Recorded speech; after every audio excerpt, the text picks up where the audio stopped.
The party was in full swing. People were having a blast. Duke Killian thanked the main girl for the dance, and the princess gave him a polite smile. He bowed and walked away. Charlotte jumped when a familiar voice icily asked if she enjoyed dancing with another man. She turned around and looked at Duke Adler, startled. The guy asked again, his voice laced with anger, if she liked it. Charlotte explained that she danced with Duke Killian because the main girl of the evening is supposed to start the dancing. They were obviously attracting attention standing in the middle of the hall, so she suggested moving somewhere else. But Duke Adler suddenly grabbed her arm. Then he spun her around and pulled her close. He asked the girl for a dance. Charlotte couldn't refuse.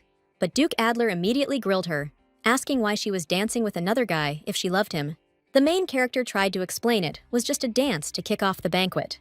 But the blonde dude coldly whispered in her ear that he'd kill them both if he ever caught another man's scent on her.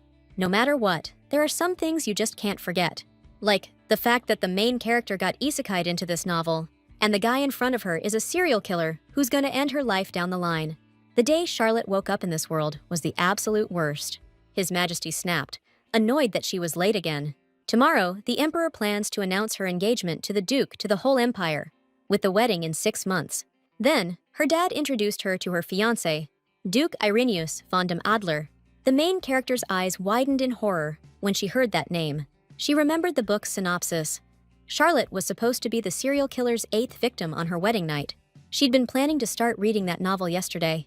She'd slaved away for 5 days straight and ended up dying of exhaustion without ever reading it. And now she was Charlotte, the main character in this crazy mess. It was just ridiculous, and she couldn't figure out why this had to happen to her and not someone else. Duke Adler approached her and said he was very pleased to meet her. This was their first official introduction before His Imperial Majesty. The main character froze until her father snapped, annoyed, that she needed to show some etiquette during her engagement. If Charlotte even thinks about bringing up marrying Duke Killian again, she can just forget it. Thing is, the main character didn't even know who that dude was. The Emperor threatened to strip her princess title if she was so damn eager to disobey him. Charlotte begged him to hear her out, but her father wasn't having it, and told the maid to escort the young folks to the drawing room, pronto. The main character couldn't believe they weren't even going to listen to her. Duke Adler bowed, ready to do whatever His Majesty asked. And just like that, they ended up in the drawing room, all alone. This guy was acting totally different now than he was in front of the Emperor. The main character noticed a fresh newspaper on the table, but it was the headline that really caught her eye. So, the article says, Duke Adler's topped Asgard's hottest bachelor list for the 3rd year running. He's basically the most eligible guy out there for all those high society ladies. But Charlotte, who everyone thinks is just a spoiled princess, is the lucky one who gets to marry him.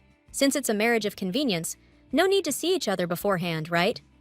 So he proposed meeting on the wedding day itself, but the main character knew their wedding night would be the day she gets offed. In other words, Duke Adler's planning to ice Charlotte the next time they meet.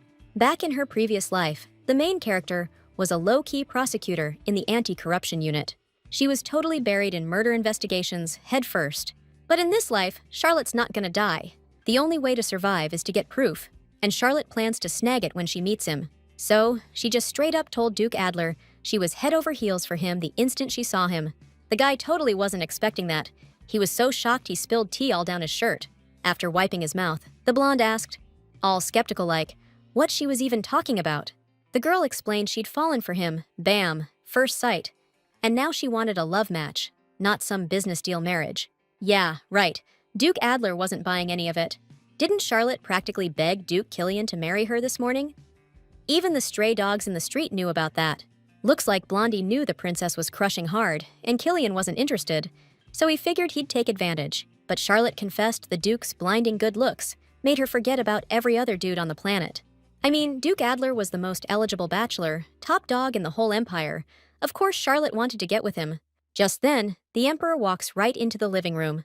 The main character squealed, saying she totally digs Duke Adler and wants to see him every day now. The Emperor was stoked that his daughter finally came to her senses. Now he could hand Duke Adler his youngest daughter with a clear conscience. The guy reluctantly nodded and said he'd do everything His Majesty wants.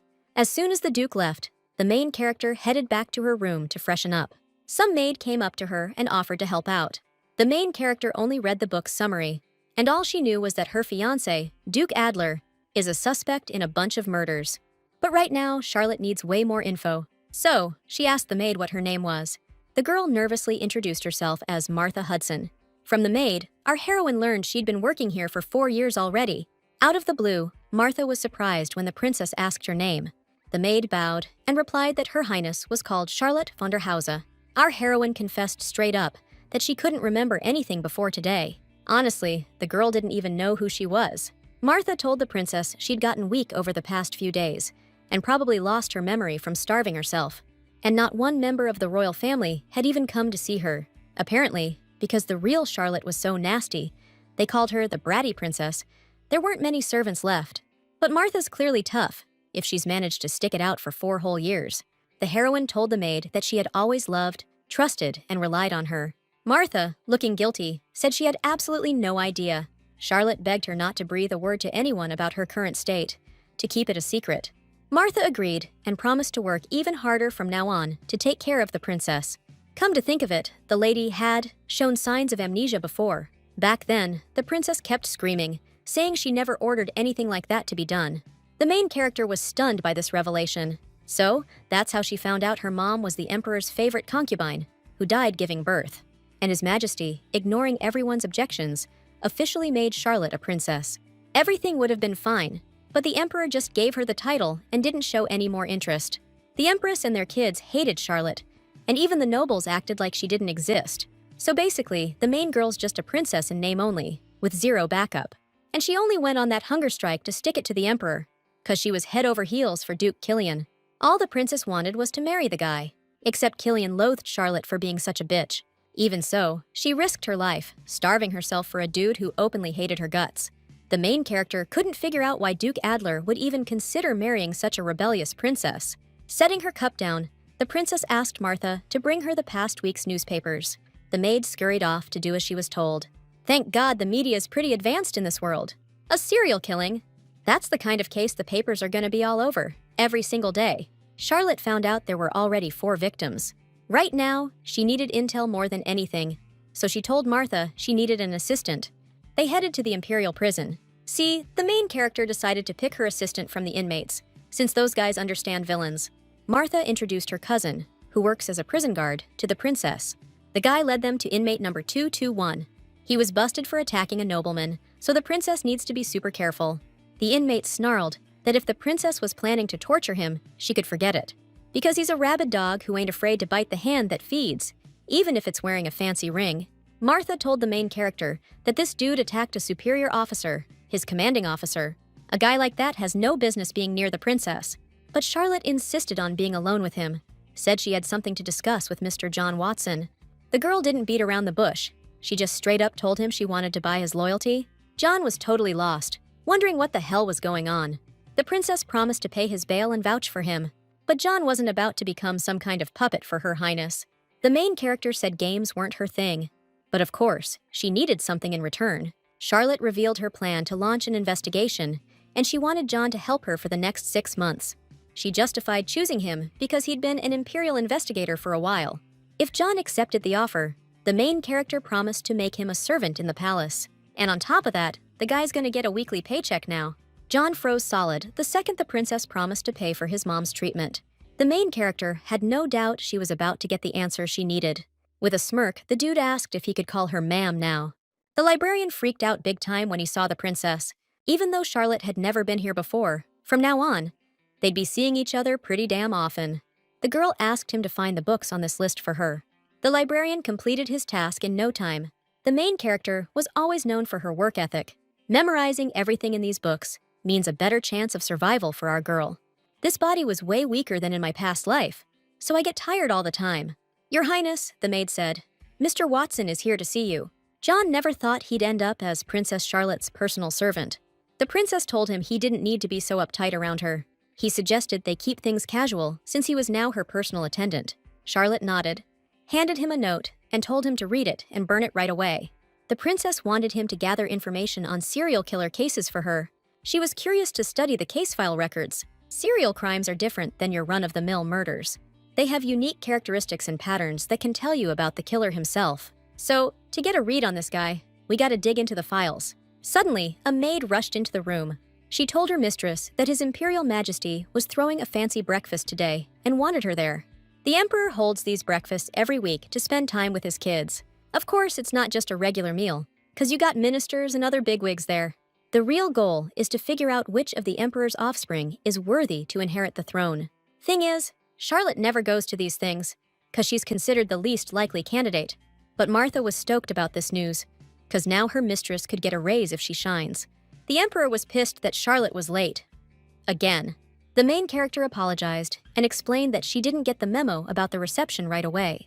Frederick, the emperor's eldest son, just said your maids need to pick up the pace.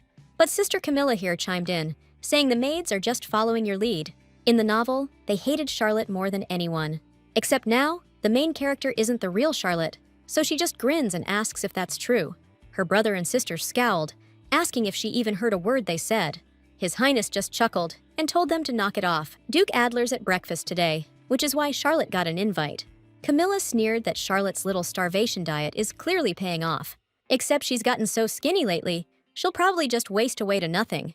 The main character didn't react to the taunts at all, just kept smiling. Camilla was absolutely livid after that stunt. Then, our main character shifted her gaze over to Duke Adler. He took a sip of his tea and gave her a suspicious look. Charlotte frowned, thinking, "Why is he looking at me like that?" Then, she flashed a sweet smile and winked at the guy. Caught completely off guard, Duke Adler spat out his tea. At breakfast, they started talking about how the harvest is going to be huge this year, so grain and flour prices might plummet. To keep prices up, we need to cut back on the supply. Since Charlotte hasn't been at breakfast in ages, they asked her if she had any ideas. The prince told her to keep quiet if she was just going to say something stupid about grain and flour having gods again. Charlotte only came here because the emperor ordered her to, but she wasn't going to put up with this crap anymore. They suggested seizing grain to feed the army, so she pointed out that it'd piss off the people, but nobody seemed to give a damn about that. Turns out, Frederick was the genius who came up with the army idea. Camilla's suggestion was slightly less dumb than the prince's. She suggested trading with other countries, which normally would be fine, except the political climate is totally messed up right now. The empire's been expanding its territory through endless wars. We just put down a rebellion, so exporting grain right now is basically suicide. But Camilla was convinced her idea was perfect. But Charlotte shot back that those neighboring countries could use the grain to screw us over and become a threat. So making that call would be a huge mistake. Instead, Charlotte suggested we ditch growing grains and give subsidies for fruits and vegetables. That way, the volume and supply will drop naturally. The main character was stoked she'd picked economics as her second major back in the day. Camilla was pissed, asking how the hell you grow fruits and vegetables where wheat used to grow. Charlotte calmly replied that they could plant barley on the biggest fields. The princess clearly wasn't expecting to hear that. But barley makes good malt, which we can export. The emperor was clearly pleased. So from now on, Charlotte would attend the weekly breakfast. Soon it was all over, and everyone started heading out to take care of their business. But the main character had her own agenda, so she walked right up to Duke Adler. She reminded her fiancé that they were supposed to be on a date today. It used to feel different, but now the way he was staring at her made Charlotte uncomfortable. The girl decided to double-check if the Duke's name was really Irenaeus von dem Adler, and he nodded. Since her fiancé's name was a mouthful, Charlotte suggested calling him Ren, but the Duke turned her down. Then the princess suggested he just call her Charlotte too, but the guy shot that down as well. The main character decided to take things slow and confessed to his lordship that she wanted to ask him a few questions. Just 'cause she wanted to get to know him better. The guy didn't object and promised to try and answer everything honestly. The main character was super stoked and suggested they get right to it. Then, first thing she did was hit up the Duke and ask who his first love was. After grilling him, Charlotte found out a bunch about her fiancé, like he's 27 and 6'1". He went to the Imperial Military Academy, and now he's a government worker. But the Duke clammed up when she asked about his first love. Didn't get why the princess needed to know. He frowned when she explained it was super important to know his past. Charlotte knew the most important thing in any investigation is figuring out the motive.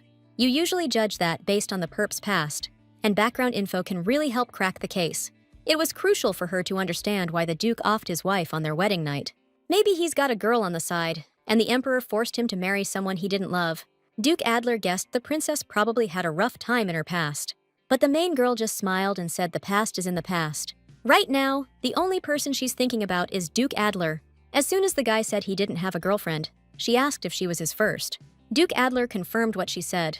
The main girl didn't expect to learn that the empire's most eligible bachelor had zero experience with women. The blonde guy decided to fire back with a question of his own. He'd heard Princess Charlotte was pretty persistent when it came to guys. He's probably talking about Her Highness's obsession with Duke Killian right now. The guy said he wanted to know why she acted that way. The Duke didn't get what was so great about him. Charlotte needs to think of something, and fast. But what the blonde really wanted to know was, when did Her Highness fall for him? If she doesn't answer now, she's gonna look super sus. So, Charlotte told her fiancé that his hair shone like the sun, and his eyes were the color of a clear sky. That's why she fell in love with his aura of elegance and nobility, duh. But that just made the Duke frown, and he told her to stop, because he got it already. Before long, the princess was back in her room, feeling totally drained, mentally and physically. Martha told her that Mr. Watson was waiting for her in the drawing room. The main character asked her to have him come up to her room, because she didn't want to go anywhere right now. When John arrived, Charlotte immediately apologized for being so rude. The guy said he was good and handed Her Highness what she'd asked for this morning. Somehow, John managed to dig up copies of the investigation reports. But this dude wasn't about to spill his secrets. 16 weeks back, the Mostyn family's governess bit the dust, strangled to death. 15 weeks ago, the owner of that fancy Solto restaurant kicked it, same way, strangled. 10 weeks ago, the owner of Baby's Bakery was the victim, found in an alley with a rope around her neck.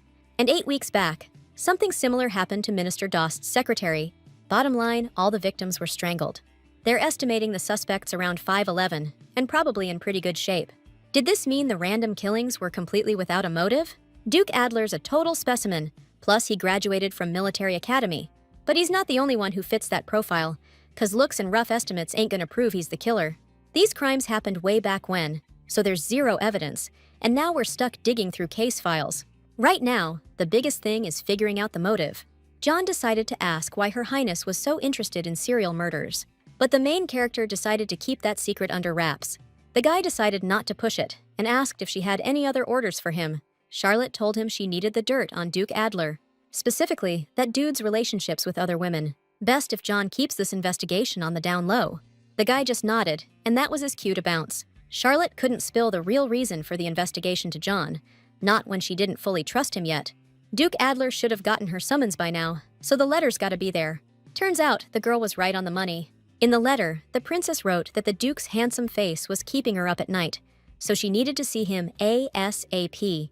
Before long, Charlotte got a reply. The Duke suggested meeting up near the Opera House at 7 p.m. The princess was stoked. She didn't have to beg the emperor to set up a meeting, pulling rank and all.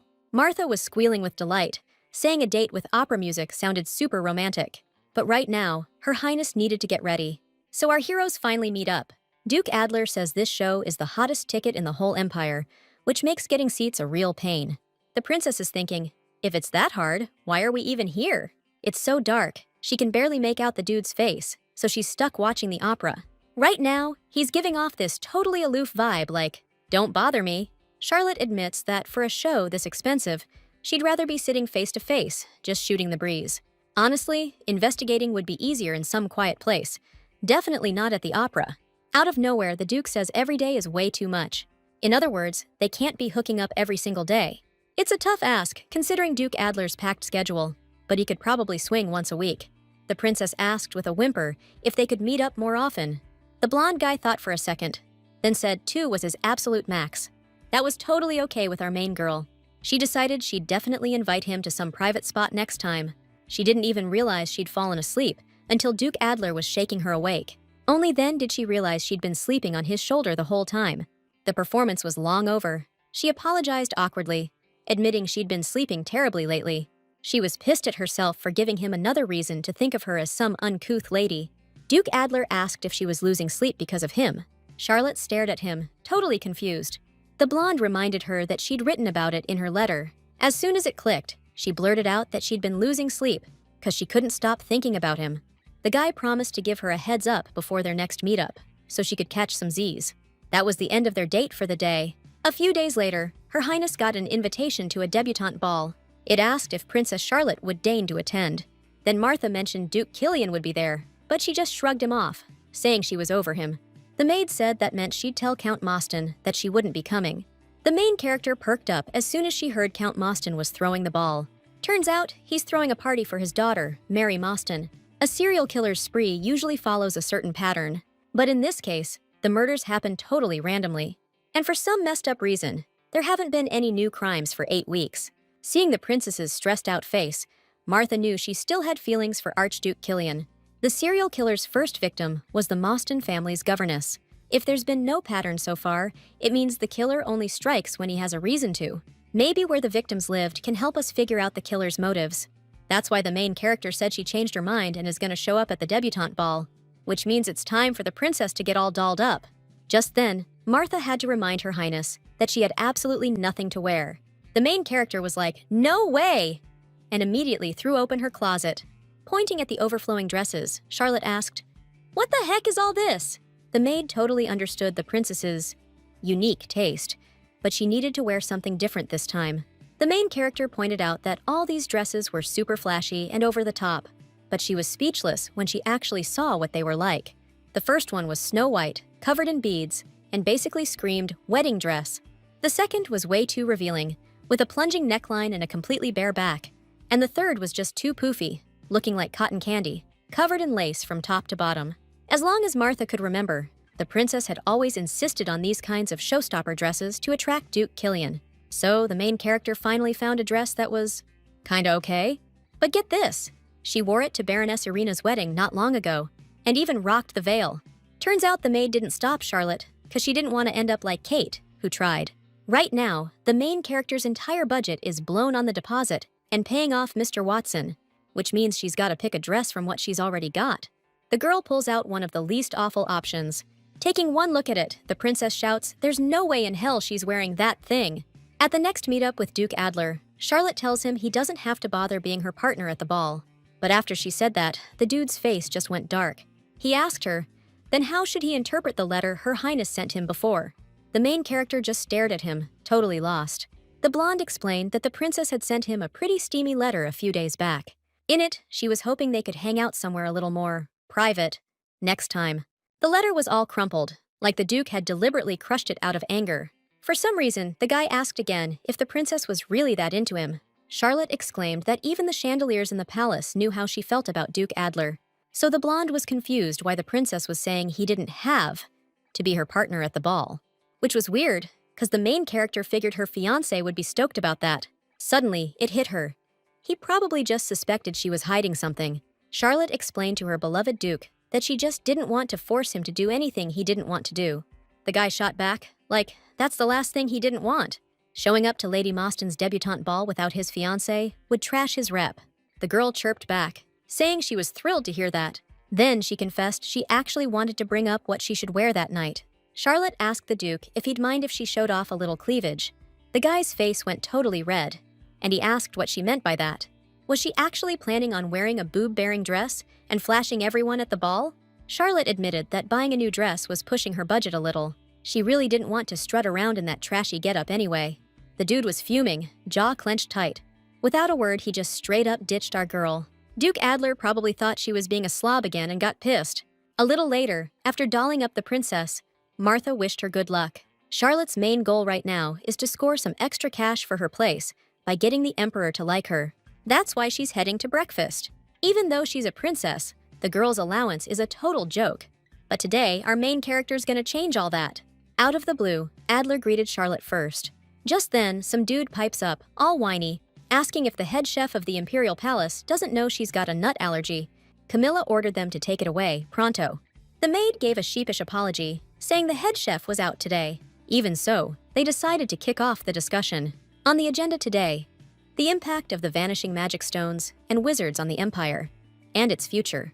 The main character totally wasn't expecting anything like this in this world, so she figured she'd hear her relatives out. But this time, they wanted Princess Charlotte's opinion first. Right then, a maid brought Princess Camilla some different pancakes, nut-free this time, but she turned them down. Everyone waited for Charlotte to speak up.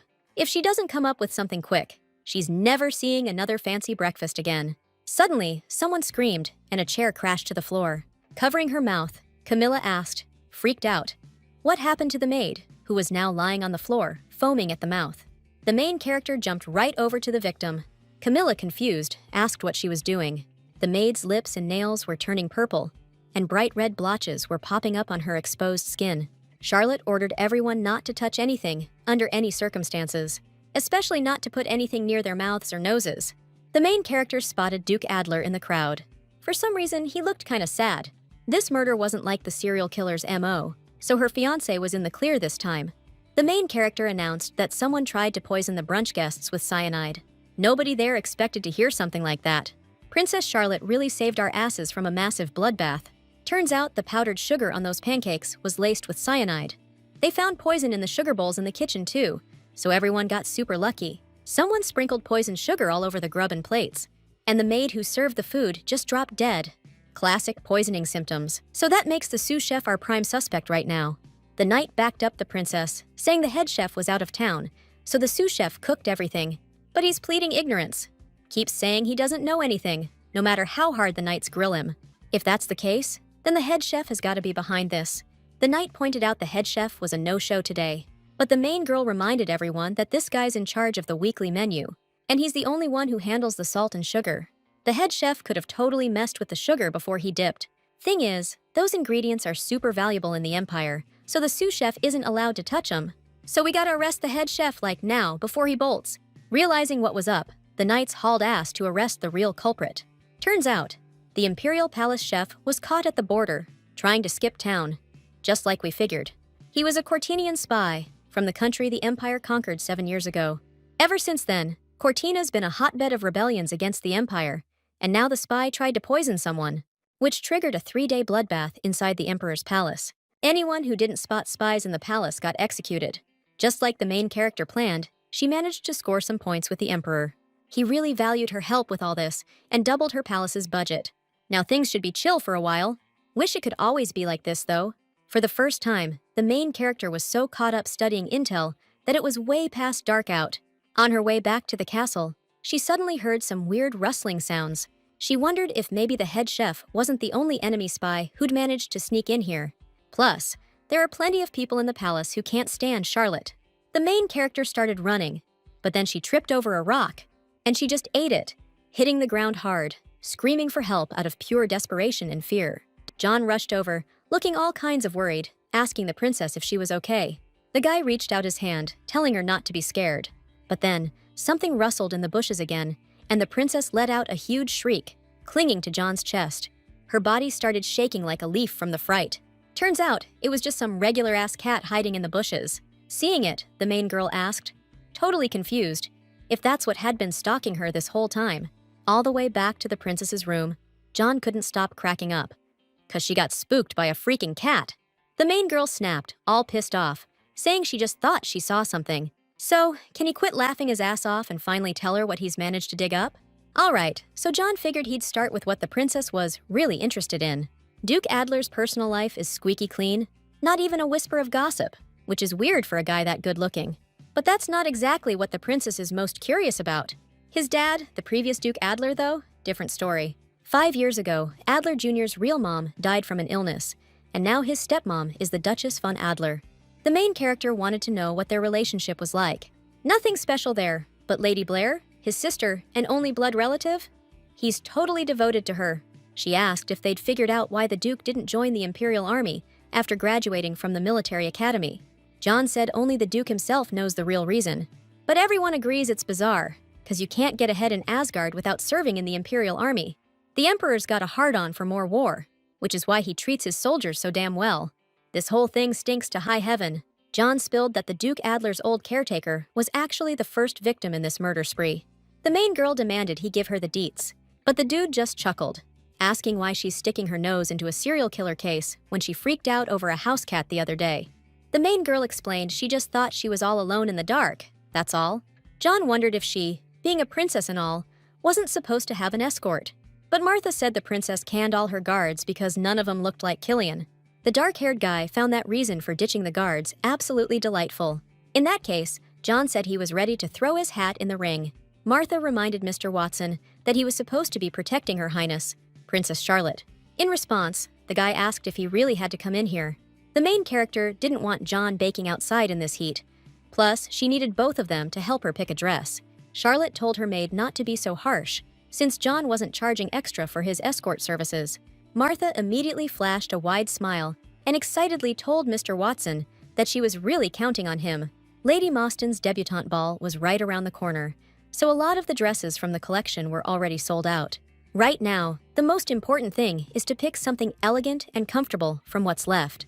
The girl told John not to just stand there, and the man took a seat. And then the main character explained that she'd be trying on dresses one by one, so both her companions could give their opinions. The first dress just didn't quite capture the princess's beauty.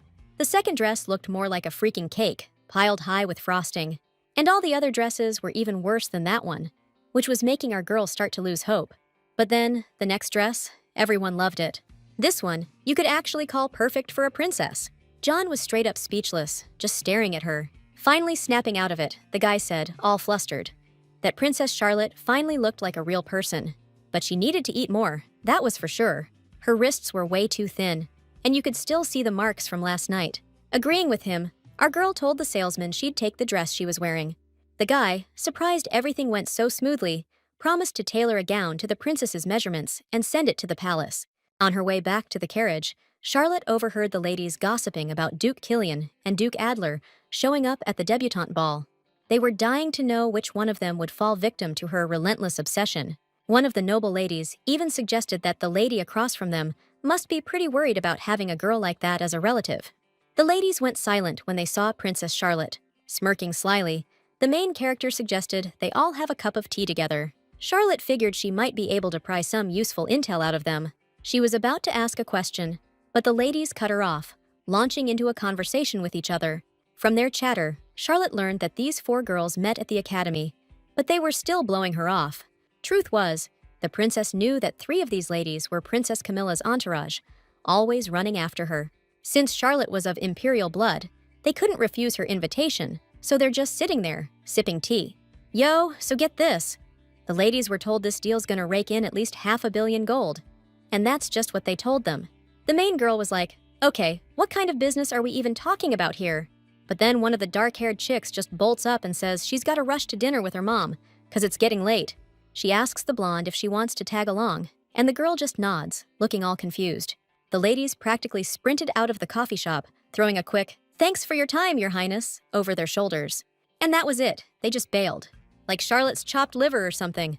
Out of nowhere, Lady Blair comes up to the princess and apologizes for what just went down. She was about to head out, when suddenly the main girl grabs her wrist and tells her to hold up. Charlotte just wanted to tell her not to invest in that business Lady Christina was talking about. Because this is a straight-up scam. Blair was confused, asking what she meant. The main character explained that they can't guarantee profits like that when the business hasn't even launched yet. This girl knew for sure, since she'd already dealt with scammers before. Maybe her advice was hard to swallow, but Charlotte still asked her to listen and not invest. If it turns out it's not a con and is actually a profitable business, the princess promised to make up for all her lost earnings. Charlotte was saying this from the heart now, since they were about to become family. The Duke Adler's little sister took Her Highness's advice. If the advice proves worthwhile, the main character asked Blair to tell her more about her brother next time they met. After all, the main character had so many questions about the Duke. And then the girl escorted Blair to the carriage, and the Duchess's sister took off. Martha asked Her Highness, all worked up, if everything would be all right, since those ladies are known supporters of Princess Camilla. The main character replied, saying if you sit by the river long enough, sooner or later, you'll see the corpses of your enemies float by. Charlotte still had no clue she was being played, and now she had to foot the bill for all the ladies' desserts. Finally, the day of Lady Mostyn's debut ball had arrived. Except Princess Charlotte got sent the completely wrong dress. The main character guessed that they probably messed up the delivery, since this dress is way too expensive. But suddenly, Martha found a letter from Duke Adler. In it, the man announced that in honor of the debut ball, he would pick up Princess Charlotte at 6 o'clock in the evening. Just as expected, the Duke's so thoughtful. He even sent a dress for the girl. But the main character didn't argue and tried on the dress he gave her, which looked amazing on her too. Charlotte had John take her carriage to the Mostyn estate and wait nearby, just in case, until the ball was over. When the princess came outside, Duke Adler told her he'd been waiting for her. The man held out his hand, inviting the lady to depart. While in the carriage, the Duke asked the princess if she had any thoughts at all about his evening tailcoat. Charlotte answered with a wide smile, saying she never got tired of admiring his elegant and refined style. The Duke decided to ask if she was falling for him all over again. That statement stunned Charlotte, so she awkwardly replied that the Duke's influence was, as always, boundless. Soon, they arrived at the debutante ball in honor of Lady Mostyn. The Empire's most eligible bachelor and the capricious princess were definitely a hot topic for gossip. This was the main girl's first time at a shindig like this, but she wasn't even sure if Adler had her back. Some dude clapped the Duke on the shoulder, saying it felt like ages since they last met up. Turns out it was Marquise Breget, and he immediately greeted Her Highness. But then the guy added he almost didn't spot the princess, because her outfit wasn't exactly screaming for attention. The Marquis had no clue the princess would show up wearing something so low-key. Charlotte replied that she's been branching out with her wardrobe choices lately. If only Marquise Breget knew the princess had such a chill personality, he would have been the first to propose, back when His Majesty was hunting for a volunteer husband for her. The Marquis is totally taking the piss now, but she just gave him a sly smile and said, "Too bad." He missed his chance. The guy definitely wasn't expecting that kind of comeback. I didn't say anything, just asked if I could steal Duke Adler from her for a second. Since I'm not a regular face in their social scene, these guys are way too interested. The main character didn't object. None of these people dared to even get close while Charlotte was with her fiancé. Right now, Duke Adler's sticking out like a sore thumb in this crowd. The main character figured Charlotte might have been wearing all those crazy dresses to get attention. I've been living in this body for a few weeks now, and I think I'm starting to get invested in this chick's story. Come to think of it, not being the center of attention is actually working in my favor, because I've got stuff to do. Out of nowhere, the main character bumped into Duke Killian. The guy just scoffed at the princess and cursed under his breath. He didn't need anything from the royal family. That's why he had no problem humiliating Charlotte, who was totally crushing on him. Killian was a big reason Charlotte was getting laughed at by everyone, but our girl decided to stand up for Charlotte's honor, or more like, her honor now, especially against this jerk. She told the Duke that his treatment of the imperial princess was pretty low, and turning his back was straight up disrespectful. Annoyed, the guy asked if she was changing her game, and was now going to try and threaten him. Our girl told him to remember his manners next time, or she'd accuse him of insulting her family. Duke Killian didn't expect the princess to just say goodbye and leave, so he had to ask, "Is that it?" The main character asked coldly if they hadn't already said everything they needed to say. Charlotte reminded him that she was now engaged to Duke Adler, so she had no lingering feelings for him whatsoever. Then, she headed to the end room on the second floor of the Mostyn estate. Thanks to John's note, she easily found the first victim's room. But then, she was suddenly overcome by a coughing fit, and red spots started rapidly appearing on her hands, which indicated an allergic reaction. Suddenly, a maid walked into the room and snapped, "Who are you?" If rumors start flying that the princess is investigating a serial murder case at the Earl's estate, it's gonna be bad. But apparently, this maid didn't recognize Charlotte as the princess. So, the heroine decided to take control of the situation and exclaimed indignantly, "How dare you talk to me like that?" Charlotte kept yelling, wondering if Count Mostyn hired his maids off Craigslist or something. The maid just lowered her head apologetically and mumbled an apology. The princess asked, annoyed, how she could even clean this room when her skin was already breaking out in hives and itching like crazy. The maid bowed, terrified, and told her ladyship she misunderstood everything. Turns out it wasn't bad cleaning at all, but probably something to do with the peaches. The guy who lived in this room was experimenting with peaches or something. The whole carpet and the cracks in the floorboards are full of peach fuzz, and all the other maids who cleaned here got hives. But the main character still didn't get how these fruits were connected to the serial killings. Crossing her arms, Charlotte huffed and said she'd let it slide this time. Looks like this maid still hasn't figured out she's a princess. As she walked past one of the rooms, the girl overheard the lady complaining they were totally broke now. I mean, who knew Viscount Ian would take all their cash and just ditch them? The main character figured it wasn't her problem, until the bakery broad started yelling that Lady Blair was a total traitor. If she thought she could just keep to herself and their friend group, these ladies weren't about to let it slide. Charlotte immediately barged into the room. Frowning, she asked what the hell was going on. And then she saw Duke Adler's scared little sister, with tears streaming down her face. Lady Christina snapped that it was none of her highness's business. Crossing her arms, Charlotte reminded them that Lady Blair was about to be part of the imperial family. But another lady just scoffed, saying not all blood is blue. So, the main character smirks and asks if they're the noble types who blame everyone else for their own screw-ups. The princess saying that really pissed off those girls.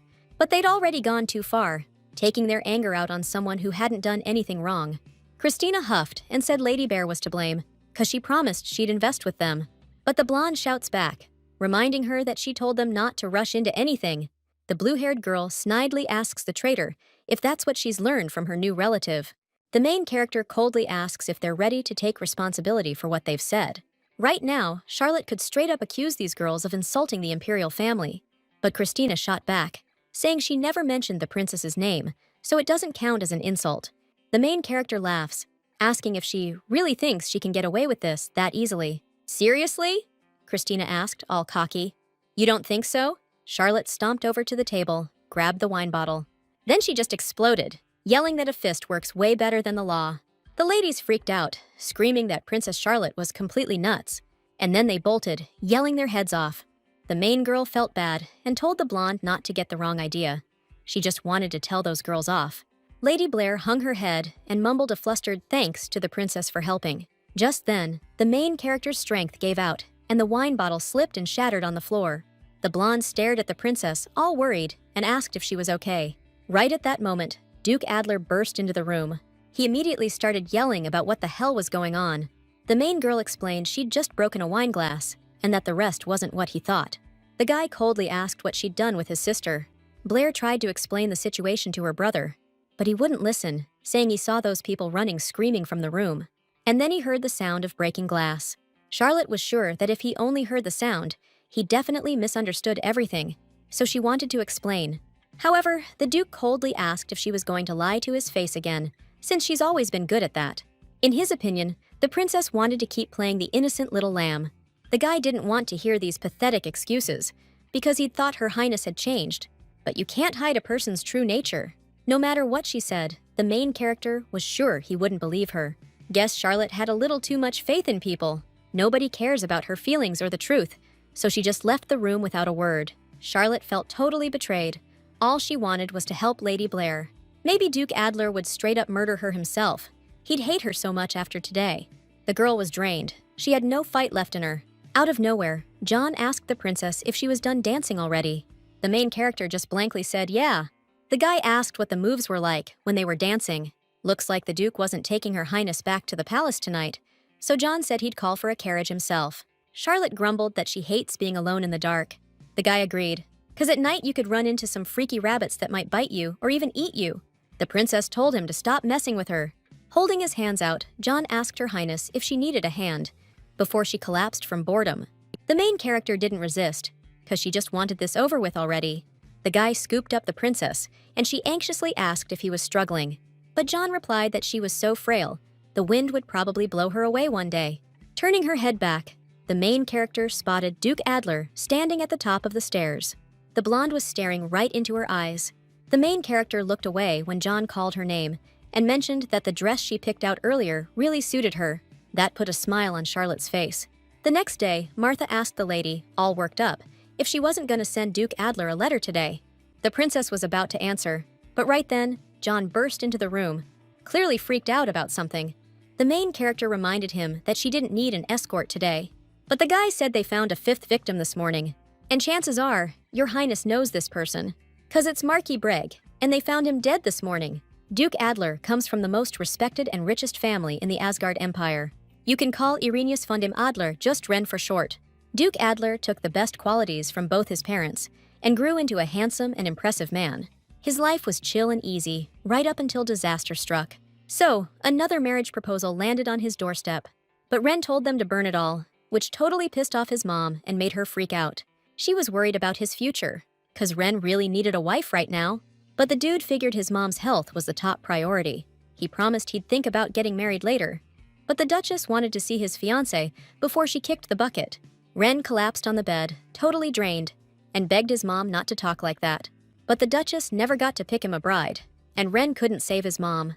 Then, boom, right after the funeral, their dad introduces them to their new mom.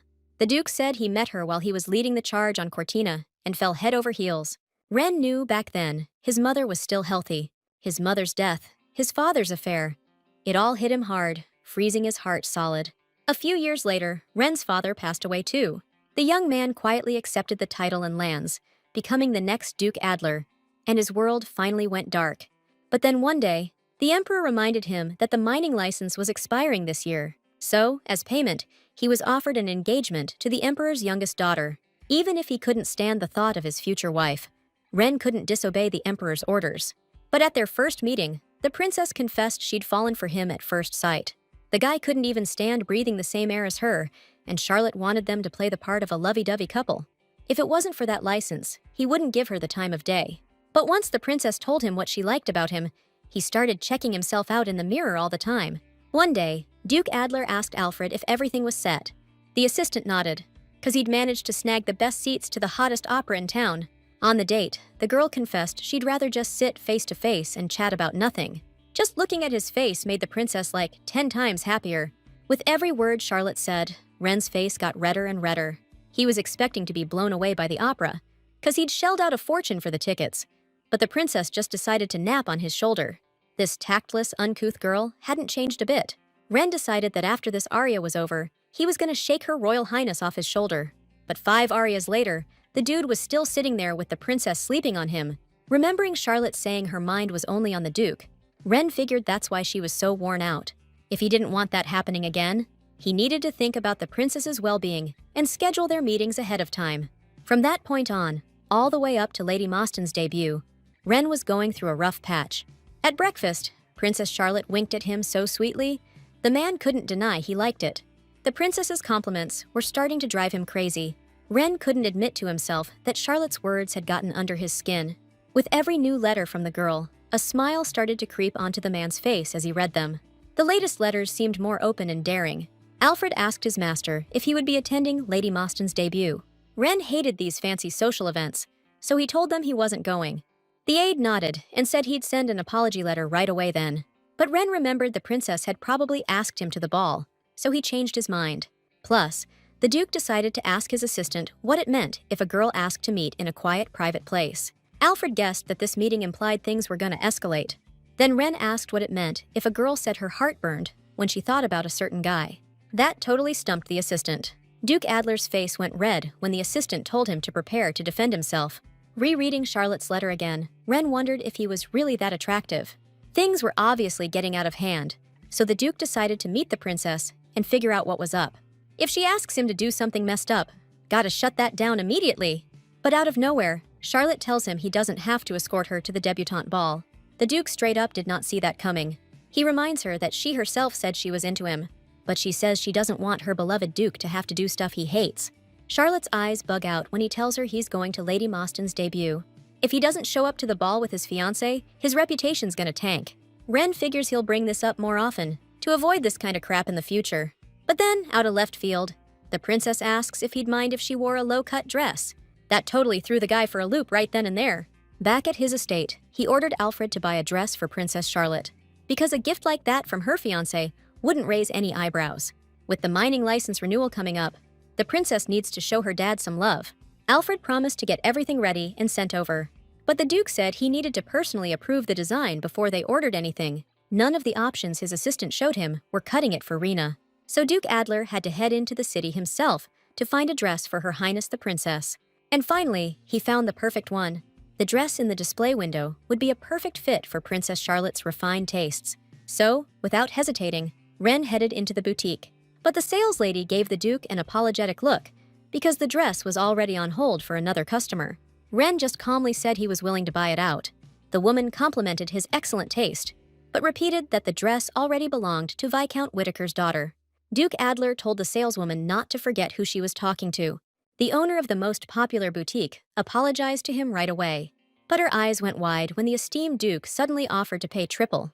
That kind of money would definitely cover any losses.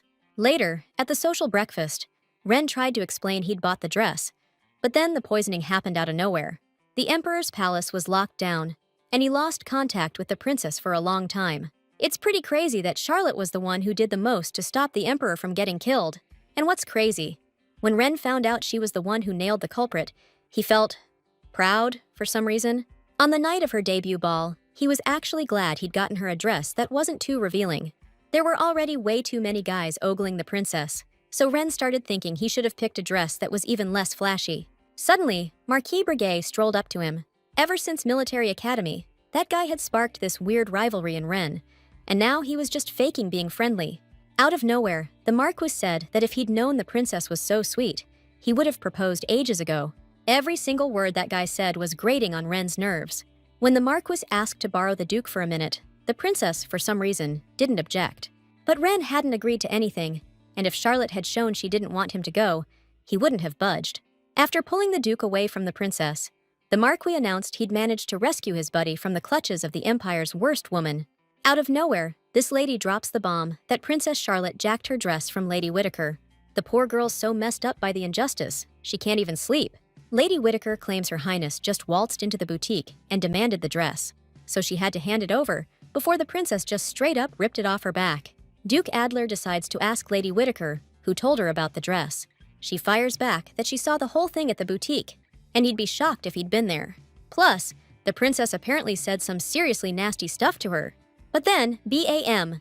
Duke Adler turns ice cold and asks her what kind of proof she's got. Lady Whittaker just repeats that Princess Charlotte stole her freaking dress, but she definitely wasn't expecting the Duke to drop that he was actually at that boutique. So he was the one who bought that dress. But if the guy remembers correctly, Lady Whittaker wasn't even in the boutique like she's claiming. She immediately started making excuses, saying she misspoke because that's what she heard from the boutique. But the Duke pointed out that the boutique owner had no clue who would end up wearing the dress.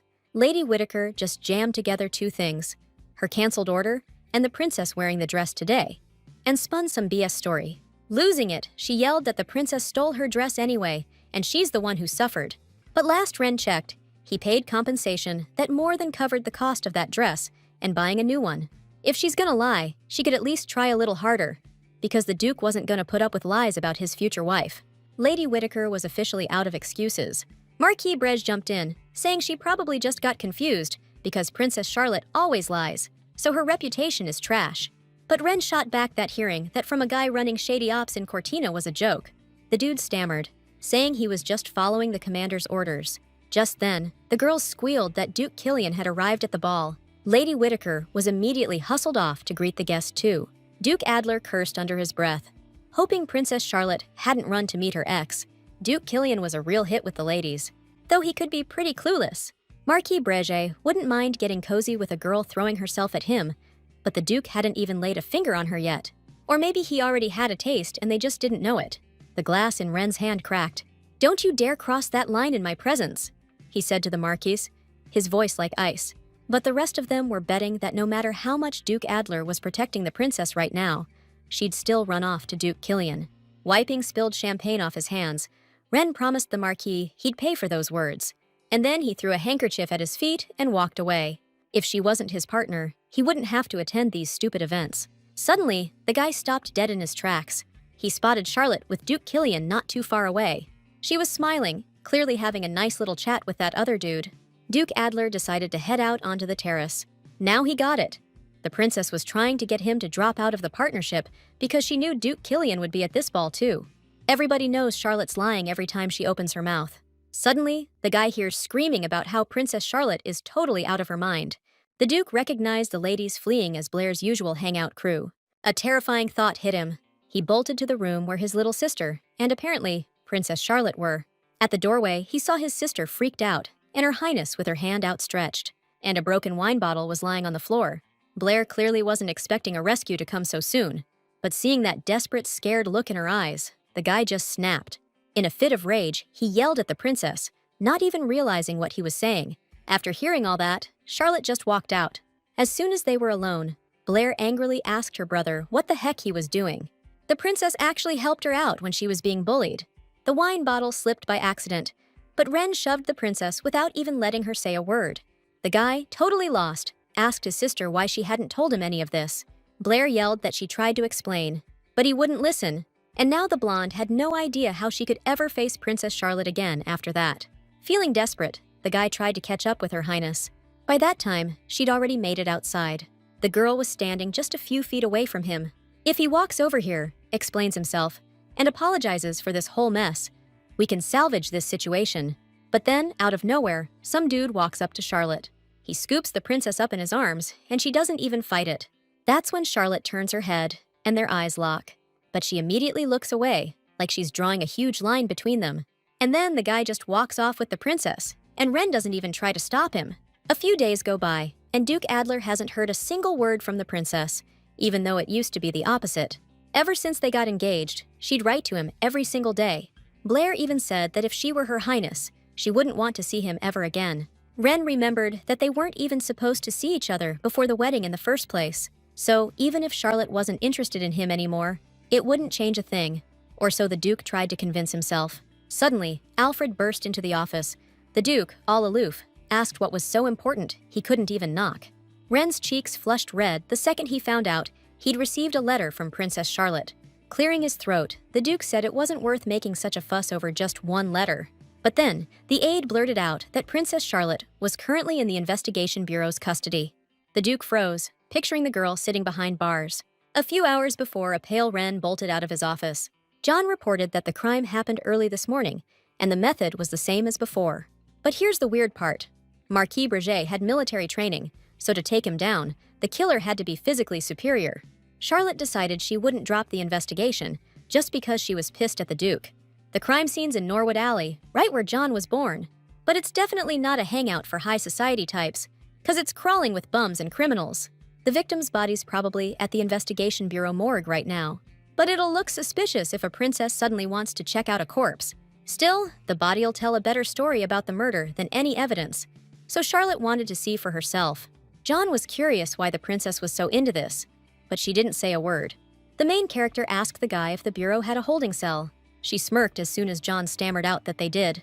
Soon, the main character transformed, slapping on a wig and secretly borrowing Martha's going-out dress.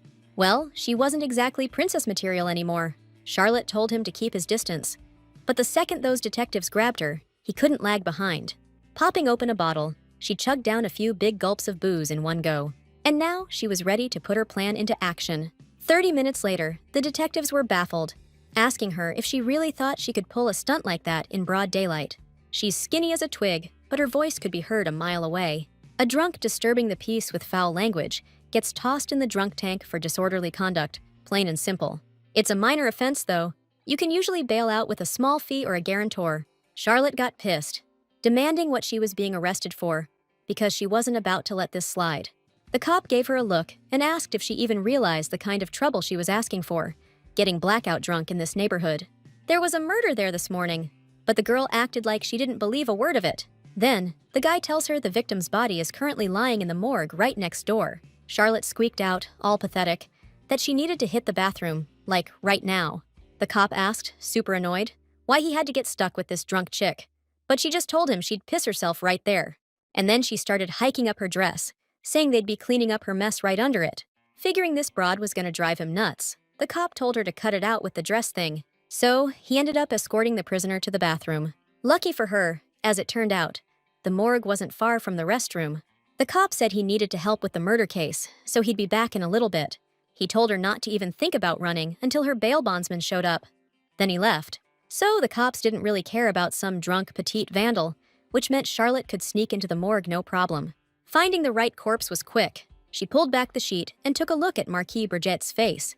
The guy's face was frozen in terror, eyes wide open, and there was this weird mark on his neck. But it didn't look like strangulation. When you strangle someone alive, they get nasty bruises on their face, but Marquis Breguet's face was clean. Still, other parts of his skin had these bright blotches. That's a reaction to poison, meaning they staged the strangulation after he died. If the investigation bought the strangulation story, then the killer totally played them. The main character wondered why the murderer faked the cause of death. Charlotte stepped into the hallway and bumped into a cop lugging a box. She peeked inside, and he told her it was full of murder weapons, the stuff the killer used to strangle his victims. They're all swamped with another murder, so the cops don't have time to deal with petty stuff like your shenanigans. While the main character was checking out the knot, the officer told her to keep it down and sober up. Soon, Charlotte found out that John couldn't vouch for her. Thanks to the princess, the guy was no longer just some commoner, but a paroled ex-con. Charlotte grabbed her head and snapped, "Seriously? Is there nobody else who can help? If the emperor finds out, she'll lose all funding for her palace," so she asked him to send a letter. A few hours later, Duke Adler rushed into the cell and froze when he saw the princess looking so different. The main character grinned and told him, "Even drenched in sweat, you still look amazing." Ren, totally confused, was like, "What are you doing here?" Charlotte winked, all cute, and said sometimes a girl just needs a change of scenery. Since the Duke was there, she asked him to vouch for her, but keep her princess identity on the down low. The cops were tripping out, seeing the Duke at the precinct. They had no clue the guy standing right in front of them was the very perp they were hunting. Talk about irony. walking right into the station to vouch for his drunk fiancée. Any other noble would be sweating bullets in a place like this, but Mr. Serial Killer didn't even flinch. Once all the paperwork was done, the main character finally got sprung from her cell. Charlotte thanked the Duke for his help, saying she couldn't think of anyone else to turn to. After all, he is her fiancé. The main character froze when the guy asked, all worked up, if she was hurt. Charlotte honestly thought she'd catch hell, so she stammered that she was fine. She apologized for pulling the Duke away from important stuff, but wouldn't bother him anymore. But out of nowhere, he said his schedule was already shot, so they could go on a date. Charlotte couldn't believe he was serious about dating a troublemaker fresh out of the slammer. Figuring meat's the best cure for a hangover, she suggested hitting up Salto's restaurant. Duke Adler's face got all hesitant, but he still agreed to go to the place. Charlotte still clocked that he didn't want to go, which set off alarm bells for her. This was it. At the fancy Salto's restaurant, the second murder went down, with the head chef as the victim. Perfect chance to figure out what the Duke and the chef had going on. The Duke wanted his beef well done, which the main character thought was barbaric. Since beef tastes better rare, she ordered hers medium. Ren grinned when the princess said the real flavor of steak only comes out with blood. The Duke decided to ask why she was drinking in Norwood Alley, and in disguise no less. The girl replied there was a great pub there, but if the princess was recognized, nasty rumors would spread. But the guy didn't get why she had to get so plastered. The main character explained that everyone has moments in life when the blues hit hard, and there's no escape. So she wanted to get drunk to forget a little. Charlotte apologized for the trouble she caused. Suddenly, the Duke suggested, could it be the princess was so upset because of him? And then the guy admitted he was super sorry about what went down at Lady Mostyn's debutante ball. He was completely out of line that day. Plus, the Duke was grateful for Blair's help. After saying all that, Ren's face went red, and he awkwardly looked away. Charlotte quickly replied that she couldn't just ignore what happened to his little sister, especially since they were about to become family. Honestly, the main character had no clue what was up with Duke Adler today. As far as Ren was concerned, Charlotte was the bringer of all his problems. Of course, the Duke's carriage, which was always ready, just had to be taken by his sister and stepmother. The driver promised a new carriage in 30 minutes, but Ren couldn't afford to wait that long. He was itching to see the face of that shameless girl who had the nerve to summon him to the detention center. But when he finally got to where he needed to be, the princess greeted him with a radiant smile. She was dressed down, like a regular girl, with a clean, makeup-free face. For some reason, this goofy girl looked unbelievably adorable. How else could he be feeling all these emotions for this shameless woman who's sitting behind bars for drunk and disorderly conduct? Ren asked his assistant if a girlfriend suddenly cutting off daily contact meant a breakup was coming. Alfred said that when a woman's love cools off, she tends to change her hairstyle or even get drunk from heartbreak. So Charlotte wearing a wig and getting wasted was definitely because of the Duke's terrible behavior at the debutante ball. And the princess herself admitted it. Now Ren knew he'd screwed everything up. For the first time in his life, he apologized to someone. And Charlotte was so damn forgiving, she let her fiancé off the hook without a second thought. The Duke felt like a huge weight lifted, a wave of lightness washing over him, a flutter in his heart. Maybe Charlotte's the one who can actually get him, accept him for who he is. Ren suddenly felt this urge to spill everything to her, even the stuff he'd never told anyone. He admitted he hadn't wanted to come, 'cause the last time he was here, things went south.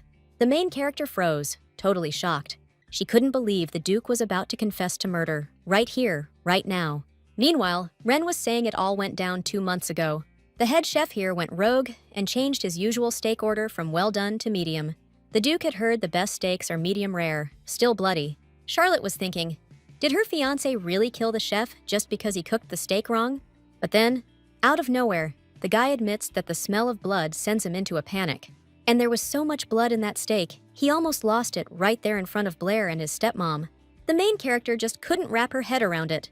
How could a killer, who graduated top of his class from military academy, freak out at the smell of blood?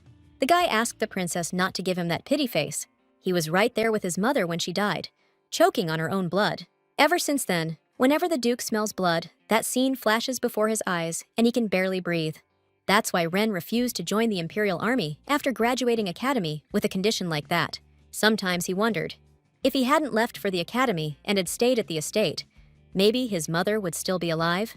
Ren's dad wasn't paying enough attention to even notice what she was sick with. Nobody knew about the Duke's illness, except the princess herself. The main character wondered why he was suddenly telling her his secret. The guy awkwardly said they were about to be family, so they should be open with each other. Charlotte flagged down a waiter and asked him to swap her steak for a well-done one.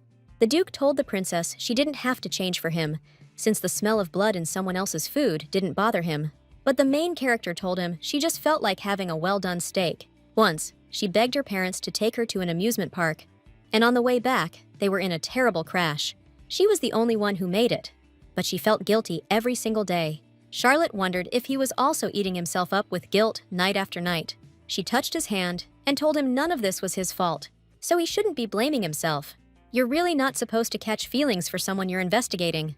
But things got so messed up somehow. She didn't even know why she was doing this anymore. Still, now's not the time to dwell on it, because she just found out the cause of death was faked. Marquis Brej died from poisoning, not suffocation, and that leads to two possible theories. First, the Marquise's killer is someone else trying to make it look like a serial killer did it. And second, all the previous victims were poisoned too, not strangled. Charlotte can't check out the old victims, but the second theory rings truer. The maids all use a regular knot to tie up sacks, but the knot used in the crime is way different. The knot was totally different, but the fact it was still the same kind means the same guy definitely tied them both. And if they died from poison, not strangulation, then the killer isn't necessarily a tall dude, 6 feet or taller. Lady Blair mentioned the other day that the first victim was super sloppy with his duties, so her brother fired him. The stepmother argued, saying she understood plenty. Both victims were in contact with the Duke, and maybe they pissed him off. But those are pretty weak reasons to kill someone. Plus, Duke Adler's a really level-headed guy. Charlotte suddenly realized she only suspected him because she read the blurb for the original novel. Maybe we should consider the possibility that Duke Adler's just a suspect, not the actual killer. Last time, the feast was interrupted by that nasty poisoning incident, but everything turned out okay in the end. Now they're all back together again, ready to start the discussions. Looks like Camilla's got something planned for today. Okay, now it clicks. Marquis Dost is at breakfast, and Camilla's got pull with this guy. His Majesty gave this man his word. Using some legal mumbo-jumbo, the guy laid out how they can't solve the problem because of the legal system. Then the Marquis straight up asked Princess Charlotte what she thought. Being the main character and all, she nailed the answer, no sweat. A little while later, Marquis Dost said he was good, since that was a killer response. The Emperor was stoked, hearing Charlotte's been hitting the books hard lately. When it comes to the law, Charlotte's in a league of her own. Soon after, His Majesty got handed the schedule of upcoming events. Looks like it's time for the Imperial Federation's little shindig. Big-shot officials and leaders from our vassal states will get together to, build bridges. But it's also a chance for those vassals to kiss the imperial family's ass and show their loyalty. 'Cause of that whole incident, Cortina's been blacklisted from the party. The Emperor announced they're throwing an even bigger bash this time around. Gotta set an example for the other countries. Make sure no one else pulls a Cortina. The vassal asked His Majesty if they'll be throwing a banquet at the Imperial Palace for Lady Camilla's birthday. But the Emperor said she's celebrating at her own palace this year, because Princess Charlotte's got the Imperial Palace booked for her party this year. That news definitely caught a lot of people off guard. Camilla was totally pissed at her dad's decision. But the Emperor just split without another word. The main character was completely lost as to what was going on. Usually, the Emperor picks one kid to throw a banquet for at the Imperial Palace. For years, Camilla was the Emperor's chosen one. But it looks like His Majesty's having second thoughts about his daughter. The main character just threw her hands up, because she didn't even ask for this. Suddenly, Duke Adler shows up and reminds her they have a date tonight. But he was still sure she hadn't forgotten about it. For some reason, Duke Adler was the first to talk to her, though. Once Charlotte realized she had every reason to believe he was innocent, she was at a total loss for words. Since the princess knew her way around the legal system pretty well, the Duke wondered if she'd been studying on her own. She said she enjoyed that field, but her eyes widened after hearing what he said next. He asked if he could be her partner at the upcoming banquet. Just to clarify, he added that he really enjoyed that kind of event, so the princess wouldn't have to worry about him being miserable or anything. The heroine smiled and agreed, asking him to take care of her. A smile formed on the Duke's lips as well. Out of the blue, he asked her if there was anything she wanted to tell him. Duke Adler's acting way too weird today, so the heroine just said no. And just like that, the guy deflated. Charlotte's brain went into overdrive, trying to remember what she usually says, what she missed today. Suddenly, she noticed something was on the Duke's cheek, and then she called him handsome. Duke Adler's face instantly flushed red, and he touched his cheek in disbelief, looking at the princess in surprise. Guess he's been wanting to hear a compliment all along. The main character was starting to doubt even more that this crazy guy could be a serial killer. The Duke heard the princess's dress for Lady Mostyn's debut got damaged, but Charlotte told him not to worry since it was her fault. But the guy started insisting he could replace it. The main character explained that her palace budget got a boost, so she's got plenty of dresses now. But the dude was adamant the dress for this event had to be top tier, which she totally took as an insult. The Duke immediately clarified he just wanted to snag a dress at Emer's, 'cause it's the best damn store around. The main chick decided to agree, but only if he set up the appointment, and she paid for everything. Ren perked right up hearing that yes. At the end of the day, he just wanted Charlotte to have a dress worthy of her status. Martha was floored when she found out the princess put in an order at Emer's. The main girl was almost afraid to even imagine how much this whole thing was gonna cost. But Martha was stoked, because Princess Charlotte's influence was definitely gonna skyrocket after the ball now. Now she could rub it in the faces of those snooty maids from Camilla's palace, 'cause they weren't running the main banquet anymore. Out of nowhere, someone asked if nobles really had to buy a whole new dress for every event. John was standing by the doorway, arms crossed. Martha gave Mr. Watson a look and told him to keep the rude comments to himself when the princess was around. The main character pointed out she hadn't even worn the dress she bought yet.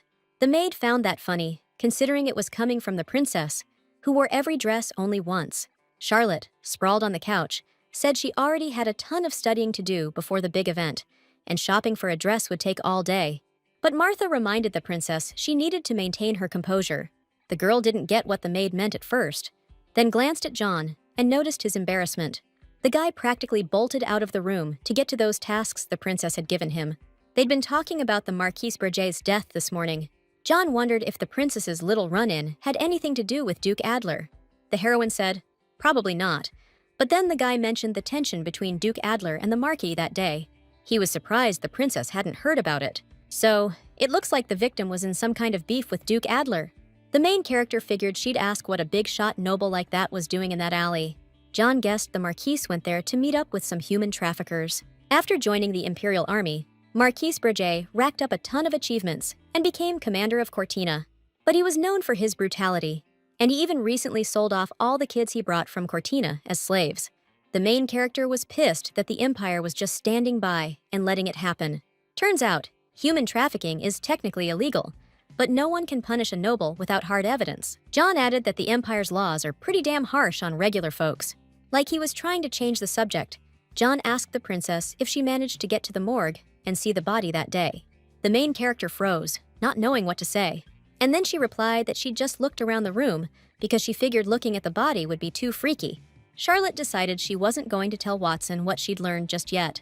Before that, she wanted to check out the court records from John's trial. Like we said before, John was a military investigator, and he once worked a case investigating the Marquis Berger's crimes. He wrote up a full report for his boss, but the guy ordered him to bury the whole thing, and when John refused, he pulled a gun. Sensing the threat, John reacted fast and disarmed the major, and in the end, John got tried for assaulting an officer. Marquise Berger was the one who testified against John at the trial. So it's worth remembering that John's got a beef with Marquis Berger too. So he had a motive for murder too, which means the main character can't trust anyone right now. The owner, Evers, greeted the princess, saying it was an honor to have her as a customer. Duke Adler ordered them to pull out all the stops. That's why the shop owner asked if she could show Her Highness the best dresses in the store. Charlotte started to worry she wouldn't have enough cash, but Martha told her to just delay Watson's paycheck if needed. The main character started trying on one dress after another. Each one looked absolutely stunning on her. Everyone else totally agreed. A little later, the main character finally picked out a dress.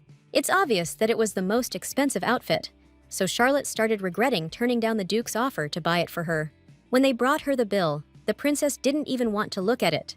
Still, that dress we bought last time cost like twice as much. The main character couldn't believe a dress like this could actually be so cheap, but the woman assured her she couldn't sell the dress for less than it was actually worth.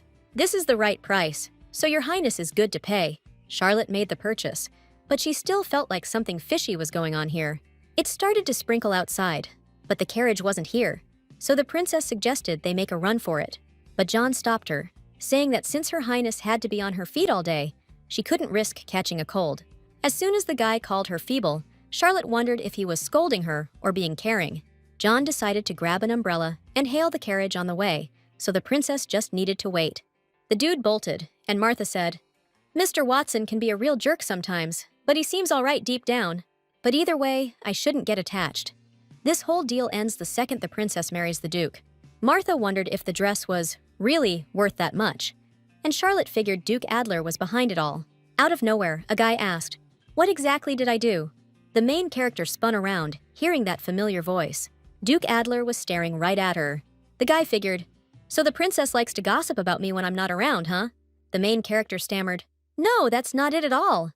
It's just, I only managed to find the perfect dress today because of you."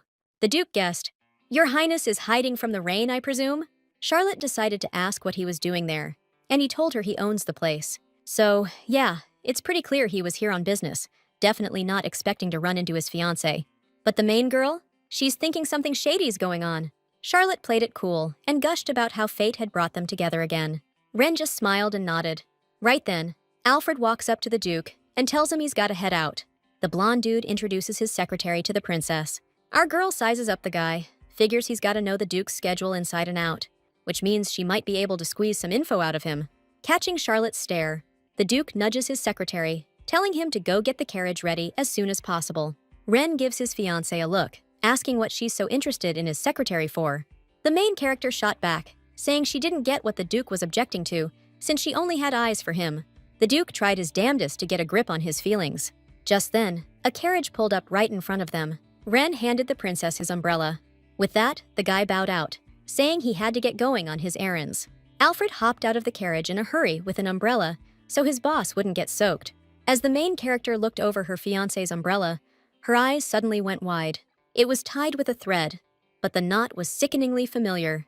Ren told his secretary not to freak out so much, just because they got a little wet. But Alfred reminded him that they had a super important meeting with the Imperial Bank president, which is why he was worried. The Duke told him to chill. A little rain on his jacket wasn't the end of the world. The secretary was floored when the boss suddenly snapped, asking if he was dressing too sharp lately. Alfred pointed out they covered the dress difference anyway. The princess only paid 10%. He specifically told the saleswoman to tell Her Highness that was the actual price. Either way, Ren made sure the princess could afford to pay for the outfit herself. Duke Adler now knew for sure the best dress in Emmers was going to be Princess Charlotte's. They were out of decent umbrellas at the shops, so John was held up big time. The main girl started freaking out when she saw Mr. Watson was totally soaked. The dude was surprised to see the princess already had an umbrella. Martha explained they'd just bumped into Count Adler by chance, and he gave the princess his umbrella. John just flatly said it was a pretty interesting coincidence. Just then, a carriage pulled up. The main girl thanked him for finding her umbrella and told John to take it, since she already had one. The brunette said he didn't need it, seeing as he was already soaked to the bone. The guy asked for the umbrella, so he could at least hold it for her to the carriage. John took the umbrella and untied the knot. Turns out, not long after, the main character managed to catch a cold in the middle of summer.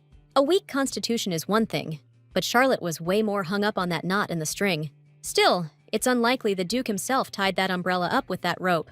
The main girl's eyes widened as she realized she'd just started making excuses for Duke Adler. Deep down, maybe she wanted him to be innocent. Martha started to freak out because Her Highness had a crazy high fever.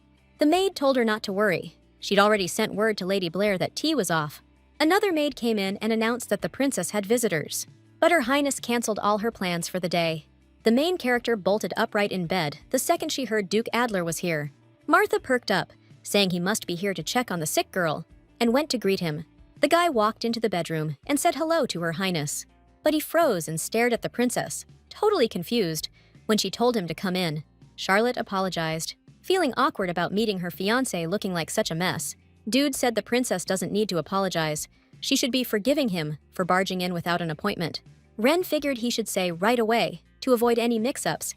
He's not the kind of guy who just shows up in a girl's bedroom. The main girl was like, "Don't even sweat it." She doesn't care who pops into her bedroom. Coughing, Charlotte asked the Duke, "What's up?" "We didn't have a date scheduled today." The guy replied, "Because you're not feeling well. And also, I'm here to grab my umbrella." The main girl asked, totally stunned, "You came all the way here just for an umbrella?" Ren awkwardly explained that it's his absolute favorite umbrella. It was pretty obvious to Charlotte that it sounded like a lame excuse. The guy's constantly looking around, like he's casing the joint to pull off a heist later. The princess pointed out where the umbrella was. Out of the blue, Duke Adler asks why she's stopped writing him letters lately. She told him that since they'd already set a date for their next meetup, she didn't want to bug him. She totally wasn't expecting to hear that he wasn't bugged by it at all. The dude confessed that he'd actually been waiting for a letter from her. If the princess had told him she was sick, he wouldn't have just shown up like this, uninvited. The Duke was low-key, blaming Charlotte for his abrupt visit. The main character promised to write next time, and then suddenly started coughing like crazy. Ren froze, watching the princess struggle. Charlotte told him to stay put. Said he could catch something, but the guy wasn't having it. He figured you can only get sick if you're, like, really close. Like so close the girl doesn't even care you're in the room. Then he reached out and plucked something from her hair. Turns out it was just a napkin stuck there. The main girl thanked him, all confused, wondering what he even wanted from her. Suddenly, he grabbed her wrist, telling her she's way too delicate. Said her wrist feels like it could snap just from him touching it. Also, her pulse was racing, but she said that was just the fever. Ren heard from some dude that sharing a cold makes it way easier to deal with. The heroine froze as the Duke started moving in real slow. The guy announced that, as her fiancé, he saw it as his duty. The heroine had absolutely no freaking clue how to react to that. But suddenly, Marta knocked, telling the Duke and Princess she'd made tea. Charlotte gave the maid a shaky smile, and the Duke reluctantly backed off. The princess was still frantically trying to figure out what the hell just happened. Marta told the princess the Duke had brought a super fancy bouquet. The heroine was totally surprised, and the guy said he just picked him up on the way. Giving her fiancé a suspicious look, Charlotte wondered if he was kidding or being serious. Now that the guy was done there, it was time for him to bounce. So, the main character asked him not to forget her umbrella. But Duke Adler just straight up left. Of course, the umbrella was a lie. So the princess asked Martha to take the flowers to the living room.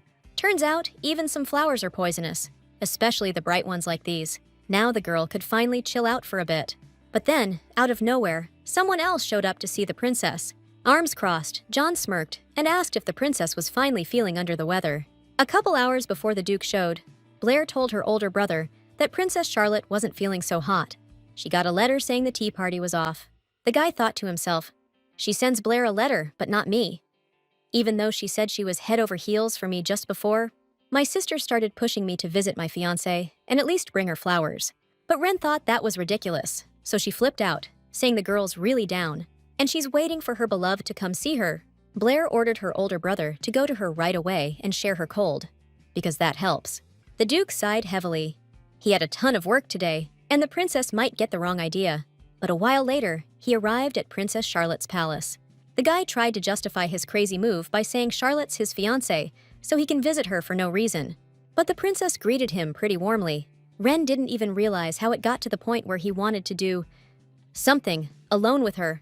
But a maidservant stopped him from doing it. The Duke stormed out of the room, his face burning up. He's totally lost it. Not only did he barge into the princess's room uninvited, but then, Suddenly, some dude greeted him. Ren knew instantly. This was the guy who'd been whisking the princess away. The Duke had bumped into him a few times back at Military Academy, so he remembered the guy was seriously talented. Now Ren realized, this was the guy who'd been sneaking into Charlotte's bedroom. The Duke asked the brown-haired guy what he was doing there, and the guy explained he was guarding Princess Charlotte. Turns out he's here a lot. Just then, John decided to add that it was way more often than his lordship came around. Ren couldn't argue with that. He headed for the exit, telling John one last thing. He better do his damn job for his fiancé's sake. The girl asked if he'd dug up anything new, and John countered, asking if he couldn't just visit her, 'cause she's sick. To which Charlotte replied that, in that case, he should have brought flowers, or at least some fruit, not come barging in with a truckload of paperwork. Nevertheless, John handed over the info on the third victim's bakery, including the ledger. Apparently, the bakery owner, Small, was a real stand-up guy, did charity, gave bread to the poor. On the day it happened, he was on his way to hand out bread. The main girl thanked him for the report, promised to read it as soon as she felt better, and started coughing. John started lecturing the princess, telling her she needs to focus on her health right now, not this case. But the princess just asked him to put the papers on the table when he leaves. Suddenly, she dropped the papers, and they all scattered on the floor. The guy couldn't figure out how you could fumble just a few sheets of paper. He promised to pick them up and put them on the desk, so the princess could look them over later. The main character thanked John, but then froze and stared at him in horror. He'd tied the collected report pages with a disturbingly familiar knot. A commoner's exceptional talent, especially coming from a poor background, can be a real curse.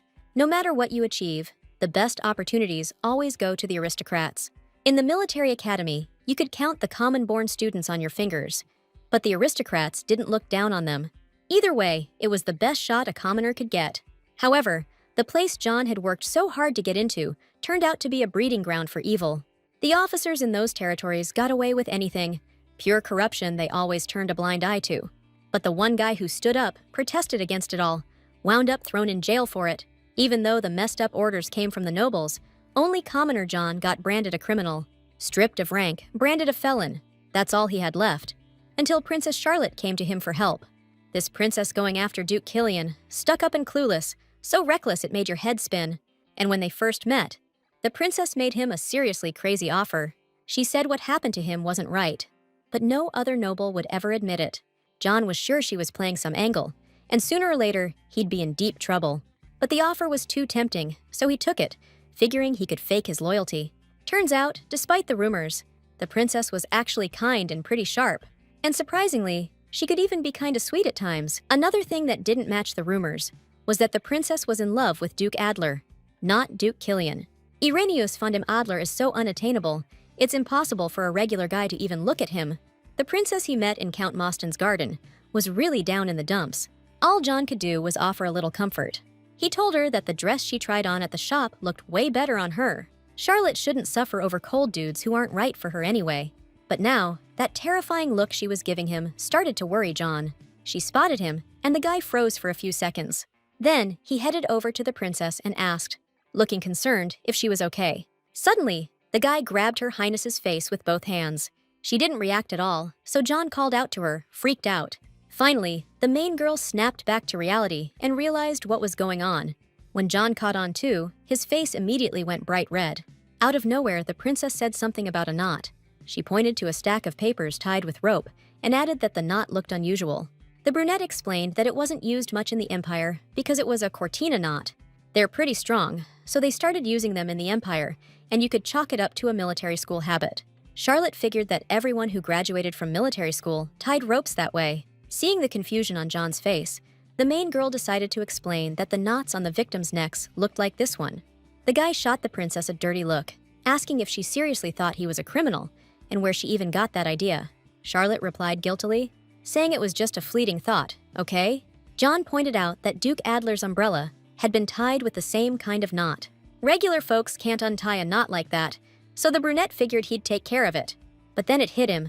The whole time, Princess Charlotte had been suspecting Duke Adler. The main character decided to come clean and admit that was exactly right. John asked the girl, totally confused, if she'd started suspecting her fiancé only after the engagement.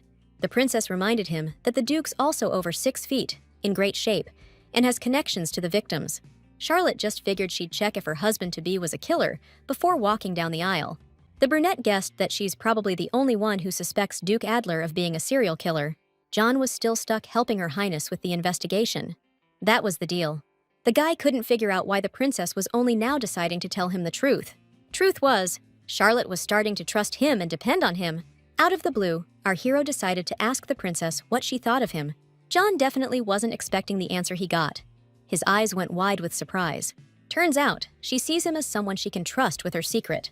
The princess's sweet smile made John's cheeks blush a little. The main character started coughing like crazy when he asked if that meant she didn't like Duke Adler.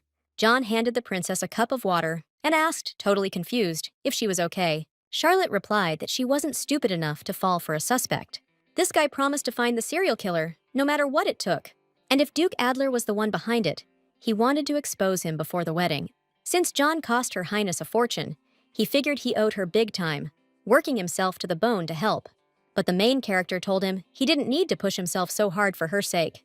John laughed, amused, when Charlotte admitted she only bought his loyalty, so she appreciated him taking risks for her. Maybe she was too relaxed. But the medicine suddenly made the main character super sleepy. John tucked her in with a blanket and wished her a speedy recovery. He'd handle all the hard work. A few days later, the main character was feeling much better, so she started digging into the info. The third victim was Small, the bakery owner. This place was a hit with the common folk, always had killer bread, and the owner helped out the poor. Duke Adler's got nothing to do with this woman, and no way any aristocrats are buying bread there. Still, the bakery's sales are surprisingly high, which is super sus. Plus, their expenses are way lower than their income. Just then, Martha bursts into the room, waving a letter. Duke Adler set a date for their next rendezvous. The letter had the date, but he's letting Her Highness pick the location. This is the perfect chance for our girl to check out the crime scene. Since it's summer, Martha suggested a yacht date, or maybe catching a show at the theater. But she was totally shocked when the princess wanted to see how regular people live instead. That's why the main character needs Martha's clothes for this date. Charlotte told her fiancé she was dying to check out Baker Street. Ren definitely wasn't expecting to hear that place. He didn't remember anything interesting being there, so he asked what they were planning to do. The girl replied that according to one of his acquaintances who lives on that street, it's super interesting. The Duke asked suspiciously if she had friends like that, and she stammered that she was talking about her maid, Martha. For some reason, the man coldly asked if she was now friends with her bodyguard too, since she was so close to her maid.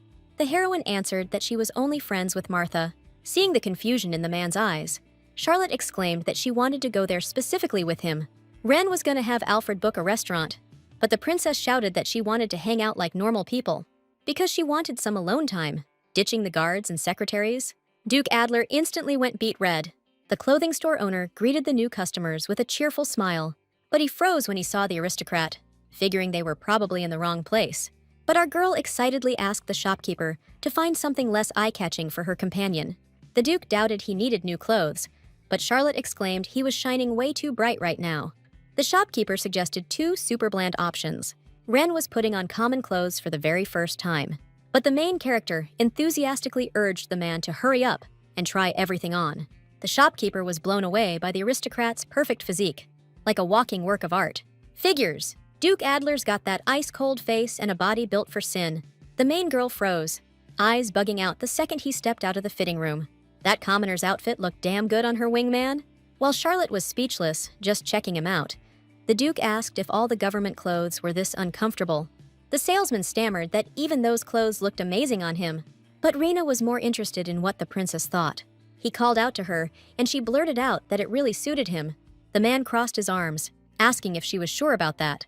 Charlotte started tripping over her words, saying she knew it looked great on him right away, so now she was head over heels.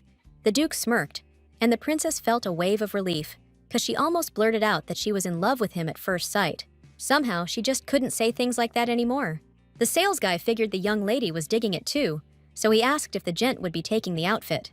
But Ren was like, nope, he's buying everything in the whole damn store. Charlotte was thinking, isn't that usually what you say when you're buying something for your girl?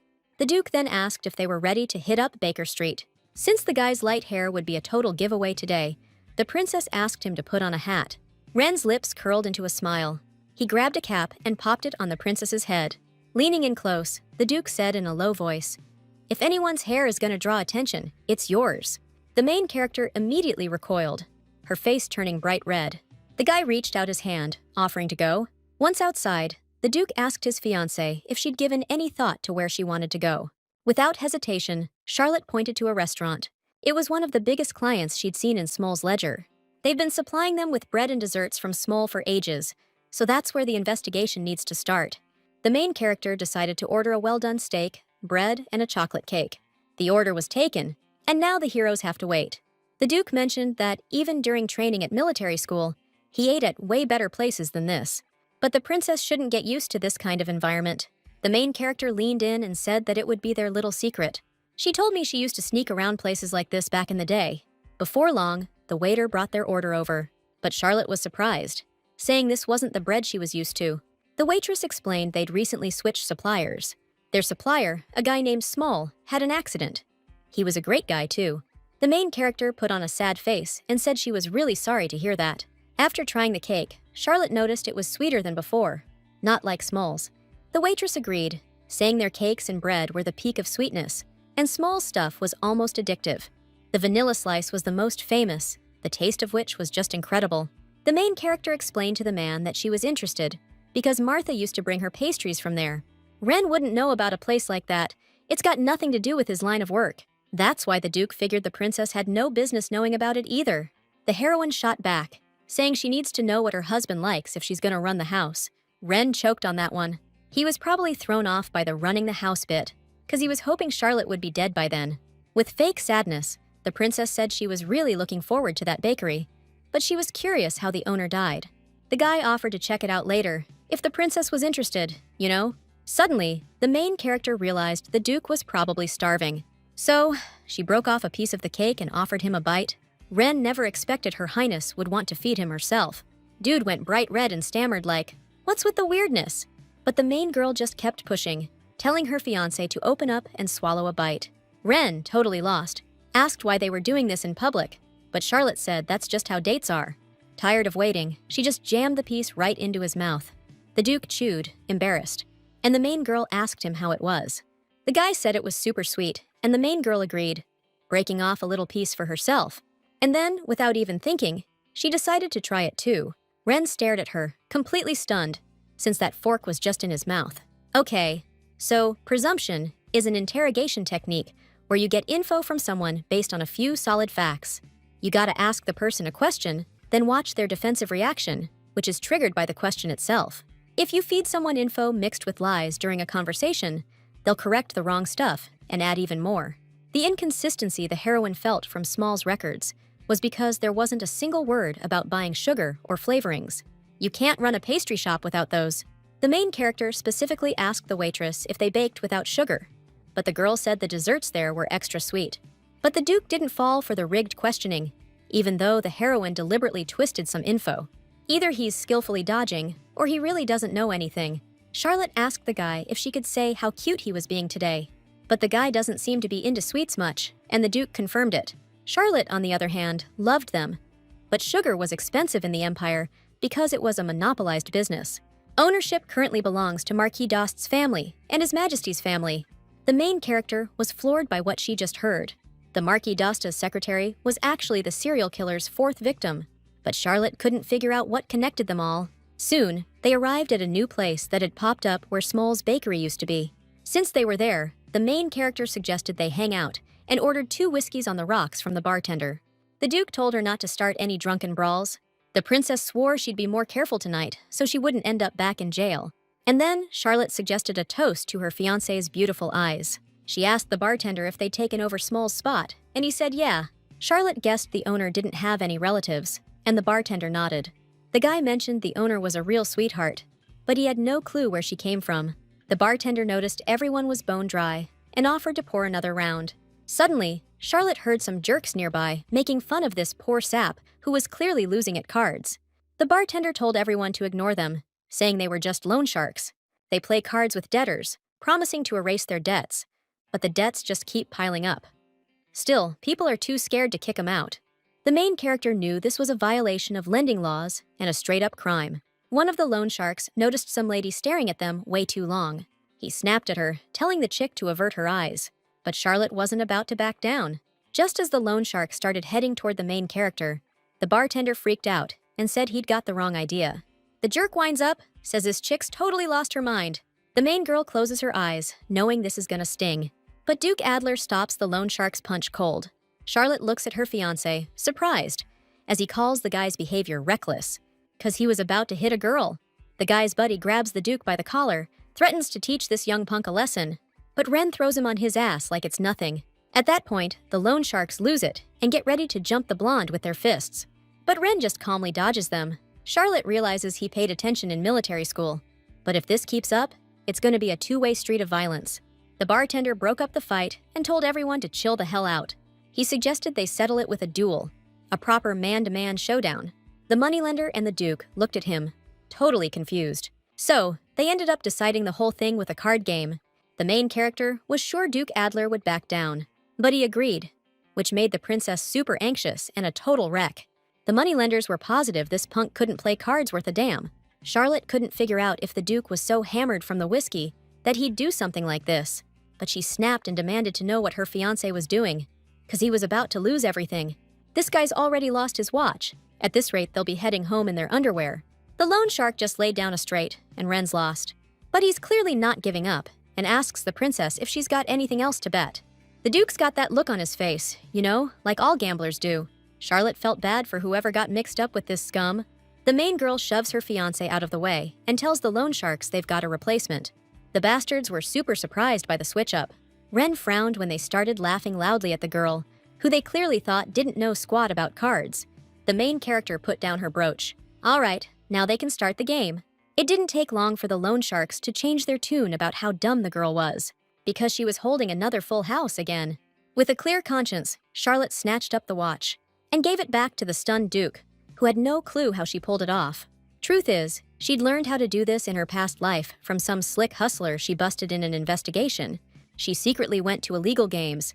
You don't raise suspicion in those investigations if you've got the skills yourself. That's how the main character managed to nail over 20 guys. The dude just stared at her, confused, when she announced she was betting all her money this time. He called her cocky, but she told him to quit if he wasn't sure he could handle it. But the loan shark yelled that he was doubling down, and the princess told him they'd need a contract. The stakes were high, but if the main character wins, she's free. And if she loses, the girl has to pay up with her body to cover the debt. The loan shark decided to show his cards first. It was a straight flush, which was his way of saying the girl shouldn't be so cocky. But now it was the main character's turn. She laid down a royal flush. The loan sharks froze, mouths agape. Duke Adler was stunned too. The main character showed the contract and told the guys they shouldn't be so overconfident. The debtor thanked his saviors, and Charlotte advised him not to do business with loan sharks and handed over the debt forgiveness agreement. The guy said he didn't want to take things that far, but he was doing it for his sick kid. Even now, all he could think about was his poor sick child. Out of nowhere, the main girl said she wasn't sure how valuable it was. She held out her brooch and told him to take it if he was short on cash for medicine. The commoner couldn't hold back the tears and started thanking her for showing such kindness to someone she barely knew. He promised to pay her back somehow, but Charlotte told him not to worry about it and said goodbye. The Duke asked if she was always this forward. The princess apologized, saying the man was dragged into all this because of her, and promised it wouldn't happen again. But the Duke replied that he actually had a great time because of her. He'd never seen anyone shuffle cards that fast before. The main character was relieved he wasn't suggesting they see each other again before the wedding. Ren froze, hearing noises close by. At the last second, he managed to shield her from the flying bullets, pulling her into a tight hug. The main character's eyes widened, and she asked, totally lost, what was going on? The Duke answered that someone was probably tailing them. Charlotte felt a wave of fear and guessed it might be those same guys from the bar. But this was almost better, because if anyone knew their true identities, it would complicate things tenfold. The Duke pulled out a gun, saying they were better off avoiding a bloodbath. Seeing the confusion on the princess's face, Ren asked if she really thought he'd stroll around these streets unarmed. The heroes could feel their pursuer closing in, but they didn't let on. All right, princess, the Duke said, barely glancing back. We're gonna have to hoof it for a bit.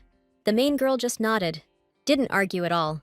The guy chasing them was totally caught off guard when they suddenly bolted, and he was right on their tail, taking off after them. As they ran past an alley, the Duke cut sharply into it. The main girl yelped a little, surprised when the guy yanked her in after him.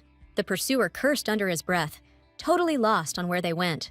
Ren held the princess close, listening hard for footsteps, gun at the ready. Charlotte's cheeks started to flush red. The guy cursed again, muttering that someone was gonna pay if he screwed this up. He was walking down the street, checking out every nook and cranny. That's when he peeked into the place where our heroes were hanging out. The Duke landed one sharp blow to the back of the guy's neck. The man instantly blacked out and hit the ground hard. All the guy had was a dagger, and Ren wanted to ask Your Highness if she knew him. The main girl was about to say no, but suddenly the Duke covered her mouth and told her to be quiet. A few guys were heading their way. Maybe they were in cahoots with the attacker. Duke Adler cocked his pistol, 'cause this time he'd probably have to use it. In a shady corner, the main girl spotted a stick. The blonde gave the girl a skeptical look as she resolutely took her hand. It was a solid plan, but Ren really didn't want the princess getting hurt. Every second, those footsteps got closer. Now they were practically on top of them, and our heroes tensed up, ready to throw down. Finally, a figure rounded the corner. Duke Adler immediately stepped forward, leveling his weapon at the guy. But he froze and lowered his gun, recognizing the dude. It was Alfred, speechless and freaked out by his lord's actions. Ren let out a sigh of relief and asked if he hadn't told him to stay close. Alfred explained they'd totally panicked when he and the princess vanished in the alley like that. Turns out, their stalker was way too clumsy for this kind of thing. The secretary suggested they take him with them and drop him off later, once he'd sobered up. Charlotte was surprised the Duke had Alfred tailing them, and her fiancé explained he couldn't just leave the princess alone. The main character admitted she'd been a little too reckless. The Duke reached out and said he had fun anyway, but it would have been even funnier if he'd gotten to see Her Highness swinging a stick. Charlotte was slightly flustered by his words. And after a pretty unproductive investigation on Baker Street, the busy days of ball prep began. The princess was sure she could die from studying all these delegations and participating countries. Suddenly, someone asked Her Highness if she was just now heading back to her room. Right in front of her, Charlotte saw John smiling. It was scorching hot out, but he was still patiently waiting for the princess to be free. Waiting for her wasn't a hardship for John. The main character gave a bashful smile. They headed towards her palace, and the main character remembered she had good news for John. Charlotte was told that personal guards weren't allowed at the ball for everyone's peace of mind, so the guy could relax tomorrow. But John wasn't happy about that at all. The main character explained that the palace guard would be there. Hearing that, the guy's face just fell. John decided to ask Her Highness if Duke Adler would be her partner tomorrow. The princess stammered a yes, and he snapped back, asking if she had any sense of self-preservation. She was the one who said she was being followed when she was near the Duke, right? John just didn't get why she would put herself in danger to dig up this evidence. The main character was at a loss for words, because she didn't want to reveal that she'd be one of the victims in the future. And if she didn't find the killer, her death was a sure thing. So she explained that she couldn't just ditch her fiancé without a good reason. Because Duke Adler is her fiancé, John knew he couldn't argue with that. So he was forced to shut his mouth. A cheerful Martha ran out to greet them. The day of the Imperial Alliance Ball had finally arrived. Princess Charlotte looked absolutely stunning. Her maid knew that dress would look killer on her. The main character realized this was her first appearance since she went ballistic and chased those delegates around. Stepping outside, the princess immediately spotted Duke Adler waiting for her. The man bowed and told the princess he was thrilled to see her. Seriously, this vision of dazzling beauty, brighter than 1,000 light bulbs, is off the charts. Charlotte complimented the Duke, saying he looked fantastic today. The blonde guy replied that the dress looked amazing on her. The main character thanked the Duke, because she managed to get the outfit thanks to him. Still, Charlotte was sure the Duke paid extra for the dress, since she got it for a steal. Ren just waved it off, saying he had no freaking clue what she was talking about. The guy asked if there were any problems back at the palace, and she said everyone was busy getting ready for the ball. Out of nowhere, the Duke tells her that it was Prince Frederick's guy who was tailing her on Baker Street. That news totally floored the princess. Turns out, that punk was weak, and he spilled the beans before they even had to use any tools on him. Maybe they were trying to dig up some dirt or something by following her. Charlotte knew Frederick was hostile. He made his hatred pretty obvious at breakfast, but their stalker had a dagger on him, but he didn't even try to use it. Attempting to off a member of the royal family is a major crime, so if he'd gone for it, he would have finished the job. The princess was right, because Prince Frederick ordered him to get any info on her that he could use. They got a confession, so if Charlotte wants, they can drop that bomb on the royal family. The main character just stared at the blonde dude, totally stunned. The Duke wondered if she shouldn't be kept away from her older brother now. He promised to testify, so the princess didn't have to sweat it. The prince wouldn't weasel out of this, but she knew that even if she spilled the beans, Frederick wouldn't face any real consequences. Actually, it might come out that she was gallivanting around town, so she asked them not to make a scene. The Duke didn't argue, but for now, the princess better be careful around Prince Frederick's people. She found it funny that she was being looked after by a guy who might kill her soon. Because of that, she kept letting her guard down, even though Duke Adler was still the prime suspect. Princess Charlotte and Duke Adler stepped into the ceremonial hall. Right in front of them, there appeared Madame Taylor. The main character immediately curtsied, greeting the emperor's younger sister, who brought in a ton of cash. The madame mentioned that last time they met, she kept her eyes glued to the floor. But now the princess's taste has gotten way better. Madame Taylor had heard the niece had been doing great lately. The main character wondered if she had to put up with teasing from her aunt too. The madam knew the princess had recently saved a few lives, including the emperor's. Plus, she suggested fixing the wheat harvest problem by brewing it into alcohol. Duke Adler stepped forward and confirmed that Princess Charlotte was the one who did all that. Turns out, Madame Taylor was getting something out of this, seeing as she owned an alcohol distillery.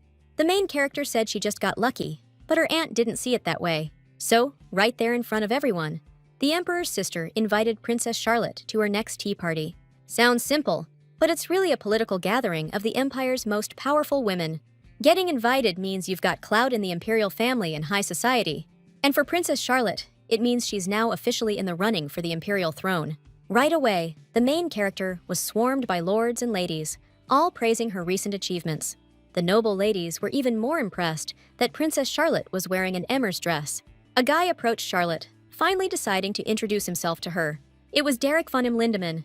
The princess knew about him because his talents made him famous in the Demios territory, so he kissed her hand in thanks. Out of nowhere, Duke Adler icily told Mr. Lindemann that the princess would soon need to attend a public event. The man bowed and said he hoped to see her again soon, but Ren told him that probably wasn't going to happen. Crossing his arms, the Duke told Charlotte they needed to maintain a strict distance. As soon as she replied that she hadn't even gotten a word in, the Duke coldly asked if she even had a reason to talk to him. The main character looked at her partner, totally lost. Duke Adler, clearly annoyed, explained that he hated anyone who touched him without understanding his worth. Charlotte wondered if they were fighting over mineral resources. Suddenly, another guy approached the princess. It was Duke Killian. Ren's glare intensified, even more than before. The main character asked Duke Killian, surprised, if he needed something from her. The brunette wondered if the princess hadn't told him to observe etiquette at their next meeting. That's why he came over to say hello. Charlotte was happy that he'd listened to her words. Suddenly, Duke Killian got curious. Wasn't Duke Adler supposed to be at the Allied Nations meeting? To make sure everything goes smoothly, who better than him to know how important this summit of world leaders is? Ren thanked him for his concern. However, he was planning to head there as soon as he escorted the princess to the hall. A slight smile played on James's lips. He suggested entrusting Princess Charlotte to him, since he's also involved as part of the royal family. Ren appreciated the offer, but he wasn't so swamped that he needed someone else to escort the princess. Duke Killian scoffed and asked the Duke if he actually thought he was the one being offered. The blonde retorted that this wasn't an offer anymore, but a serious interference. James, losing it, told the Duke that he was having a hard time putting up with his attitude. At that moment, the main character had no clue why they were arguing and ignoring what she thought. So Charlotte asked if she could decide for herself who would escort her. Duke Killian was all for it, of course, since the princess always does what she wants anyway.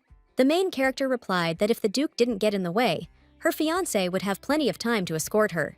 Now James can leave them alone and go take care of his own business. Duke Killian shot back, all serious, if she was for real right now. The lead reminded him that she'd always been straight with him. And then she and Duke Adler took off together. Once they were outside, Ren asked if she'd honestly always been truthful with Duke Killian. He doubted that was the case, like, ever. The lead reminded him she already said her past guys were ancient history. Ren got all curious, wondering if it was his good looks that did it. Charlotte snapped, asking if he was still hung up on that. The blonde started listing all the princess's compliments until the lead shut him up. The Duke asked if she was feeling awkward right now. The princess herself said she forgot all about other guys because of him. Out of nowhere, Duke Adler leaned in and kissed Charlotte's hands. Ren announced he'd have to put in even more work now, so she'd forget that other guy even better. Duke Adler let go of his fiancé's hand and promised that when this was all over, he'd personally escort her home, so she shouldn't even think about letting another dude walk her back. The Imperial Family Evening. It's where delegations from the colonies greet the Imperial family. It's an event to show respect to the Imperial family, and it's held in the reception hall. The event was taking place in a separate palace, but even so, some of the guests were already here. Even Princess Camilla? Charlotte showed up, and this girl's face just twisted up with hate and disgust. The main character wondered if it was because her reservation at Emmer's got cancelled, that now this girl felt the heat. People only started treating her like a human being recently. Before that, Charlotte had a pretty messed up reputation. Things are kicking off soon, so they're asking all participants to get ready. The main character's eyes went wide the second she saw the guy across from her. Duke Killian was staring right at her, not breaking eye contact. Charlotte looked away, and the dude did the same. Just then, the Emperor walked in with Her Majesty. The main character realized it was the first time she'd ever seen the Empress. She's got crazy power in the Empire, which is why Camille and Frederick are the top contenders for the throne. The Empress's gaze turned disdainful the second she looked at Princess Charlotte. In Her Majesty's opinion, the girl was just like her mother, clueless about what's up and down. In other words, a total idiot who hangs around the streets. The main character smirked, since it was obvious Her Majesty knew about her slumming it. She's got to be talking about Baker Street, where I was recently, so she's been spying on me with Frederick. Figures she sees her son as the heir. But despite all that, the princess greeted the Empress according to every rule of etiquette. She wasn't about to take the bait from Her Majesty's provocations. The imperial family greeting began. Delegations lined up, their hands full of gifts. The look on the main character's face went from surprised to a little confused when Frederick asked the Emperor for a quick word. The prince wanted to brief him on the sugar shipments from the Demio state. Charles Ogerton, who owns the biggest sugarcane farm, is showing some serious loyalty to the empire. With the Emperor and Count Dost backing him up, Frederick was planning on getting sugar to all the allied countries. The Empress gave her son props, seeing as he went all the way to the dangerous Demios lands himself and hammered out the deal. The annual income from this deal's probably going to be over $1 billion. Easy. Looks like Camilla didn't have a clue about any of this. I mean, the Imperial family is a place where you can't even trust your own blood. One look at Charles Ogerton, and the main character suddenly got a bad feeling, like danger was rising. Because of her past job, once she's sized someone up and knows their name, she never forgets. The princess recognized the guy from the Imperial Alliance documents she'd been studying for the past decade. But this wasn't Charles Ogerton. He claimed he owned a sugarcane farm in Demios, but his region was known for its mines, meaning the soil was crap.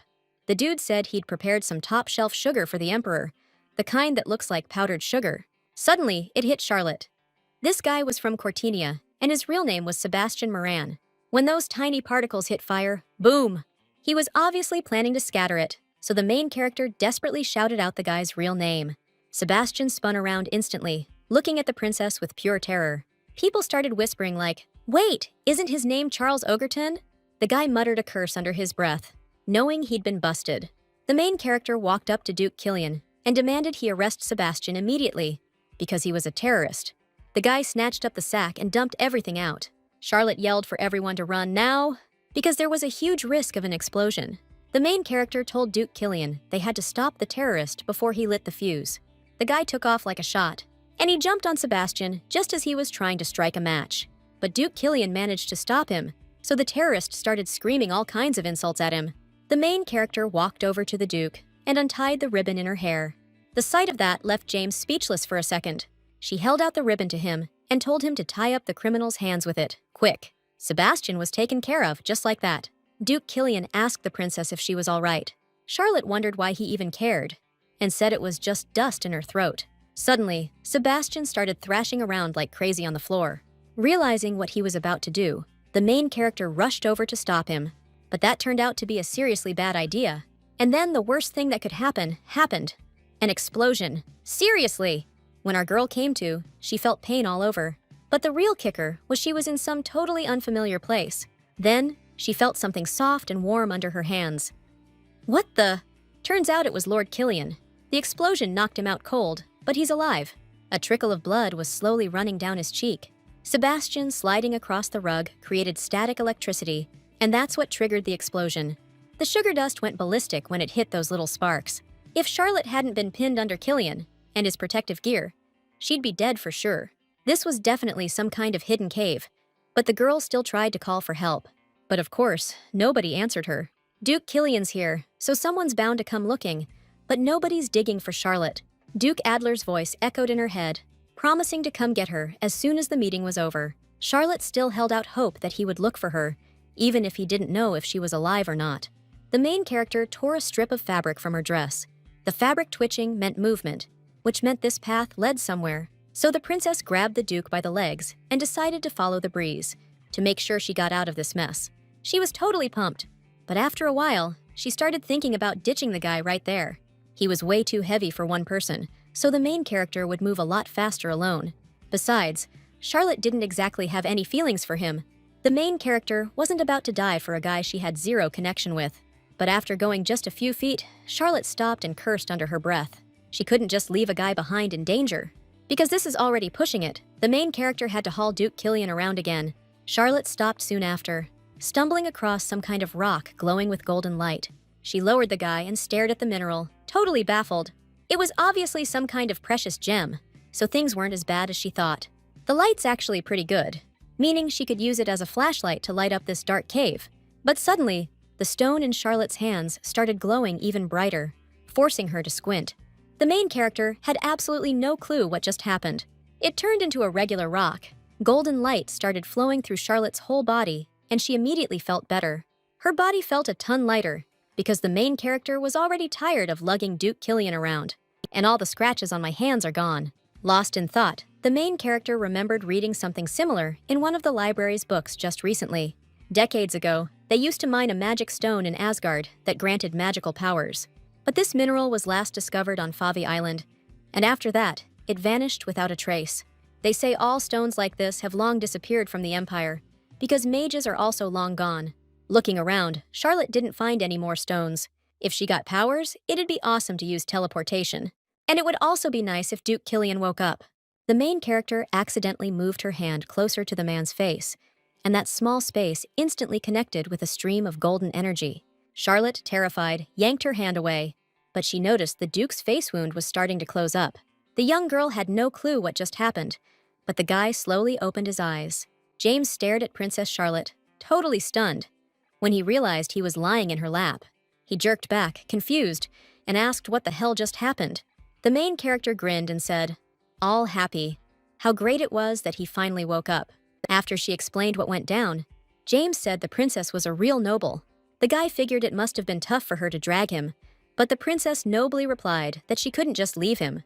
Duke Killian sincerely thanked Her Highness, but now's not the time to waste energy, so the main character suggested they head towards where the wind's blowing from. James offered to escort the lady, but then he suddenly tripped over a rock. And yeah, I totally face-planted right into this girl's chest. Later, the heroes were trekking through the cave in total silence. Everyone was trying to act like nothing had even happened. James was the first to break the silence, saying he had no idea there were caves like this under the palace. And they definitely don't look like they were made by nature. But it's not the Empire's doing, because the military isn't running this place. Maybe the enemy built it, so we need to do a serious sweep when we get out of here. Guess we owe that explosion some thanks for finding this cave, which Cortina might have built. James gave the princess a confused look, seeing she was lost in thought. He avoided major injuries thanks to her protection while he was out cold, and the guy was seriously grateful for that. Charlotte just said to thank the armor, because she decided to keep the magic stones a secret. Duke Killian wanted to apologize again for being such a jerk to the princess. He treated her like garbage, even though he knew how she felt, so he was begging for another shot. To the guy's request, the main character said she didn't know. Just because they survived the explosion doesn't mean Charlotte's gonna pretend nothing happened. The Duke was just publicly mocking Charlotte. And now, after a few minutes in a cave, he thinks everything's cool? James exclaimed. Didn't she risk her life to save him when things got hairy? When he woke up, he saw her beautiful smile and realized how genuine she'd been with him all along. But really, it was just a smile of relief that she didn't have to lug him around anymore. The main character decided not to answer at all. No point even trying to explain nothing to him in a situation like this. Before long, the heroes reached the hatch at the top of the cave. Sounds like we're getting out. Hear that water flowing and the city noise? Duke Killian told Her Highness he'd boost her up, and she could lift the lid in the meantime. Charlotte wasn't expecting him to do it so damn fast. Right then and there, knights were running around everywhere with torches. They froze up when the hatch started lifting out of nowhere and demanded to know who was up there. Out popped Princess Charlotte, looking beat to hell, telling them to help her out, pronto. They got Her Highness out quick, and she told him Duke Killian was still down there. The knight said the king's all right, and they'd been looking for her with the Duke the whole time. James suggested we haul ass back to the castle as soon as possible. The whole place was smoking, and part of it was completely wrecked. Our heroes rushed inside to see what the hell was going on. The knights immediately burst into tears and ran to Duke Killian the second they saw he was alive and kicking. The main girl, though, kept going. The entire imperial family and all the nobles are okay, but the servants left later, so a lot of them are hurt. The princess was swarmed by nobles who were freaking out when they heard she was trapped under the rubble. The main girl just smiled and told them she was fine and not to worry. Duke Adler said he'd come for her, but he was nowhere to be found. A doctor ran up to Charlotte and asked the princess to let her check out her injuries. The girl was totally shocked. She'd heard the princess was right in the blast zone, but she looked fine. The main character just stammered out that she'd gotten lucky. It was only then that the princess realized something. Duke Adler wasn't coming. There was blood everywhere. Just then, a guy's voice called out, and she spun around. It was John, all out of breath, his face a mix of worry and relief. Trying to catch his breath, the guy asked if she was all right. Martha ran up to the princess and hugged her tight, just letting all her emotions out in tears. The nobles started whispering, judging the maid for acting so disrespectfully to her mistress. But Charlotte coldly announced that she needed to speak with her maid in private. That's why I told everyone to step back. Once the crowd cleared, the main character asked the guys how they ended up here. Turns out, Mr. Watson wasn't working today, but he was so worried he came to the palace anyway, and then this horrible explosion happened. Charlotte exclaimed, asking if they came to search for her in the rubble, saying it was way too dangerous. John explained that only Killian's men were doing the searching, meaning they could have just left the princess in danger. The main character started arguing with John, and they both stuck to their guns. Just then, a man approached the princess. It was Duke Killian. James wanted to thank Her Highness again for saving him and get a chance to repay her. The main character coldly replied that he could show his gratitude with money. Duke Killian definitely wasn't expecting that kind of response. Then, a sly grin spread across his face. He pointed out to Princess Charlotte that her fiancé, Duke Adler, was nowhere to be seen. Martha and John froze, totally not buying it, and our main girl just scowled. She shot back that he did care about what happened, but he just said he was keeping it real. Charlotte's jaw clenched. She was so ticked off. And then she spun around and headed for the exit. James just smirked and wished the princess a good night. At the Imperial Alliance ball, the whole palace was in chaos because of the terrorist attack. The Emperor was pissed and wanted to wipe Cortina off the map, but he couldn't ignore all the resources they had. So instead, he had everyone involved in the incident torn limb from limb. Martha ripped the latest paper to shreds, yelling that they should be wiped out for insulting the princess. Charlotte and Duke Adler were front-page news, but the smaller papers were focused on something else, namely that she was with her old flame and that her fiancé, Duke Adler, was nowhere to be seen. Honestly, the heroine wasn't bummed, because she knew the secret reason why he didn't show up. The princess just said that she was fine. John said the palace is a total pressure cooker right now, and if it keeps up, they're gonna run out of jail cells. Right now, Duke Adler's hunting down anyone even remotely involved with what happened yesterday. Almost everyone from Demios has already left, including Derek Lindemann. The main character asked the maid to bring them some tea. John wanted to get the princess's take. Didn't she think the Duke overreacted? It's all so weird. He didn't even show up yesterday and now he's running the whole investigation. The main character exclaimed that this crime's MO is way different from the serial killings. But John reminded Her Highness that she herself said this case was different from a regular murder, and there's a motive. This guy's willing to kill to get what he wants, and he doesn't have to do it the same way every time. Martha brought the tea, and our heroes clammed up. The main character remembered the Duke saying he hates anyone who touches what belongs to him without appreciating it. John decided to speak his mind. If his fiancé had been hurt in the explosion, he wouldn't be sitting around. Charlotte didn't say anything to that. Right then and there, the maid walked in and told the Princess Duke Adler had arrived to see her. Rewind to the day of the Imperial Alliance ball. Inside the Council of Ministers Hall, they were discussing the rise of a dangerous power that threatened the Imperial Alliance. They needed to keep a close eye on it, but Duke Adler had something else entirely on his mind.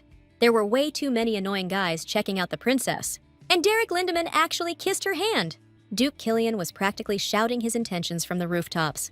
Ren started shaking his head, disgusted even thinking about it.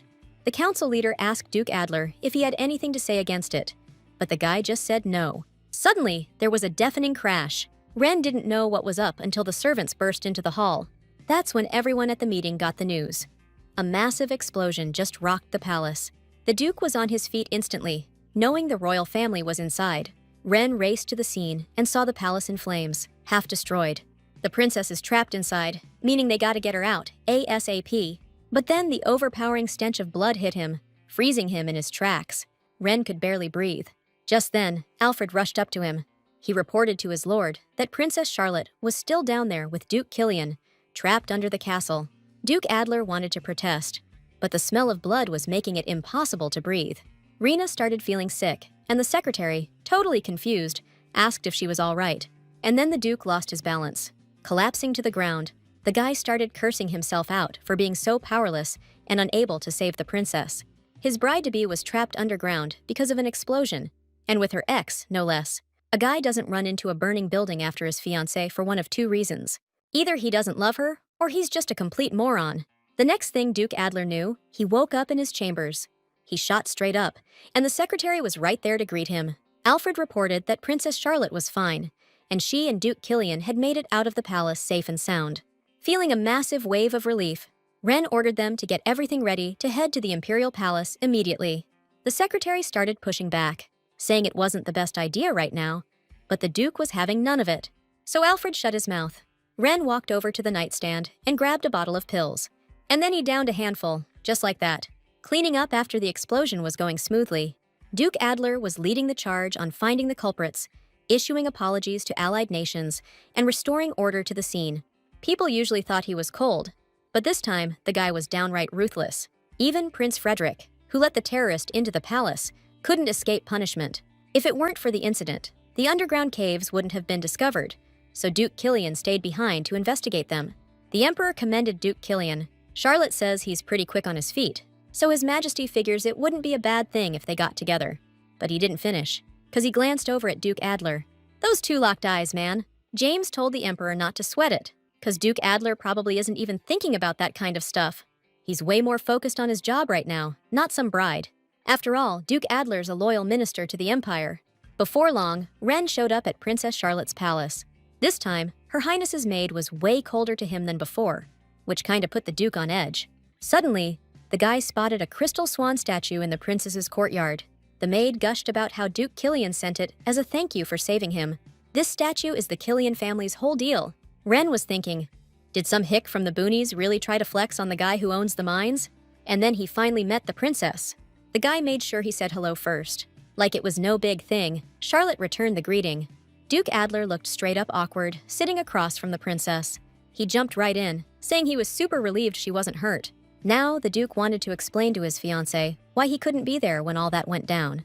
But the princess cut him off, telling the Duke she was fine. So many people got hurt yesterday, Charlotte figured he wouldn't be able to make it.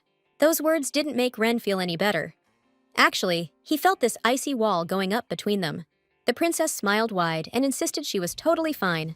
Before he could even launch into his rehearsed excuse, Princess Charlotte spoke up first, smiling kindly. She added that she knew about his situation, that the Duke had a ton of important stuff to deal with besides her. But Ren felt worse and worse. He just wanted to say it wasn't true. The Duke announced that anyone caught spreading rumors like that would face consequences. The main girl replied that she hadn't noticed anyone criticizing the Duke, and he knew she'd read the whole thing. Charlotte added that the Duke's reputation hadn't taken a hit because of any of this. But Ren was straight up pissed at those damn gossips who were hurting the princess. He just didn't understand why she was acting like this. The Duke explained he wasn't here for any of this, since she had to listen to all that crap because of him. And it was partly his fault. The main character repeated again that she was fine, just bummed that the pretty expensive dress got ruined. So Charlotte apologized for messing up the gift. The guy suddenly stood up and yelled that he didn't give a damn about what happened to the dress, because he can buy her like 20 more of those. The main character didn't expect the Duke's voice to crack like that, so she looked at him surprised. Then she laughed and said again that she was fine and really wasn't upset about anything. However, Ren didn't understand why the princess kept saying that. The main character answered with a smile that it was all because she liked him. Those words hit the Duke hard. He'd heard them before, sure, but this time his ice-cold heart started to crack. And through the broken ice, feelings he thought were impossible started seeping in. Maybe this was his first spring. A few days later, the terrorism case at the Alliance Ball was mostly wrapped up, and things with Duke Adler were settled too. As soon as the palace library reopened, after being closed due to the incident, Charlotte dove into a new investigation. Flipping through the pages of another book, the girl accidentally cut herself, but the wound healed almost instantly. That was definitely a healing power. The power that healed not only her, but also the injured Duke Killian, which meant it was definitely magic. And right now, she was holding a magic stone. They say the magic stones dried up, and all the mages slowly vanished with them. Unripe stones have a golden glow, and drawing power from one gives you flawed abilities. The power our girl discovered was accidental and incomplete. It would have been better if Charlotte got attack magic. She could have defended herself from that serial killer. Suddenly, the librarian approached Her Highness and asked if everything was all right. The main character replied distractedly that it was just a tough book she was reading. Clark had been a librarian for 15 years and never imagined he'd see Princess Charlotte so often. He noticed Her Highness's interest in magic, and he happened to be writing a paper on magic stones. Charlotte decided to ask the librarian if he knew why the wizards and magic stones disappeared. Turns out, in the past, every country mined those stones so aggressively they just vanished completely. Okay, so in super rare cases, a person can absorb a magic stone's power, if the stone chooses them. So basically, the main chick got chosen. The princess wanted to know what happens to a mage if another stone shows up in the Empire. Clark thought for a second, then said it'd be chaos. People would either want to off them or use them as a weapon. Charlotte asked, "What if it's just a healing gift?" And the librarian's like, "That's the hardest one to get. They say someone like that's got the blessing of a god." Right then, the bell dinged, meaning another customer just walked into the library. Clark stopped his story cold. He cheerfully greeted Lady Adler and practically bounced over to her. The main girl glanced at the woman, who gave her a friendly smile. She greeted Princess Charlotte right away. Our girl did the same back. Lady Adler had heard Her Highness was hitting the library a lot lately, and our main character confirmed it. The woman explained that whenever the Empress wants to see her, she uses the library after getting permission. She really loved reading, and Clark always picked out amazing books for her. Our heroine figured Lady Adler was super close with Her Highness, and the woman confirmed it. She wasn't from some fancy bloodline, but the Empress had always been good to her. Then, Lady Adler said goodbye to the princess and left the library. Clark said in awe that she was a really modest and incredibly beautiful woman. She comes to the library a lot and is always kind to him. So, the main character figured out that Mr. Adler's been visiting the Empress way too often, and Charlotte was seriously starting to hate it. Last time, the princess picked the date spot, but today they're going to a place the Duke chose. The letter she got spelled out the date and time, clear as day. Finally, our girl gets to meet her prime suspect again. And before she knew it, date day was here. The second Charlotte stepped out of her palace, she got blinded by a crazy bright light.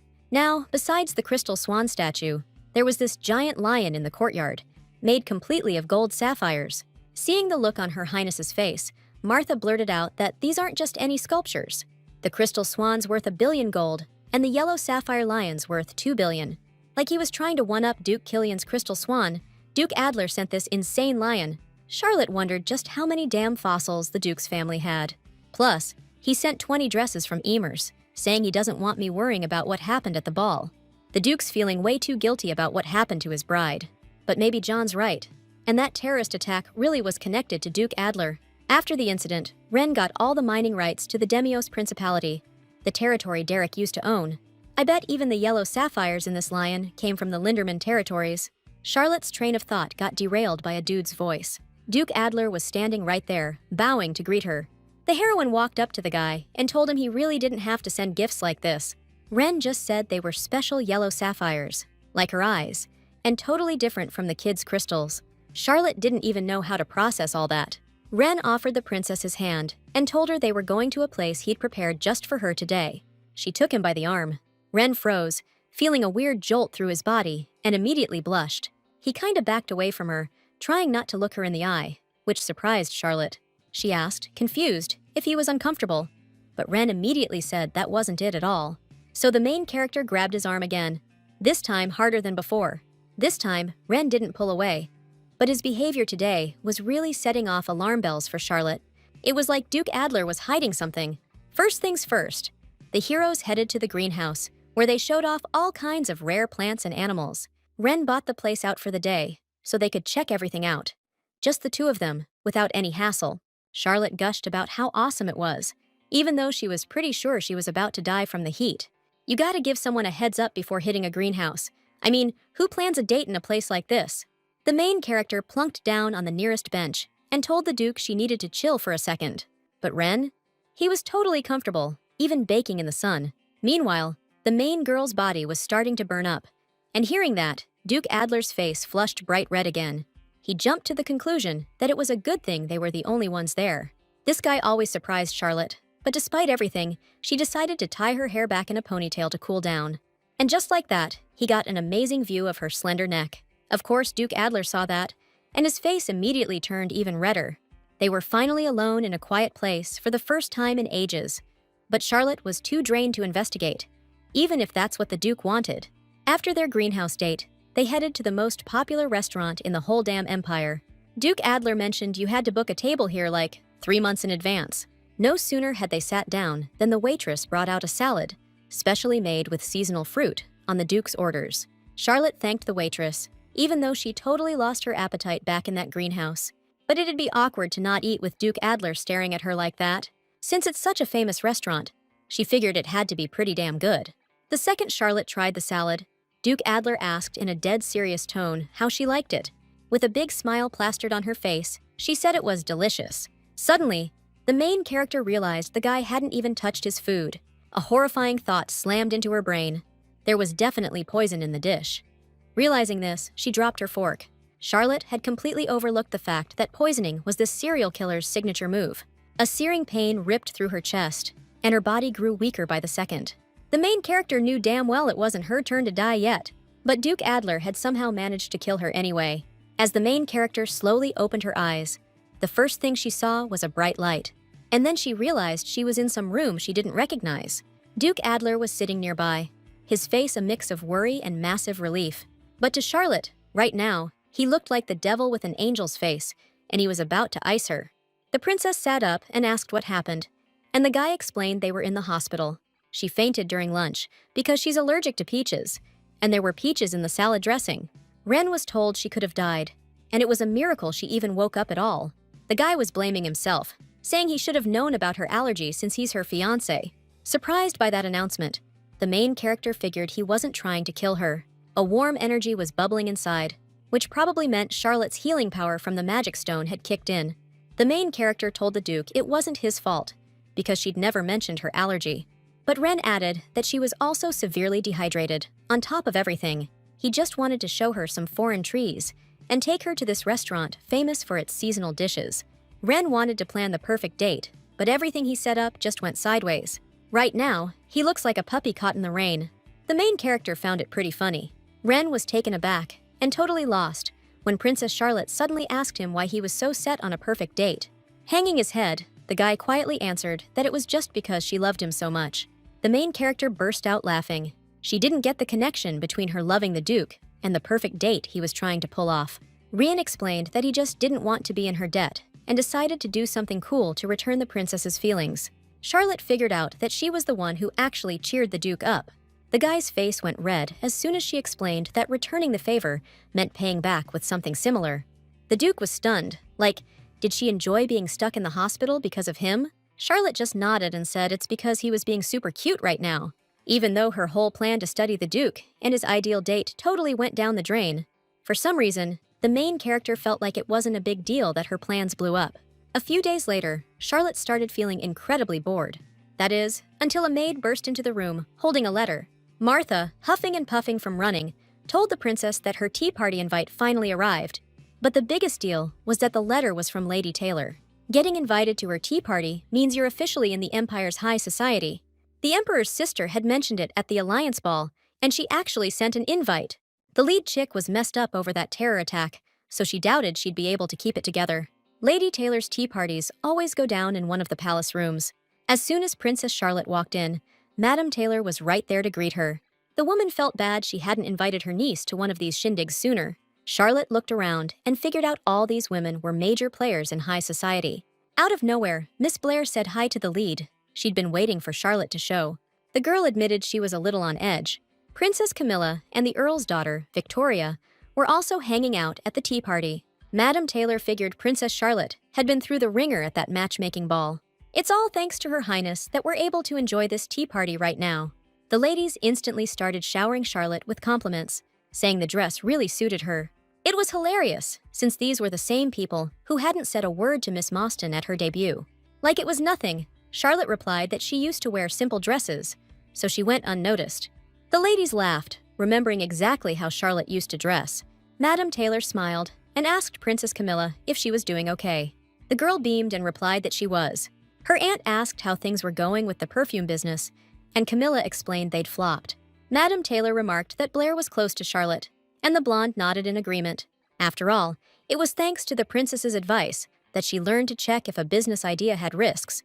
The main character thought the Duke Adler's sister was just a simple girl, but she was fighting her own battles at this tea party. Madame Taylor suggested we drop the business talk. The current empress told her to start thinking about a suitable match for Duke Killian. The imperial family and the Duke's family have been close for ages, so Her Majesty's really stressing about it. Speaking of Duke Killian, he's gonna have aristocratic ladies throwing themselves at him. Out of nowhere, Camilla nominated Victoria, saying she's perfect and could totally be the Duke's type. Because her family, the Abigails, have always been super supportive of the imperial family. The lady mentioned her father's at the palace today, talking to His Majesty about supporting the military with weapons. In a thoughtful tone, Madame Taylor said she hadn't heard any marriage proposals for the Abigail family lately. Camilla revealed that, actually, the Abigail family exchanged marriage proposals with the Adler family a while back. Since their families have been tight for, forever.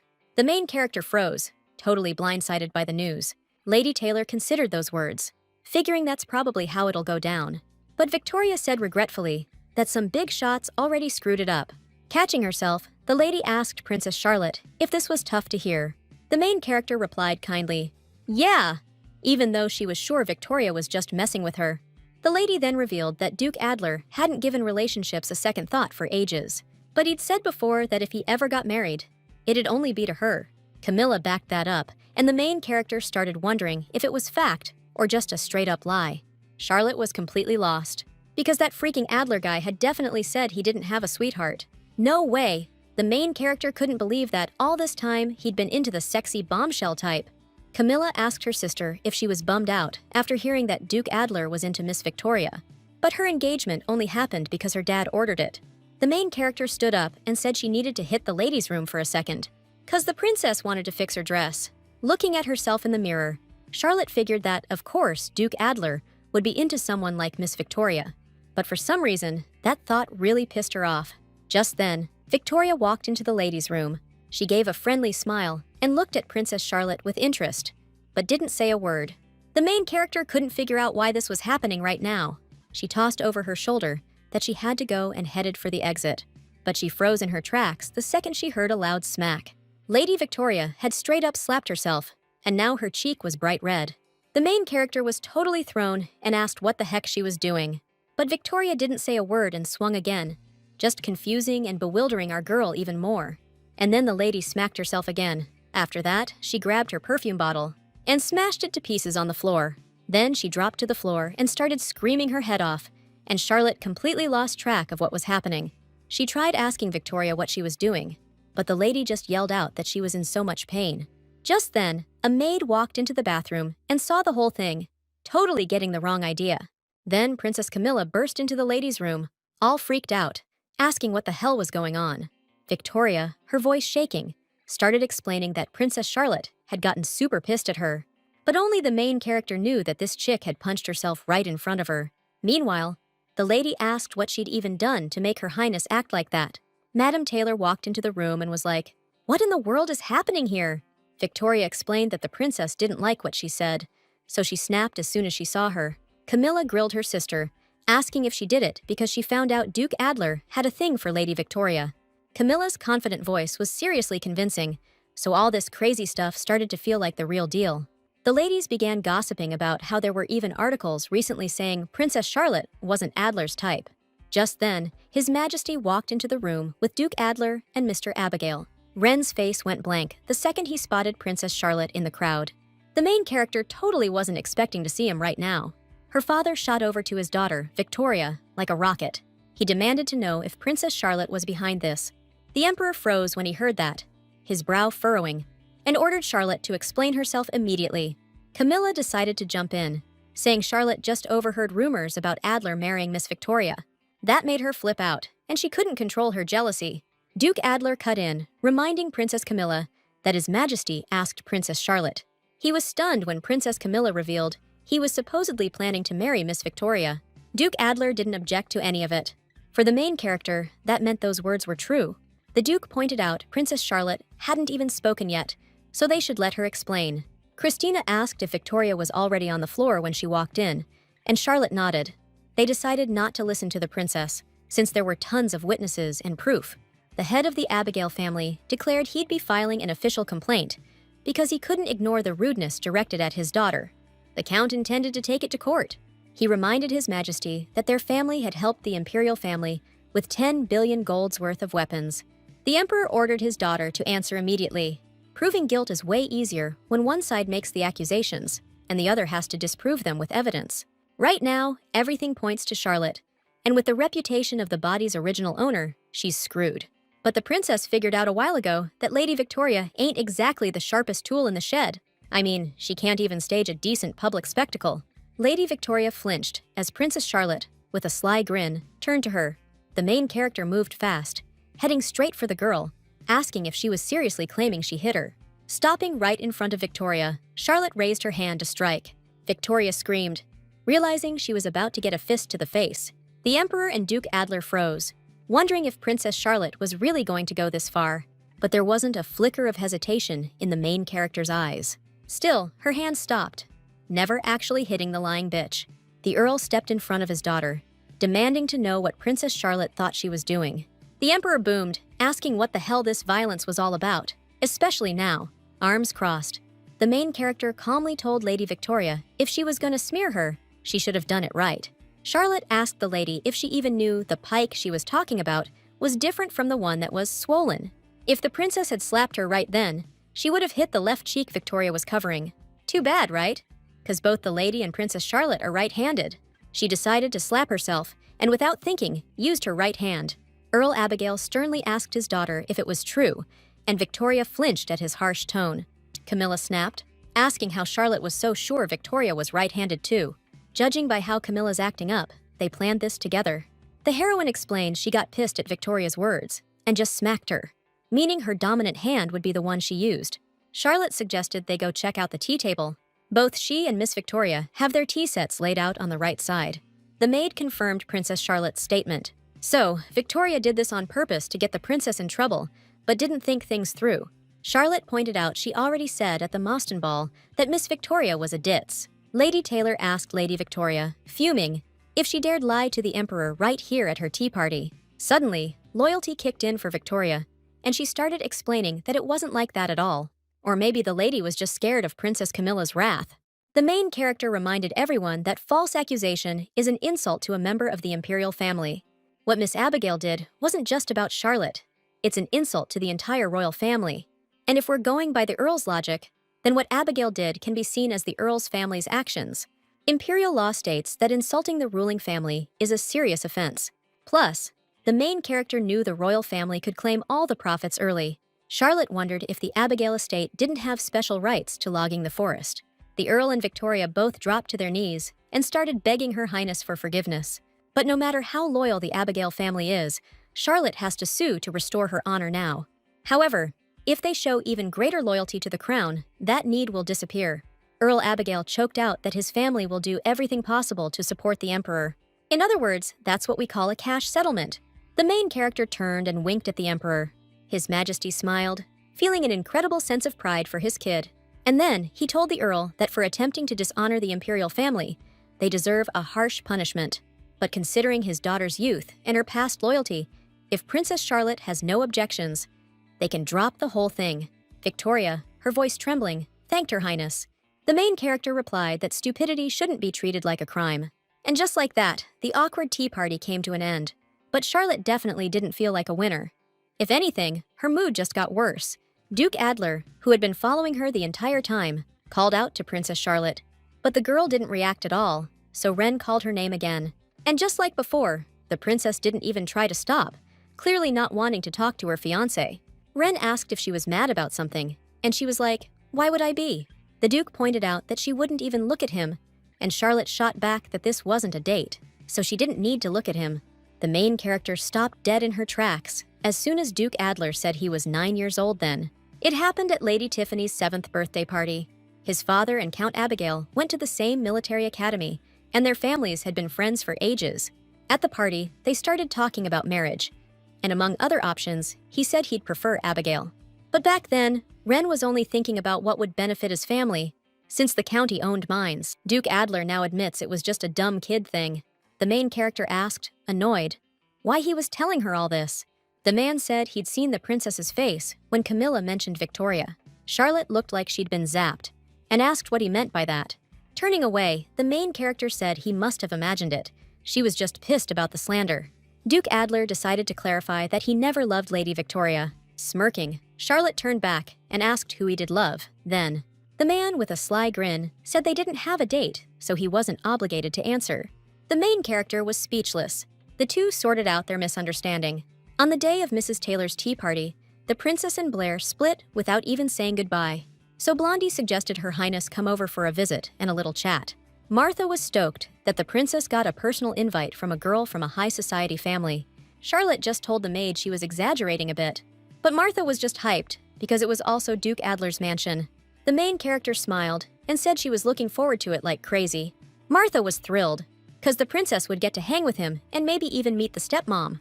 But Duke Adler said he'd be swamped that day, and the stepmom wouldn't be around either. The maid said that sucked, but honestly, it was the perfect opportunity for the main character. In the Empire, it's considered kinda weird for a girl to be the first one to suggest visiting a guy. But since Charlotte befriended the suspect's little sister, she got a chance to snoop around the house without a warrant. A few days before, at Duke Adler's mansion, Ren was saying the carpet's too dark and the decorations look ancient, so they gotta be swapped out. Alfred immediately showed up, reminding them they should be working on land management, not this. The Duke asked if selling paintings and statues wasn't part of land management. Alfred had to agree, but then he noticed the Duke was checking out fabric samples. He asked the Duke to admit he was acting this way because Miss Blair invited Princess Charlotte. Wren coldly told the secretary he was meddling in the affairs of the dukedom and Blair's personal invitations. Alfred immediately backpedaled, saying he just misspoke because he was sleep-deprived. On the day Princess Charlotte arrived, the Adler family mansion was transformed and sparkling clean. Duke Adler himself was dressed to the nines. Alfred suggested the Duke let it go since he was so worried, but Wren said he had no idea what he was talking about. He was just making sure the gardeners were doing their jobs is all. But suddenly, the guy's face changed, and he just stared out the window. An imperial carriage just pulled up to the mansion. Alfred didn't even need to look outside to know the princess was here. The Duke's face said it all. Then Duke Adler's expression shifted, and he looked pissed. The secretary instantly knew some kind of guard came with the princess too. He asked His Grace to stop gambling with other people. Blair greeted Her Majesty with a huge smile on her face.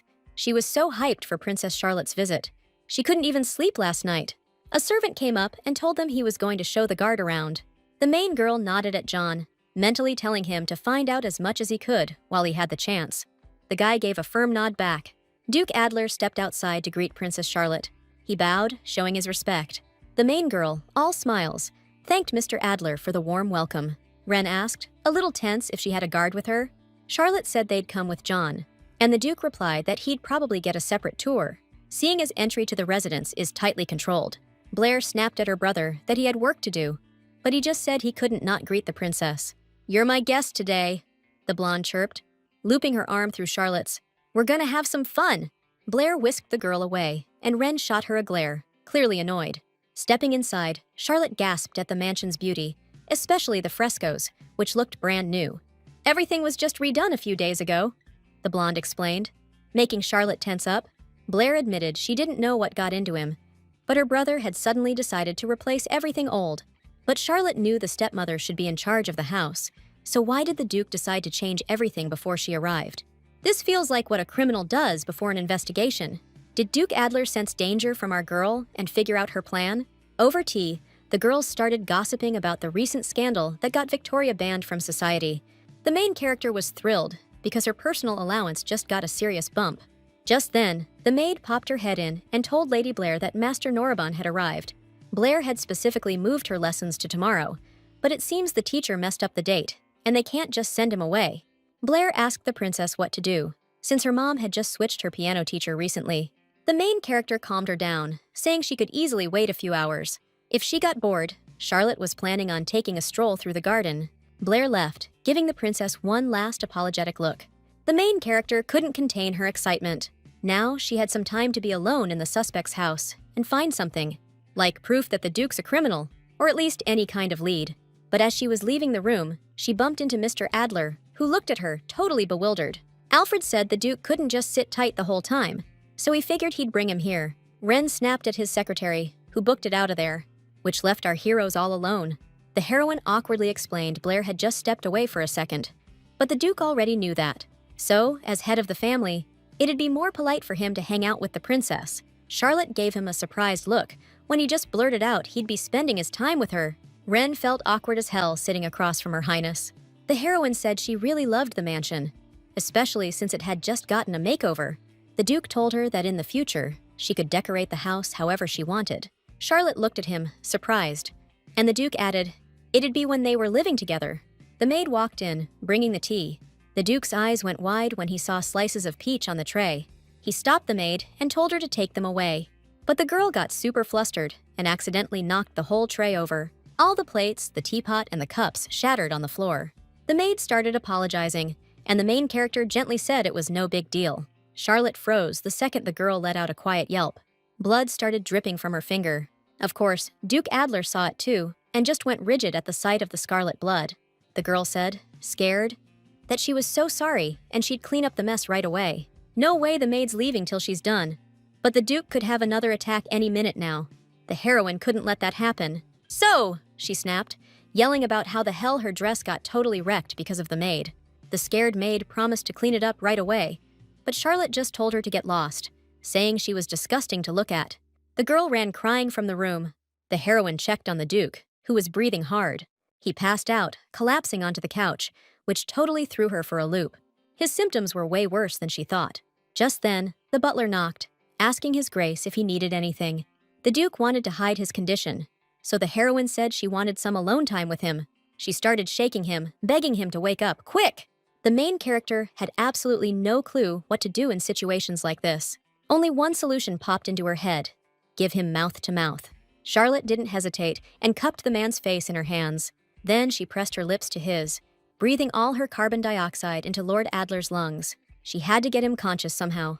Suddenly, Charlotte and Ren started glowing with a bright golden light.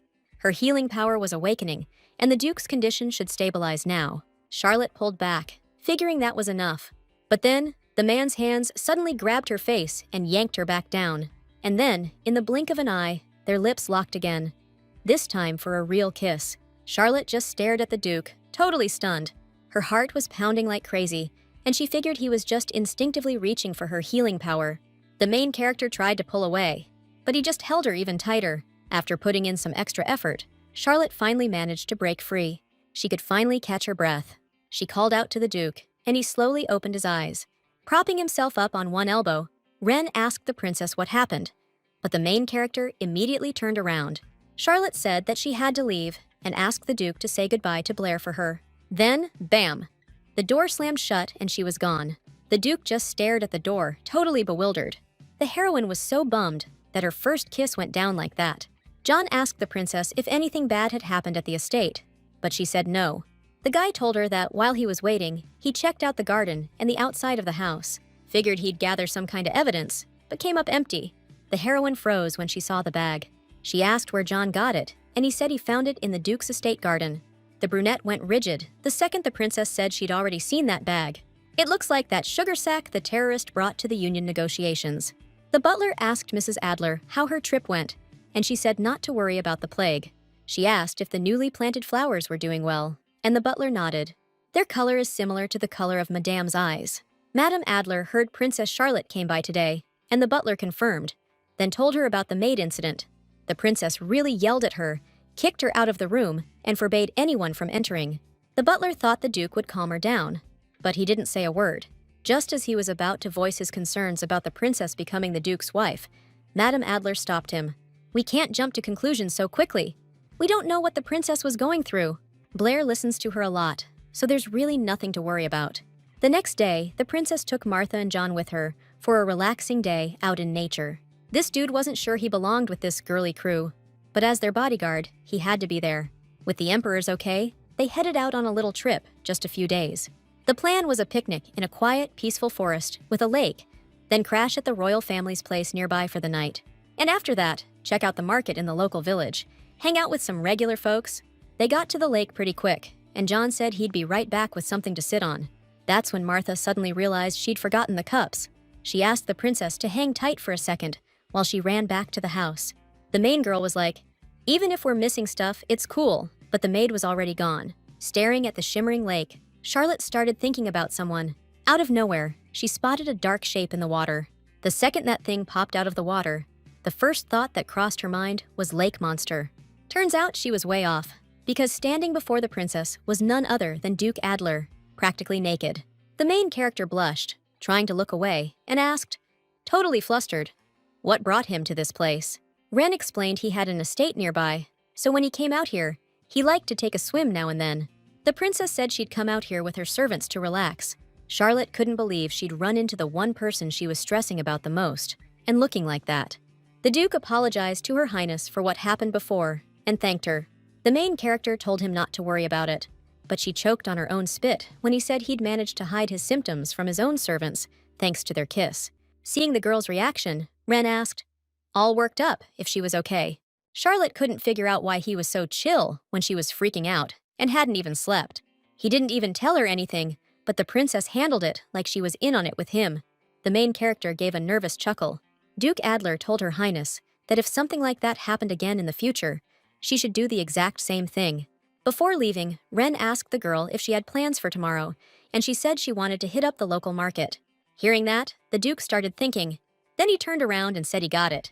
The next day, he showed up at the market in full regalia. John and the main character just stared at him, totally confused. Ren reminded the princess they haven't been on a proper date lately, so he's tagging along. He asked where Charlotte's maid was, and she said they got news yesterday that her sister's in labor. So the princess rushed her into a carriage and sent her home. Duke Adler's fears were confirmed. If he hadn't shown up, the princess would have been strolling around with her bodyguard. John got curious, wondering if the Duke was seriously planning to go out dressed like that. Ren nodded and asked, confused, what was wrong with it, and John said it was way over the top. But the Duke had no reason to listen to the brunette, so he just told him to focus on guarding his fiancée. The main character suggested grabbing some ice cream. The Duke couldn't let a noble lady pay, so he offered to cover it himself. But that wasn't gonna happen. Duke Adler's wallet went missing. It's 'cause the guy dressed so flashy, John said. Easy target in a crowd like this. Since the Duke couldn't pay, Charlotte figured she'd pick up the tab. But Ren wasn't having it. He ripped off his watch, yelling he'd pay with that.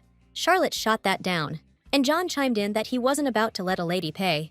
So, in the end, John was the one who paid for everyone's ice cream. Once the walk was over, John went to call for a carriage. Charlotte noticed the Duke seemed totally out of it today, so she asked if he regretted going out. Ren just smiled gently and said he really enjoyed it. The main character definitely wasn't expecting to hear that. Duke Adler noticed a blush creeping up her cheeks. Before the princess hopped in the carriage, Ren told her he'd send his own carriage tomorrow to get her to the palace. And then, Her Highness was gone. But Ren couldn't shake this weird feeling, especially since from the moment they met, the princess had been all about how much she loved him. But that strange emotion she sometimes shows, it's fear. The Duke wondered what Princess Charlotte was really feeling right now. Once again, our girl was second-guessing whether Duke Adler could actually be the bad guy. Suddenly, John popped up behind her, asking with a warm smile if she was trying to catch a cold again. The main character grinned, guessing he was having trouble sleeping too. She decided to tell John about her fears that Duke Adler might try to off her. Charlotte spilled that she got a prophecy about some serial killer offing her. Seeing the outrage on John's face, she said she hadn't told anyone else but him. The brunette couldn't swear Duke Adler was innocent, but he was damn sure he wouldn't kill the princess. But the reason why? That was staying under wraps for now. Charlotte could only trust his word because he was the Empire's top investigator. Martha once told Sir Watson that Her Highness was a good person, but she was still a princess, you know? He's supposed to get what that means. Out of the blue, John said he was good at reading the room and knew his place perfectly. He promised to protect her, even if it meant giving his own life. The heroine gave him a warm smile and said that wouldn't be necessary at all. John shot back that if she was gonna buy loyalty, she better know how to take it right. That whole thing went down after the vacation.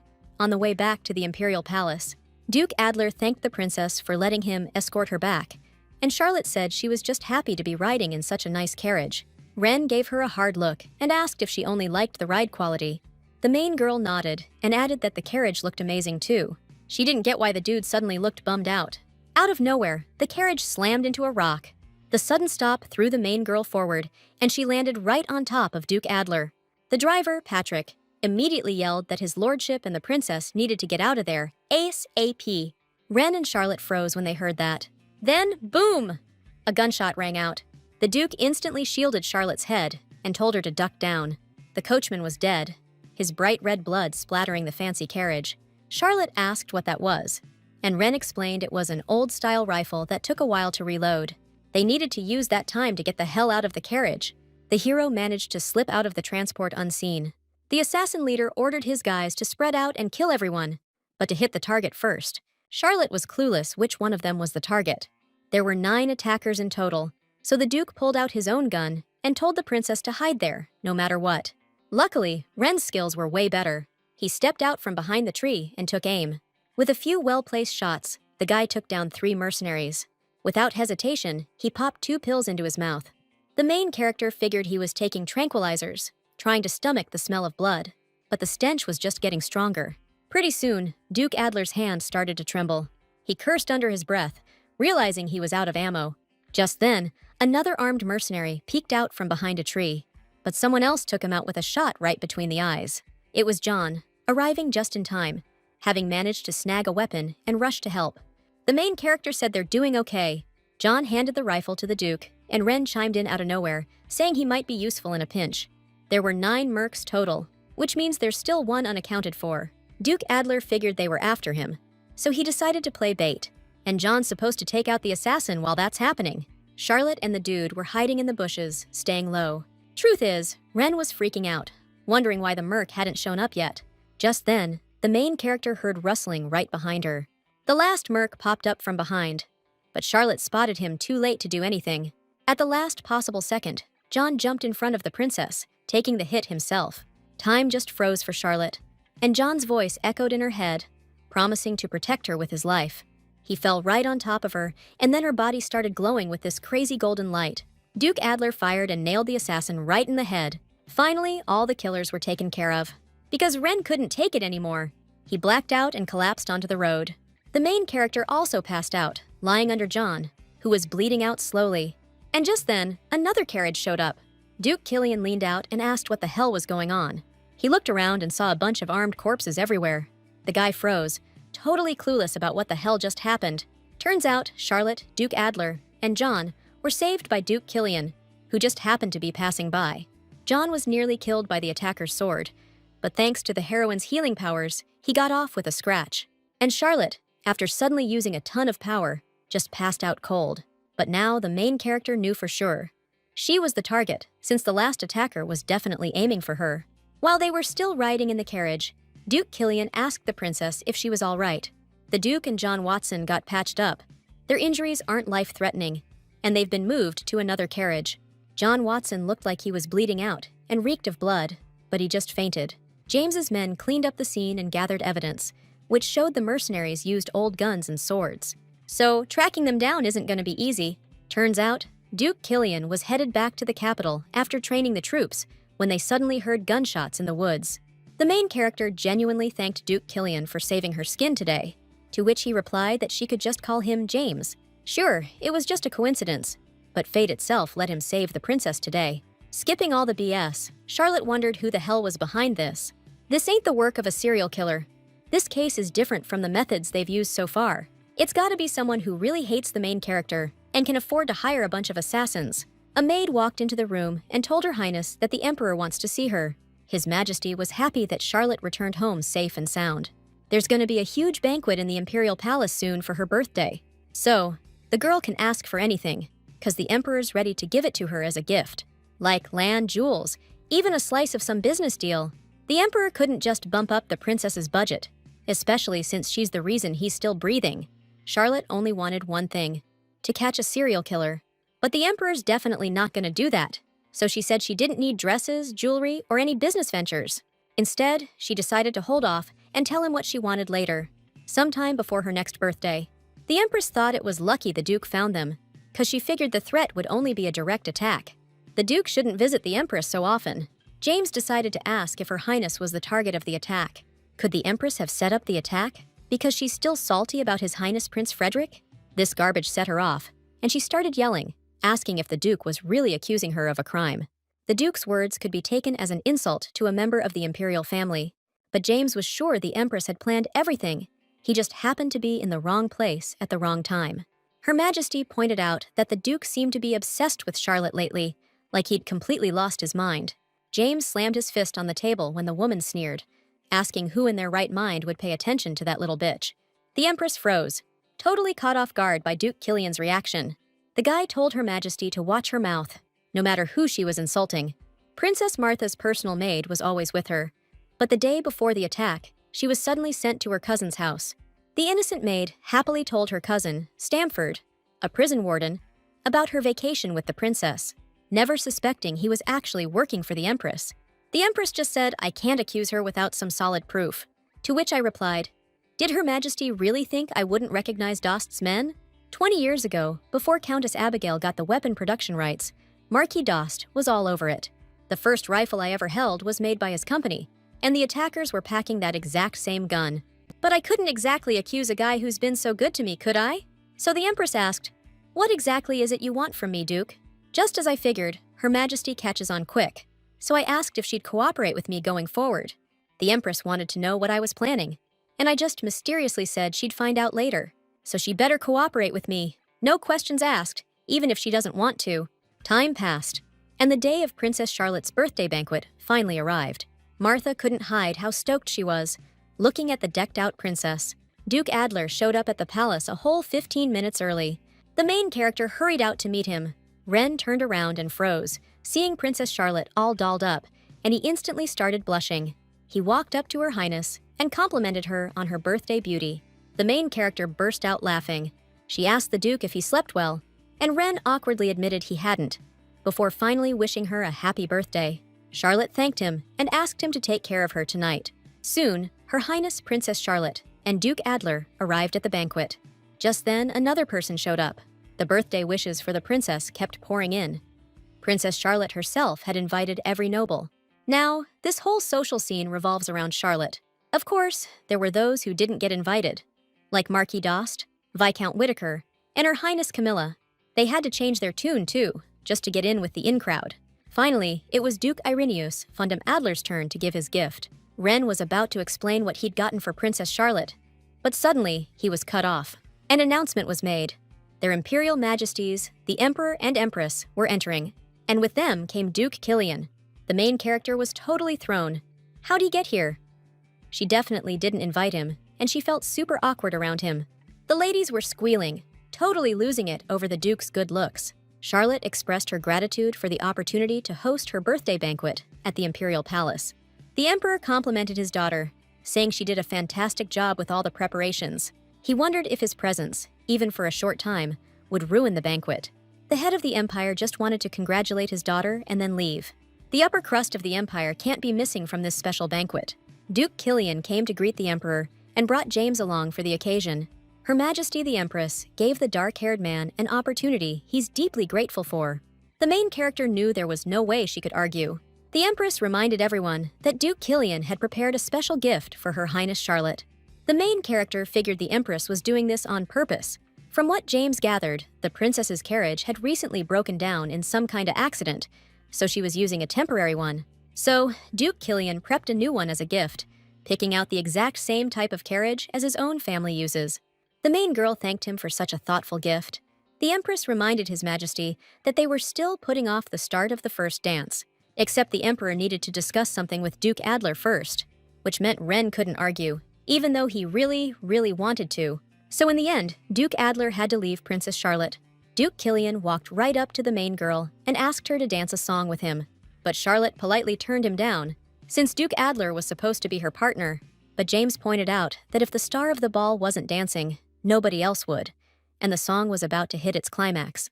The main character was speechless, so she agreed to just dance one song. The heroes began swirling around the dance floor.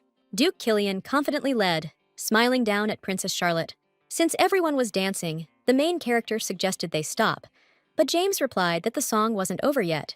Charlotte reminded Duke Killian that she already had a partner, but the guy reminded her that they'd agreed to use first names when they met earlier. Charlotte didn't get why the Duke kept talking like that, but the guy corrected her, asking her to just call him James.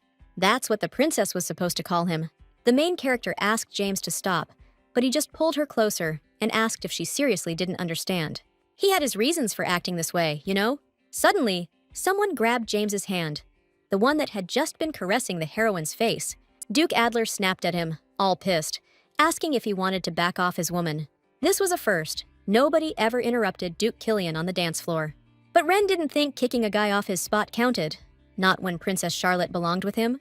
Adler brought up the engagement, but Ren just smirked and said, "Imperial law allows breaking a marriage vow made before God." Duke Adler informed His Excellency that he was interfering in his marriage right now. Ren wasn't about to ignore that much attention being thrown his way. The heroine suddenly spoke up, telling him she wanted him gone, now. And then she said James's name. A smug grin spread across the brunette's face. Then Duke Killian headed for the exit, saying as he left that he was very happy to have spent this time with the princess.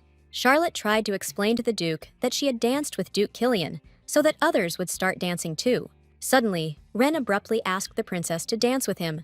He grabbed the girl's hand and told her to call him by his first name. The blonde wanted the princess to call him Ren, because he's the kind of guy who needs to be sure about his woman and not feel like she smells like some other jackass. Otherwise, he's gonna want to kill them. The main character froze in fear and told the Duke that he was out of his mind. However, now Duke Adler knew for sure. Princess Charlotte was driving him insane. And just like that, one song ended. But Duke Adler was totally frozen, couldn't bring himself to move. The Emperor called out to Charlotte, said he had to bounce, cause his being there was starting to make everyone else uneasy. The princess asked if that was even possible, and His Majesty told her it was really nice to hear that. As soon as the Emperor split, the main character noticed Duke Adler had vanished. First thing she did was check out the terrace. And bingo, Duke Adler was out there with a whole bottle of booze. He turned around, gave the princess this real sad look. The main character's face just screamed surprise. She never figured Duke Adler was capable of polishing off a whole bottle of expensive wine like that, because Charlotte knew this dude never got this wasted. I mean, he's her partner and all, but why is he ditching the main character, again, and vanishing? Either way, the Duke ditching her at the banquet is pretty much a crime, so Charlotte's gonna slap him with a fine. Out of nowhere, the guy asks why she doesn't call him Ren. The main character's thrown for a loop, cause she wasn't expecting that at all. The princess herself called that jerk James, but for some reason, she keeps calling, him, Duke. Giving up, Charlotte answers that she'll call him by his name from now on. She tries to say it, but she's way too embarrassed to actually do it. Ren points out that she didn't even accept his gift, but thanked that idiot for the carriage. But Charlotte only did that because the gift was given in public. Duke Adler probably couldn't have done anything different, not with her. The main character asked the Duke what kind of present he had prepared, and he said it had something to do with cakes. Charlotte guessed he'd made a giant cake, but she was wrong, because the dude was planning to gift her a whole damn bakery, since the princess had such a sweet tooth. The main character admitted it was the most unforgettable present she'd ever gotten in her life. The guy froze when Charlotte thanked him and used his first name. He gently took the princess's hand and held it against his heart. The main character froze the second he told her that his heart beat faster just thinking about her, and especially when the princess touched him. So, Ren finally understood what it all meant. Whether he was standing outside the princess's palace late at night or just passing the imperial library, he was always thinking about her. Mustering all his courage, Ren confessed his love for Charlotte. The heroine's heart started pounding like crazy, and her emotions went completely haywire. This was so not part of the plan.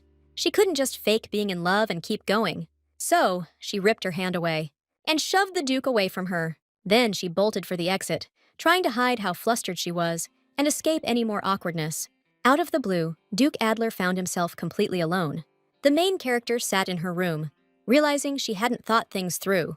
According to the original story, she was supposed to accept Duke Adler's confession and be happy to learn more about him. But Charlotte had absolutely no desire to take advantage of the guy's feelings. Since they're already engaged, it doesn't really matter if she accepts his confession or rejects it. However, things could get awkward now, and the princess won't be able to investigate anything until she's killed. She needs to meet him and act like nothing happened. Alfred couldn't understand why his lordship was denying everything. He suggested that his master finally just admit it. They were talking about how his lordship and the princess were in a relationship, but Ren wasn't denying it anyway. The secretary was saying that dating is just a natural part of being in a relationship, duh. Right now, Alfred's leaning towards the idea that His Highness is head over heels for the princess. He's just too dense to realize it. So he's got to admit it already and show the princess how he feels, before someone else snatches her up.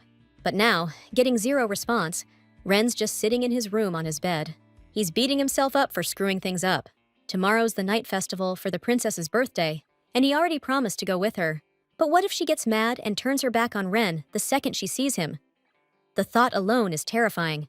And yet, the Duke was dying to see her. Soon enough, our heroes meet up again, and instantly, there's this awkward vibe. It's only been a day, but Charlotte decides to ask the guy how he's doing. The heroine didn't know if she should pretend nothing happened, considering what their relationship was supposed to be in the first place. Ren told Her Highness that he'd missed her. Of course, that was exactly what the princess was afraid of hearing. She shouldn't be developing feelings for a suspect. But alone with him against this backdrop, it was hard to resist. The main character smiled and thanked the Duke for coming here with her, since she'd always wanted to check this place out. It was her first time at a night market after all. The guy took her hand and said it was his first time here too. Street vendors selling raw goods and the smell of cheap street food surrounded our heroes. But Duke Adler didn't even notice, because Princess Charlotte outshone everything else. The girl wanted to buy some food, and the guy warmly replied that, of course, she could. A kid was standing in line right in front of them. The boy asked for one yellow cotton candy, but then he started having second thoughts, agonizing over white or blue, which was really starting to piss off Duke Adler. Suddenly, the kid turned around and called out to Ren, calling him Uncle. The main character quietly giggled, and the boy asked what color he'd buy. Duke Adler awkwardly answered, pink. The little dude said that color totally didn't suit him, and finally decided he'd get the blue cotton candy. And our heroes ended up buying pink cotton candy, and the main character offered Duke Adler a bite. He refused, but Charlotte kept insisting, saying that coming to the night market meant it was practically mandatory. The main character shoved a small piece of cotton candy into Ren's mouth. Charlotte licked her fingers and asked, "Isn't that amazing?" The guy blushed and said, "That's cute." Suddenly, the main character spotted something cool and called out to Ren, "Hey, check this out!" Turns out, it was a stall with toys and headbands. The princess picked up one of the headbands. The main character sadly admitted, "I thought this stuff only existed at amusement parks." She whipped her head towards Duke Adler and gave him a mysterious smile. Ren took a step back and asked suspiciously, "Wait, you're not thinking of putting that on me, are you?" Charlotte started begging, but the Duke refused, saying it was a matter of his reputation and honor. The main character promised, "I'll wear one too." But according to Duke Adler, it would be fair if neither of them wore those things. After a while, the main character finally managed to convince Ren, even though he was mortified. Ren suggested the princess move on ahead if she decided where they were stopping next. But the main character asked him to just call her Charlotte. Suddenly, the shopkeeper started yelling at some little kid. Apparently, he dared to steal from his store. The kid, who the main character knew, replied that he hadn't stolen anything. Turns out the boy just forgot about the headband on his head. But he can totally pay, he's got the cash. But the shopkeeper pointed at a sign that said, "If an item was stolen, you gotta pay 200 times the price." In other words, the kid's gotta cough up 2 million gold as compensation. Charlotte knew this whole compensation policy was totally messed up, and besides, the kid probably didn't even mean to steal anything. The shopkeeper just snatched the kid's coin pouch right out of his hands. Rough as hell. The kid ate dirt, and the shopkeeper saw the little thief only had 100,000 gold coins. That's when the main character decided to step in.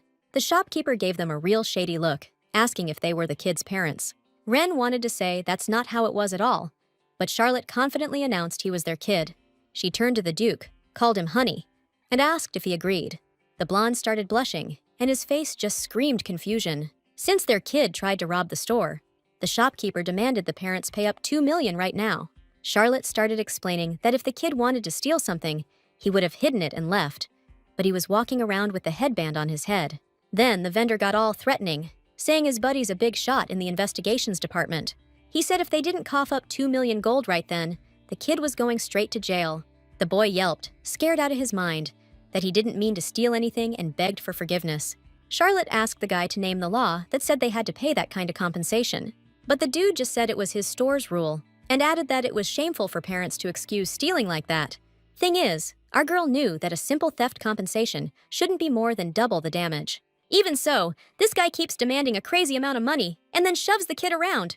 Basically, he's trying to make a buck by attacking and threatening people, which means it's extortion. And on top of that, the shopkeeper's already shaken down a bunch of other people for cash. The guy yelled that he'd call his buddy from investigations right then and there, and they'd all be sorry. The main character asked the kid how old he was, and found out he's 10. The princess just blurted out that her kid's only 10. Imperial law says 10-year-olds can't be thrown in the slammer, because they're considered juvenile delinquents. Even if this dude reports him to the cops, it's a total waste of time. On top of that, the merchant could get nailed for blackmail. Charlotte was dead certain this guy knew what was up, but was still shaking down these poor suckers. The people who shop in these places are clueless rubes who don't know squat about the law. The main character told the seller to get his ducks in a row for the investigation. Backing up the kid, she wanted to know about the people who'd already coughed up the dough. The dude knew he couldn't push his luck any further. He cursed under his breath and let them go. The main character apologized to Duke Adler for distracting him again. She explained that when she sees something like that, she tries to intervene without even realizing it. Charlotte was surprised when he replied that that's exactly what he liked about her. Rena's cheeks flushed red with embarrassment again. He reminded Her Highness that the fireworks show would be starting soon. After a moment, Rena subtly took off her headband and said that according to Alfred, the fireworks would be best viewed from here. He said you can get a clear view of the whole show from this tower. This bell tower used to belong to Marquis Leinbach, but Duke Adler bought it. The main character asked, confused, why he needed a tower, and Rena calmly replied, obviously, to watch the fireworks. He helped the princess up the steps. It's about to start any minute now. The view from up here was amazing, overlooking the city and the festival below. The main character was blown away. The view was even better than she'd imagined. She smiled wide and thanked Duke Adler for bringing her to such a beautiful spot. The man smiled back, happy that the princess was enjoying herself. The first firework shot into the sky. As soon as it exploded, the sky went crazy with color, impossible to look away from. The main character remembered going to the amusement park with her parents when she was a kid. They watched the fireworks then too. "So, princess?" Duke Adler asked. "What's got you so lost in thought?" The main character replied, "This fireworks display is seriously stunning." He asked, "Is this really the first time you're seeing it?" She said, "I saw it when I was a kid. I never thought I'd see it again after that," she added, and a smile crept across her face. Charlotte thanked the Duke. "Thank you for letting me witness something so beautiful again," the blonde guy asked with a hurt tone. "Why are you calling me Duke again?" The main character smiled even wider and said, "Thanks, Ren." Maybe it's because they're about to become family, but the fireworks were the last thing on his mind with her right there. Ren leaned in and confessed, "I want to spend every moment like this with you." His lips slowly started to move closer. Realizing what was about to go down, she whips her head around, and those bunny ears smack the Duke right in the face. But Ren just cracks a smile. "That headband's kinda cute, but it's getting in the way right now." The guy straight up says he wants to kiss her, but if Charlotte says no, he won't force it. This is her only shot to get away from him, or it's gonna be too late. Charlotte's eyes are sparking, but she ain't making a move to leave. Duke Adler couldn't imagine not diving into that gorgeous fire. So now Charlotte's past the point of no return. She closes her eyes, and Ren leans in real slow. Then their lips lock, sending a jolt through both of them, like the whole world just vanished, and it's only them. The kids said they ended up eating pink cotton candy, and then they bought bunny and bear ears headbands before going to watch the fireworks. The cloaked guy realized sending the kid to spy on those two to avoid suspicion was a mistake. But then the kid just blurts out that the girl is a total angel. The stranger asked what that meant, and the kid said he'd recently fallen and hurt himself. And then the girl touched him, and the wound vanished and didn't hurt anymore. The cloaked figure decided to ask which of the two it was, and the kid excitedly said it was the girl with the pink hair, who was super pretty, kind, and smart. "She's gotta be a real angel for sure." The stranger patted the kid on the head and told him that angels don't exist. In this world, there's only magic users. Once again, the main character was beating up her bed, blaming herself for going nuts last night. But she finally accepted it, because she'd needed to face the music for a while now. She really does have a thing for Duke Ren, but the more she digs, the more big names pop up, and the more she suspects Ren.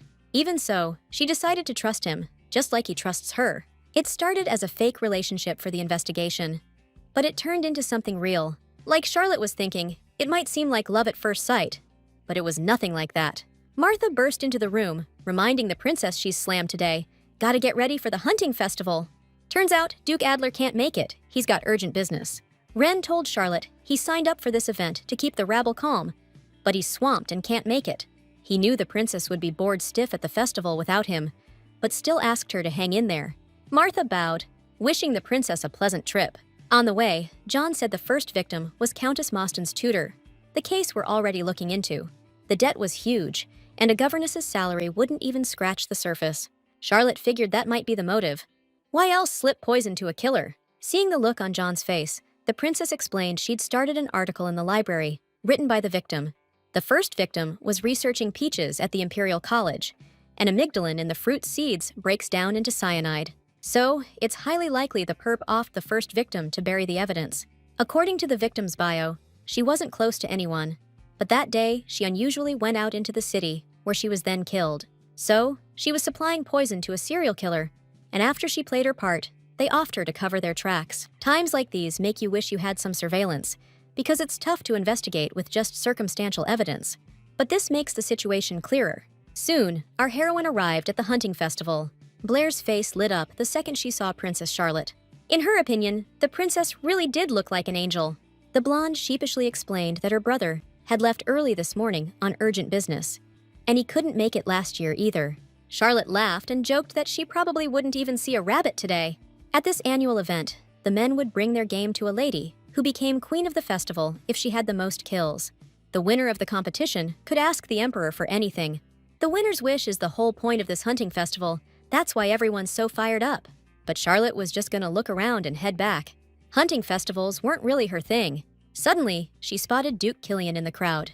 Charlotte cursed under her breath when they locked eyes. James greeted the princess, and she coldly wished him luck in today's hunt. He mentioned it was his first time at the festival, but the princess just didn't care. James never really got into killing animals before, but today he'd give it his all. Too bad Duke Adler couldn't make it. Killian was looking forward to competing with him, Charlotte snapped, asking if he really needed to go up against Duke Adler. To that, the dark-haired man just smirked. He tossed the rifle aside and said he had no need to compete with Duke Adler. The rifle flew straight into John's chest. James asked the brunette what he thought about all this. Since the Duke knew John Watson had a solid reputation at the military academy, his skills are quite intriguing. The main character exclaimed that the Duke couldn't just order her people around like that, to which James replied to Charlotte that she misunderstood, as it was just a suggestion. However, the princess still felt it was incredibly rude. Suddenly, John asked if he could, in that case, accept His Excellency's offer. He dryly added that he couldn't believe the great Duke was offering him a duel. James smiled. Because competition is only fun when you have opponents, John explained to the princess that he had to seize the opportunity while it was there. The guy smiled and told her not to worry, because he was going to bring a ton of stuff for the barbecue. The main character warned John not to fall into the Duke's trap. When the princess showed how worried she was, the brunette told her he had a favor to ask. He asked the princess to give him one of her handkerchiefs. Without any hesitation, the main character did it. And then, John Watson just took off. Blair figured the princess really cared about that night, and she confirmed it. The blonde gushed, saying he looked super handsome and smart. She was sure he'd even give his life for the princess without a second thought. Well, the hunting festival just got a whole lot more interesting. They asked all the competitors to gather at the starting line. Each of them had their own horse, and now all they had to do was wait for the shot. John thanked him for the offer, and the Duke replied that he'd make a great bridesmaid when he wins. Suddenly, James's gaze turned cold. He noticed that the knight dared to accept a handkerchief from his lady. From the lady's point of view, it would be better to be proud of John's victory, not someone she feels absolutely nothing for. James just smirked and suggested they both test their skills. A gunshot rang out, signaling the start of the hunting competition. All the horses bolted from their spots and raced into the woods. The deer was desperately trying to outrun its pursuers. Spotting the animal, Duke Killian pulled out his rifle and took aim, eager to score the point. A shot rang out, and the animal dropped dead to the ground. But it wasn't James who took down the critter, and the guy knew it instantly. John Watson pulled up behind him, hopped off his horse, and announced that this time, the prize was pretty big. He stuck a green flag on the dead animal. Duke Killian swore, clearly annoyed. The guy turned his horse around and galloped off, leaving John behind. The dark-haired man wondered if it was really true that all nobles were skilled marksmen with good weapons. Hearing the rustle of leaves, John took aim. A shot rang out, and the bullet hit its mark, killing the little rabbit. Suddenly, the guy heard a gunshot go off right next to him. He knew he wasn't mistaken, so he started listening closely. John decided to mark his latest kill, so he started to bend down. Just then, a bullet whizzed right over his head and slammed straight into a tree trunk. The knight froze, his eyes widening. A pretty obvious idea popped into his head, one that John didn't immediately believe. Finally, the hunt was over, and everyone was asked to leave the forest. Seeing all the game that was bagged, the Emperor figured the participants were pretty skilled this year. Mostly, there were green and red flags all over the place. The judge got the final scores.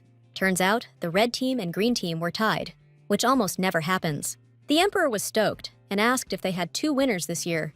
But then the judge's assistant had to drop a bomb on him.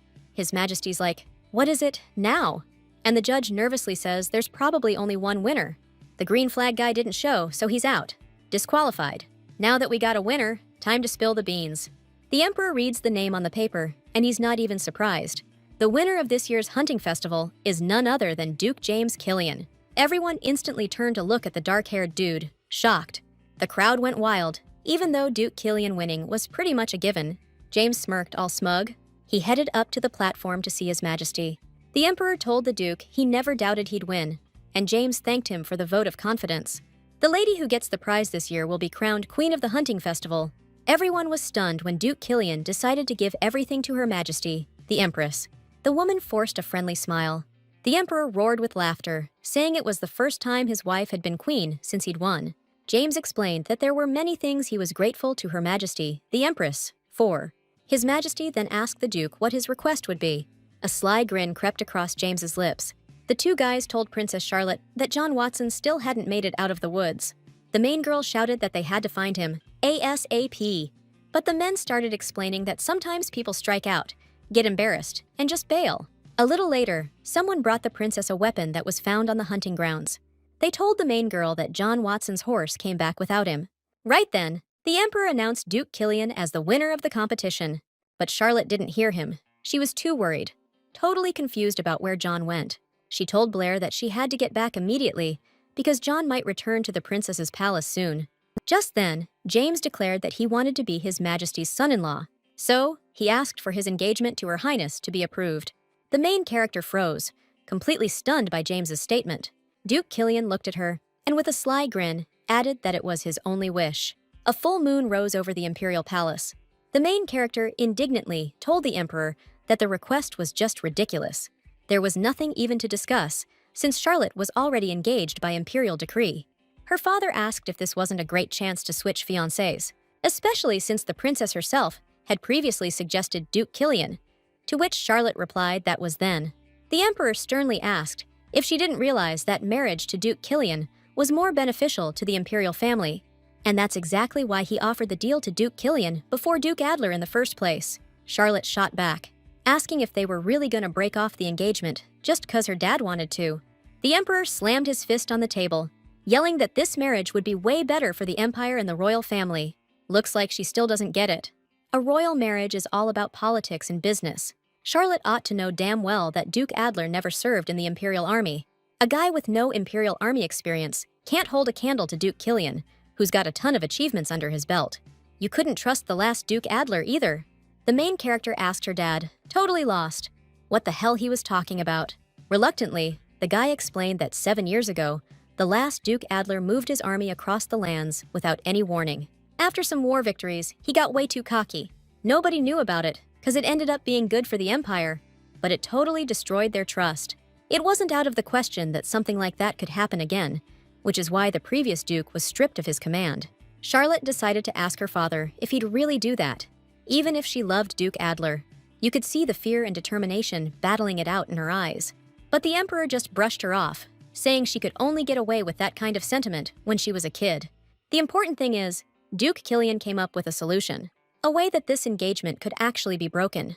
His Majesty pulled out a document and handed it to his daughter. In the case of a national marriage within the imperial family, changes can be made by holding an assembly. The agreement needs to be signed by the chairman of the state council, the imperial judge, the empress, and the emperor. Lately, Charlotte's been running into Duke Killian a lot when she goes to the imperial library. Every time, she'd just say hi, then ghost him. So the whole time, James was digging for intel. The emperor ordered the guards to haul Princess Charlotte back to her palace as soon as possible. The next day, the main girl asked Martha if she'd heard from John, and the maid said no dice. Nothing from Duke Adler either. Every newspaper and gossip mag is buzzing about the main girl and Duke Killian. No way Wren wouldn't know. But with no contact, Charlotte started thinking something might have happened to him, so she couldn't just sit tight. Since Duke Killian was checking out the library, he's got to have had the librarian Clark helping him out. The princess was positive he knew how to stop this from happening. She was trying to get into the library, but the guards stopped Her Highness, blocking her path. Charlotte snapped, demanding to know how they dared act like that in the princess's own palace. James suddenly appeared, saying he was just protecting Her Highness the princess on His Majesty's orders. The main character coldly asked if he was seriously saying that right now. The Duke replied that anything could happen to the princess before the Imperial Assembly. Charlotte admitted that James was truly amazing, and the man didn't deny his awesomeness. He pointed out that it would be way too cold up north in that flimsy dress. Picking up the hem of Charlotte's dress, the man explained that's exactly why winter clothes needed to be prepared ahead of time. The main character told the Duke to leave her alone. She tried to yank her dress from his grip, but he held on tight, and the outfit ended up ripping. James decided to keep the scrap as a memento, a reminder of the princess when he was stuck out in the tundra. Charlotte remembered that the emperor had made a deal with Duke Killian, something about wiping out the tundra barbarians. But the princess didn't get why the Duke was doing this. He had no reason to take such a risk. The Duke replied coldly that she knew perfectly well why. Because he loved her. Without a second thought, the main character shot back that she didn't give a damn about Duke Killian's feelings. For a split second, James's face showed a hint of sadness. But then he smirked, telling the princess that he was the kind of guy who always got what he wanted. The main character turned away, and as a final word, said that this time things would be different. While Charlotte was locked up in the castle, the night before the Imperial Assembly arrived, and there was still no word from Wren and John. Killian had probably already rallied people to his side for the Imperial Assembly. Yeah, well, the Empress might have something to say about that. But if things keep going the way they are, she and Ren could end up splitting up. Now the main character understood why the old Charlotte went on a hunger strike. None of this is her choice, because she loved Killian, and marrying Ren was like a death sentence. The situation's totally flipped now, though. Suddenly, right outside her window, the princess heard some kind of noise. She was on the second floor, so the sounds were super suspicious. Out of nowhere, she saw Alfred clinging to her balcony, saying he was there on Duke Adler's orders. Once he was in Charlotte's room, the secretary apologized to the princess, but she told him it was fine. The main character couldn't figure out how Alfred even managed to get in here. The guy said security was tight, so he slipped past during the shift change, which totally surprised the princess. She was clueless how Alfred knew all this, but he reminded her he's Duke Adler's secretary. Charlotte realized then, the most powerful person in the world is a secretary who knows everything, and they said the palace was watched over for her safety. If Alfred was an assassin, she'd be dead already. Charlotte asked, all freaked out. What's up with the Duke? Is he safe? Alfred explained that Duke Adler got a letter at work and just bailed, dropping everything. The secretary didn't know what was in the letter, but said the Duke wanted him to give something to the princess before he left. Alfred rummaged in his pocket and pulled something out.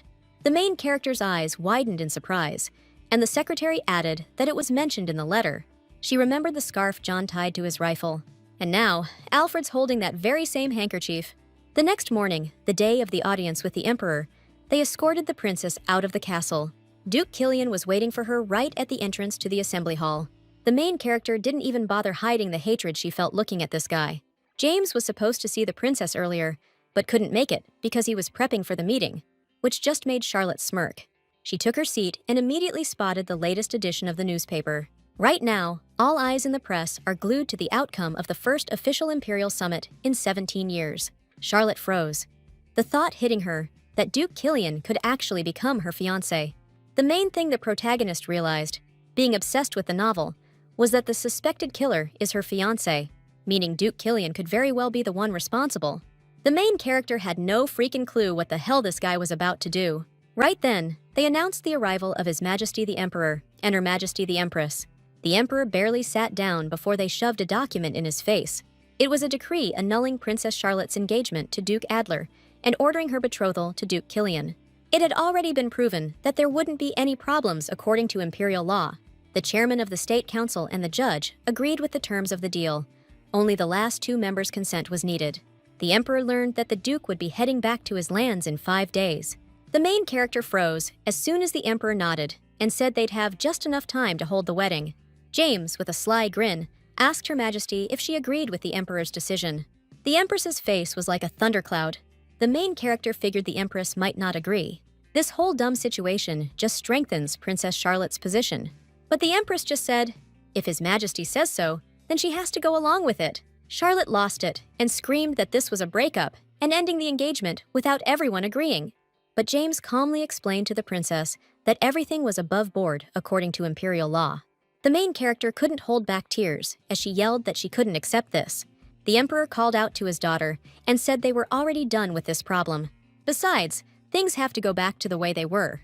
Duke Killian smirked and said that in that case, Her Majesty could continue signing the document. The Empress picked up the pen. The main character knew the worst was about to go down. The pen touched the paper, and the woman slowly started signing her name. Right then, a commotion broke out in the hallway. Then Duke Adler burst into the meeting room, even though the maids and guards were trying to stop him.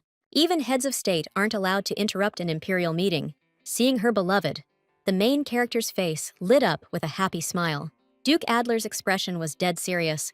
James looked surprised as Duke Adler started apologizing for interrupting the imperial assembly. But Ren had some seriously urgent business with His Majesty.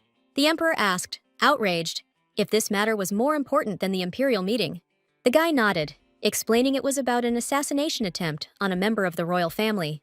The Empress froze, totally freaked, and her pen slipped from her hand, clattering to the floor. Duke Adler chimed in, saying he had intel on who orchestrated the hit on Princess Charlotte, and the culprit would be caught real soon. Duke Killian exclaimed that the army, under his command, was already investigating the whole thing. But Ren figured, since it involved his fiancée, he had every right to investigate too. Attempting to murder a royal family member? That's the kind of thing you need a whole day just to talk about. But Duke Adler guaranteed that once the perp's identity was revealed, the entire imperial treaty would be null and void, because the criminal pulling the strings behind all this is none other than Her Majesty, the Empress. The woman froze solid, her face a mask of fury and despair. So the main character definitely wasn't expecting things to take this turn. The Empress jumped up, screaming about how it was an insult to the royal family. But Duke Adler had the proof to back it up, because they found evidence linking the attackers to the weapons.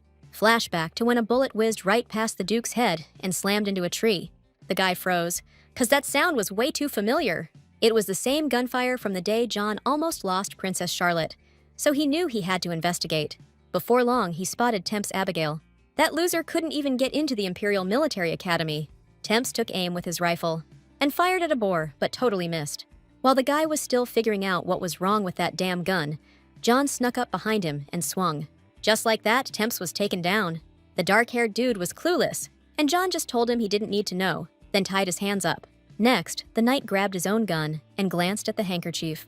Without a second thought, he took it off. He left the rifle on the ground. No need to carry two guns, but he pocketed the handkerchief. The note said that John Watson had managed to find the culprit, so the Duke needed to come to this address. Soon, Ren would finally find out who attacked the princess's carriage. Without hesitation, the blondie kicked open the door to a small cabin. His eyes went wide as soon as he saw who was inside. Some dude was tied to a chair, and John Watson was just standing there, stone-faced, looking at Duke Adler. The knight said they were going to interrogate this guy to find out who ordered the hit on Princess Charlotte. Ren, totally confused, asked John what he just said. He froze when the knight stuck a gun to the hostage's head and just straight up fired. The bullet only grazed the guy's forehead. Ren said he was wrong, because it's already confirmed the weapon came from Count Abigail's factory. John explained that these guns use the same parts, so if they take it apart, they can compare them. The knight could have told the Imperial Guard or the investigation committee, but he decided to tell the Duke first. John explained that this was all for the princess. If Duke Adler can catch the perp himself, Princess Charlotte might finally get over her fears. Besides, the Duke's loaded and has pull, so it'll help the investigation. Ren agreed with the knight. The guys agreed to work the case from that point on. So, Ren found out from young Master Abigail that the rights to weapon production were passed from Marquise Dost. The attacker's weapons were made 20 years ago by a member of Her Majesty the Empress's family, specifically Marquis Dost. The Emperor threatened Duke Adler, saying he'd be severely punished without solid proof. The Duke revealed that the guy handling Marquis Dost's affairs went missing the day the princess was attacked. Ren decided to show the bullets, which matched the ones found at the crime scene. The missing guy's son gave them to him. James exclaimed, "Does the Duke seriously dare to doubt the Empress based on the testimony of such a nobody?"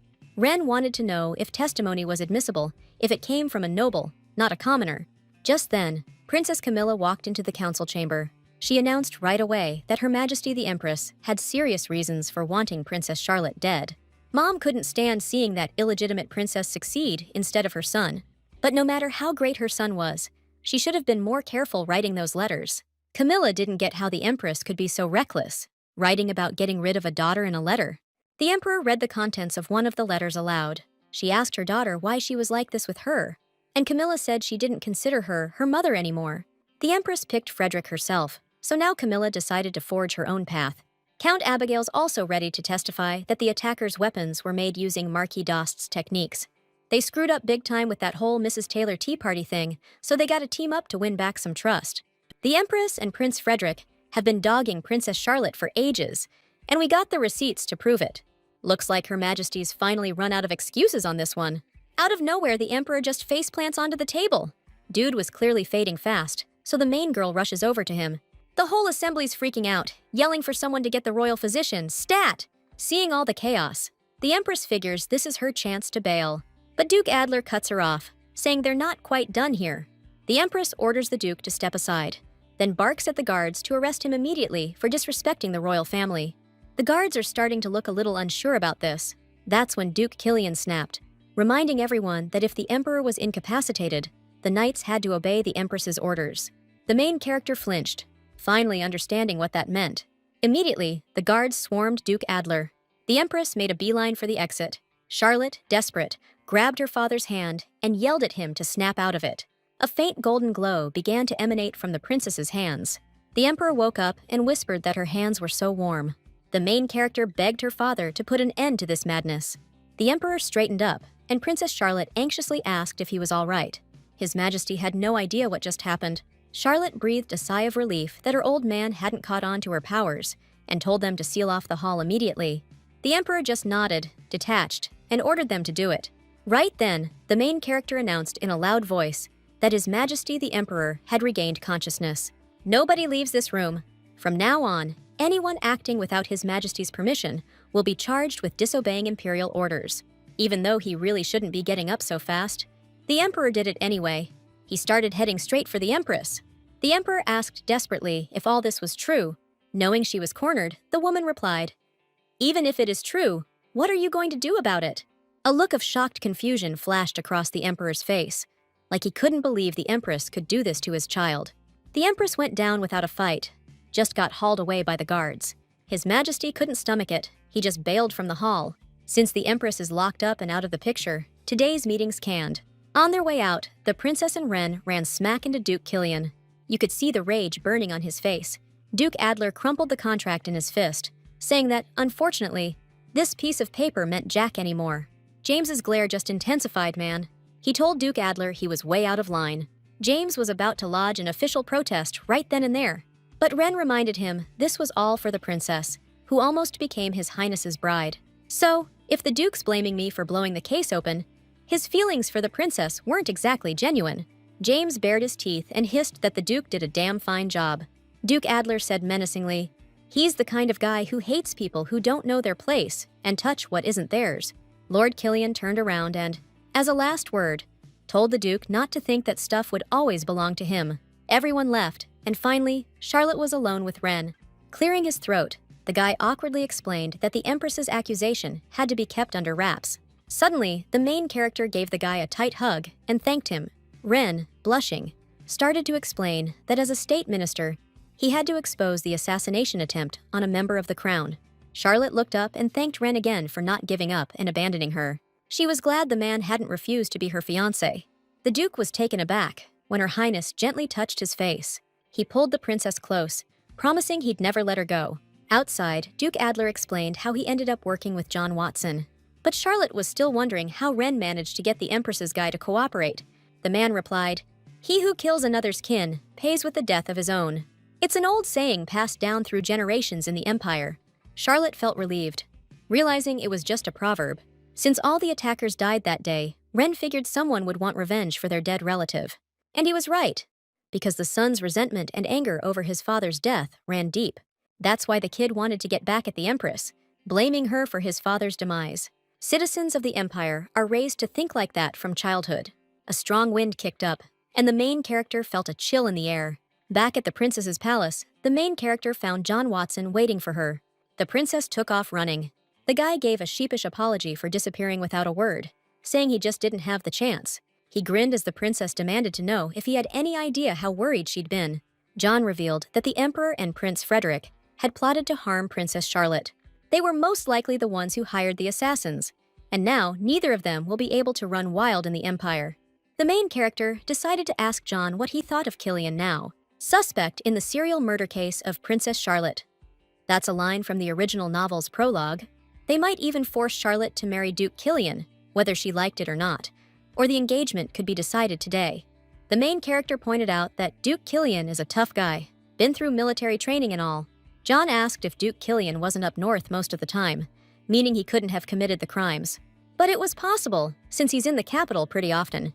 Even on the day Marquis Breget died, Duke Killian was at the debutante ball in the capital. The princess makes a good point, but then why would he murder the cook and the bakery owner? Charlotte knew perfectly well that the Duke was hostile towards her for some reason. The princess's gut told her that the Empress, Frederick, and especially Ren, were definitely not guilty in this. Out of the blue, John announced he'd do it. He offered to track Duke Killian's movements and check his alibi on the day of the incident. John vowed to protect the princess and not let the serial killer lay a hand on her. Right now, the main suspects, the Empress, Frederick, and Duke Killian, are holed up far from the Empire. The killer caught his first victim in a crowded downtown area. Neither the Empress nor Frederick would have picked a place like that. To be a noble's tutor in a conservative empire, you gotta meet certain requirements. Among the suspects are people whose meeting with the victim makes perfect sense, like her former employer. Still, There was a ton of evidence pointing to the Empress and Frederick as the guilty parties. There are also plenty of ways Duke Killian could be the one behind it all. Days later, James led the Imperial troops on a campaign to the tundra, taking a huge risk for nothing. The Empress and Frederick are in jail, waiting for sentencing, and whatever happens, they're getting kicked out of the Empire. Due to some crazy complications, the big national wedding that was supposed to be this winter is now bumped to spring. But it all worked out, because Ren was sweating it, worried he wouldn't have time to make the wedding perfect. Charlotte was stoked too, since it basically bought her more time before she kicks the bucket. The princess figured the Duke was struggling to visit every day, but he told her she was way off.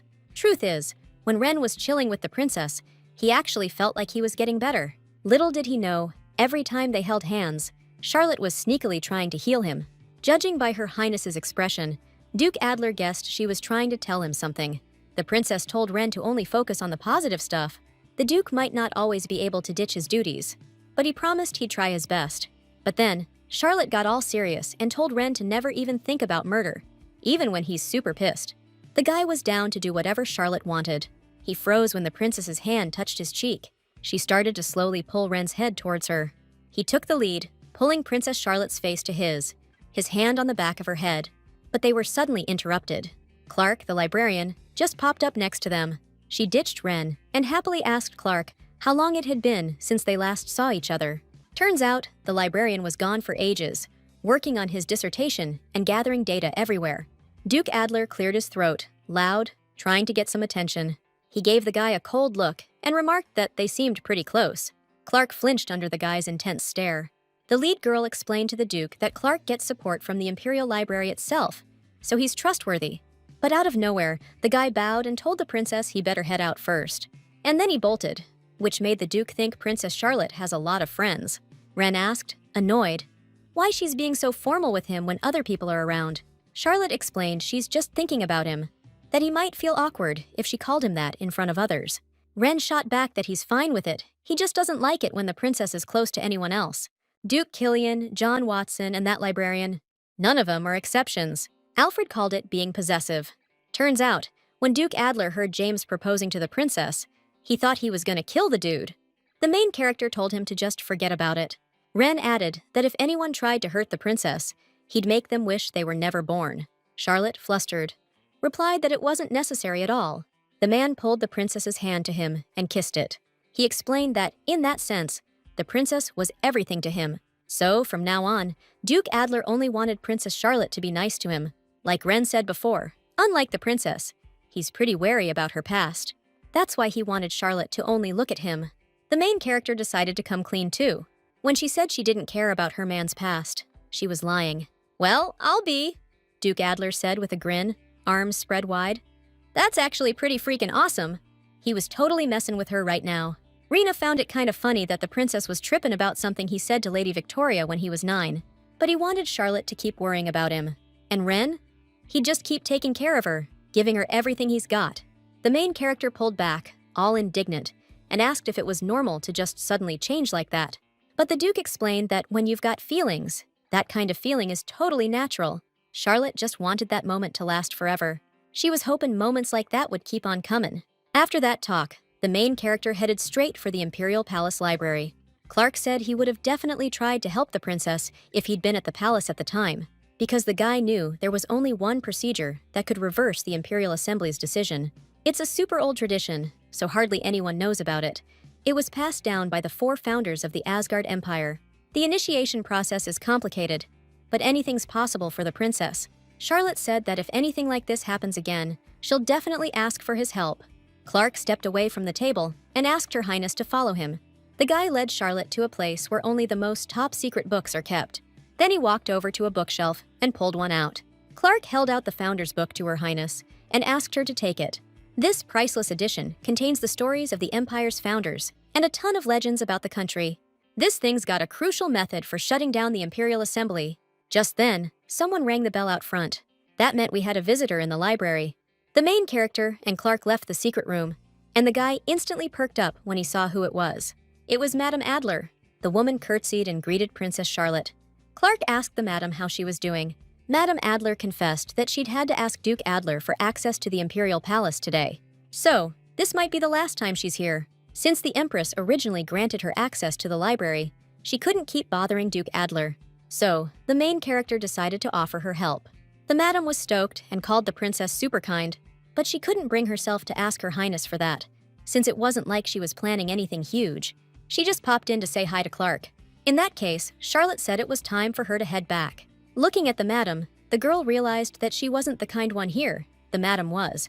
Meanwhile, back at the Adler estate, Ren was in a seriously good mood. He decided to tell Alfred that buying Marquise Lionbach's bell tower was a brilliant idea. But the secretary didn't agree and thought it was the worst thing the Duke could have bought this year. The Duke said if he ever met a girl he fell for, he'd lend out the key. Alfred snapped, "Since when does Duke Adler crack jokes like that?" Ren pressed him, asking if his secretary had someone in mind, seeing as he hadn't dated anyone in 5 years. If he did, the Duke advised him to confess, because as soon as he did, he felt a huge weight lifted. The secretary asked, "Is your Grace seriously giving out relationship advice now?" He said he'd keep it in mind, but told the Duke that for now, he was happy just watching. Ren said coldly, "Don't tell me you're in love with your master's girl." If that were the case, Alfred would be signing his own death warrant. The secretary replied that it wasn't the princess, then turned and said he'd book a table at a private restaurant right away. But as Alfred left the Duke's office, his expression was filled with sorrow. Just like the Emperor said, Charlotte's got the green light to sit in on state meetings. And every week, she's been crushing it, showing off her management skills. So when she and Duke Adler finally went on that date, the girl was totally drained. Charlotte didn't even manage to catch a wink of sleep last night. She was buried in the agenda for the next meeting, 'cause Princess Camilla's coming back this week. She was stressing that her sister's gonna start throwing wrenches in the works again, but Ren swore it wouldn't happen. He personally got in touch with Princess Camilla about the Empress's situation and made her promise to lay off Charlotte. She thanked the Duke, 'cause now she's gonna have way fewer headaches. Ren grumbled again about her calling him Duke, and Charlotte grinned and said his name. No one would ever guess that the mighty Duke Adler would be so hung up on being called by his first name. This guy was so gorgeous, Charlotte was practically swooning. Ren's figure started to fade in her vision. The heroine jolted awake, snapping out of it. Turns out she'd dozed off and slept for a whole 30 minutes. Charlotte felt bad that Ren wasted so much time because of her. But he said it was funny. Because she's super cute when she's asleep. Duke Adler's personality's been changing lately, 'cause usually Charlotte's the one doing the teasing. Ren reached out his hand towards her. He covered her eyes, then leaned in close. And then, he traced his tongue along her lower lip. Charlotte stared at Ren, totally thrown, when he suddenly pulled back and told her to pretend like nothing just happened. The Duke just couldn't help himself. Meanwhile, over at the Imperial Palace, in the Emperor's office, officials were informing him that Prince Philip needed to attend the next State Assembly meeting, since usually it's just Princess Camilla and Princess Charlotte who show up. The Emperor was reminded that the heir to the throne hadn't been decided yet, so the prince needed to be there too. Surely His Majesty was aware of public sentiment regarding Princess Camilla in the Empire. Everyone thought she was a traitor to her own mother. Some even pitied the Empress. But the Emperor replied that even though Princess Camilla had lost the people's support, she still held her title. Princess Charlotte's been showing some serious skills lately.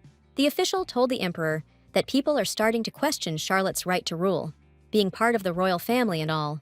After all, Her Highness isn't the Empress's daughter, and legitimacy is everything when it comes to the royal family, especially since Princess Charlotte's biological mother was just a commoner. Hearing that, the Emperor slammed his fist on the table and warned the official to watch his mouth. If the Empress got overthrown because of that incident, it could affect the princes and princesses too. Frederick's out, Camilla's lost public support, Charlotte's vulnerable because of her background, which leaves Philip. The official begged the Emperor to see it as a genuine effort to strengthen the imperial family. Charlotte stayed out of the succession fight so far, but now she's getting noticed and might be a contender for the throne. It was only a matter of time before the conservatives started talking. Right now, Princess Charlotte's got only one way to prove she's got the right to rule. She's got to show off those supernatural powers that run in the imperial family. They say the Emperor was able to build the empire because of his abilities.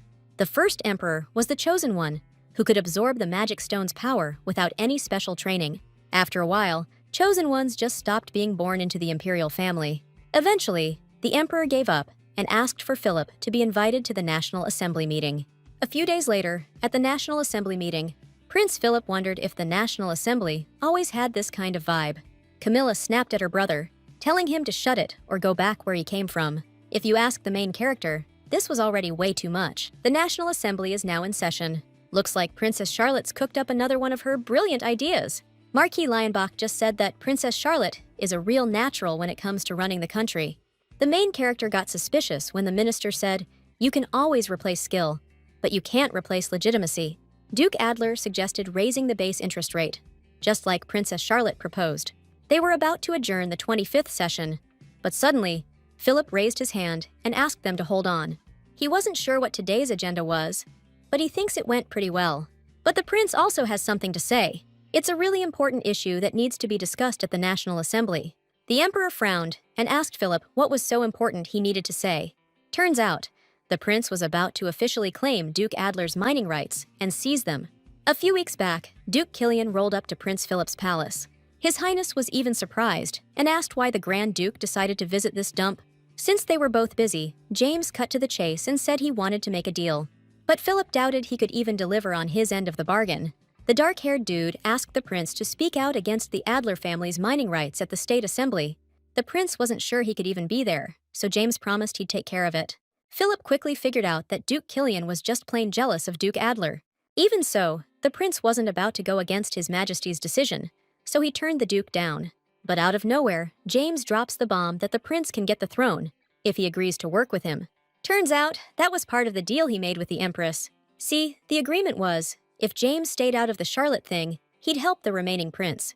Philip was totally lost, wondering why the Duke was even offering this. Duke Kilian explained, if Princess Charlotte can't be his, then nobody gets her.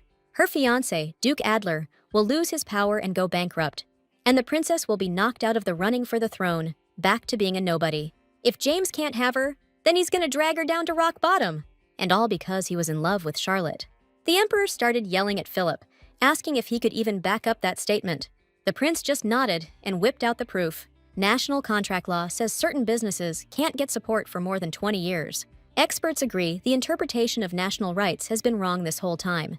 Charlotte wanted to know who he meant, and the prince explained the guy was already dead. Marquis d'Ost told His Majesty that his secretary had been investigating the whole thing before he died.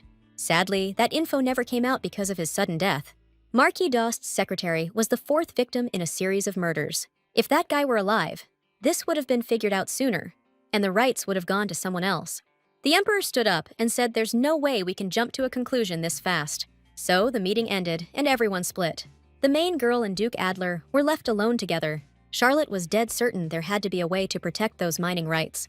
Ren's gotta be freaking out, since mining is his family's bread and butter. But the guy swore to the princess he'd do everything to protect it. The heroes joined hands, and Charlotte promised to find a way too. First thing she did was try to talk to Clark, but turns out the librarian's been on vacation for days. So, the princess grabbed a couple of books, hoping to figure something out. But all she could think about was how the Adler family clearly benefited from Marquis d'Ost's secretary's death. You gotta wonder if that's just a coincidence. Walking past the ministers, John overheard them talking about those mining rights. The princess revealed that Prince Philip had declared they needed to take the mining rights away from the Adler family. And the proof? A note written by serial killer victim number 4, right before they died. Getting serious, John told the princess about the rumors swirling around about her, even outside the palace walls. Lately, support for the princess among the common folk has really taken off. Because she actually pays attention to politics, a lot of respected nobles are backing her too. But some people are starting to make noise, saying the princess isn't actually the empress's daughter. Now, Charlotte understood why the ministers were bringing up all that weird stuff. Not that the princess cared all that much, seeing as she wasn't obsessed with grabbing the throne. She was just a little worried that a total idiot like Philip might end up running the show.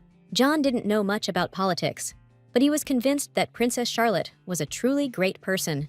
That's why he wanted Her Highness to prove that where you come from doesn't matter. Because Charlotte deserves the throne more than anyone else. The first victim worked at Adler's estate and might have been supplying the poison. The second victim was the head chef the Empress recommended, but his food almost gave Ren a seizure. The bakery owner was the third victim, but she didn't buy any sugar or spices. Victim 4, Marquis d'Ost's secretary, was pushing to strip the Adler family of their mining rights. And the fifth victim, Commander Cortina, had a falling out with Duke Adler right before he died. Put it all together, and Ren looks like the prime suspect. Except the bakery owner has no connection to the Duke, and because of her, Charlotte couldn't accuse him. A maid walked in and announced that Duke Adler had arrived to see the princess. Ren said that Marquis d'Ost would definitely twist everything to make him look bad. All right, gotta find some other ways to do this. Duke Adler said he and Alfred spent all day looking, but it's just too damn hard. If this keeps up, they'll take away the mining rights, and Ren could end up losing the princess. The main girl cupped the Duke's face in her hands and reminded him that he said he'd never give her up. Ren said they already demanded the duchy's debt be paid today. They'll freeze the income, and he'll be broke. The princess piped up, all excited. Said she could help too. A warm smile spread across the Duke's face. Even in the darkest times, they'll laugh together and have each other's backs. Charlotte was sure this was Killian's doing, that he made a deal with Philip before he left for Tundra. If Killian's behind this, then while he's gone, there won't be any more victims, so we gotta sort out this mining issue. The princess suddenly spotted a book about the founders. It contained the nation's founders' stories and crucial methods for neutralizing Imperial Assembly treaties. The next day, the princess arrived at Duke Adler's residence to share the method she'd found. But the butler said, "Your Highness, the Duke's with a doctor right now. He's been visiting the estate a lot lately." The princess had no choice but to wait. Through the window, she noticed the gardeners. They were pruning the flowers, the very ones Duke Adler had once given her. He'd told her he got them from the garden, so she decided to take a closer look. The gardeners greeted the princess with smiles. One of them handed Charlotte an unusual flower called wolfsbane. Back in the harbor town where he lived, they also called that thing a helmet flower. Remembering something, the main character asked where you could use that flower. But that's when John showed up. That totally threw the princess for a loop. She froze solid when John told her they just found a sixth victim, the Imperial librarian, Clark. Hearing that, her legs gave out and she crumpled to the floor. John jumped to the princess's side and told the butler to get the duchy's physician. She couldn't let that happen, so the main character refused and blurted out that she had to go. And just like that, the princess took off in a carriage. John explained that Clark was found in his garden this morning. Estimated time of death is 2 or 3 days ago. He lives alone. His family said they hadn't been able to reach him for days, so they went looking for him. The heroes headed to the crime scene, which was off limits to the public. But the cop sure wasn't expecting to see John Watson there. The guy explained Princess Charlotte was with him, that she was really close to the victim and wanted to see for herself. Technically, that's against the rules, but the cop let them in anyway. Stepping into the garden, they immediately spotted the corpse, covered by a white sheet. The main character froze, and her eyes went wide with disbelief. John pulled back the sheet, and the heroes got a good look at Clark's lifeless body. Charlotte's body started trembling, but she knew this wasn't the time to give in to grief. So, she pointed out that this time, the poison was made to look like strangulation. The killer came as a guest, because there are water glass rings on the tablecloth. The perp poisoned Clark's drink, then ditched the tainted cup before splitting. But it wasn't cyanide, because the governess who supplied it is dead, and the stash is long gone. So if it ain't cyanide, then it's gotta be aconite.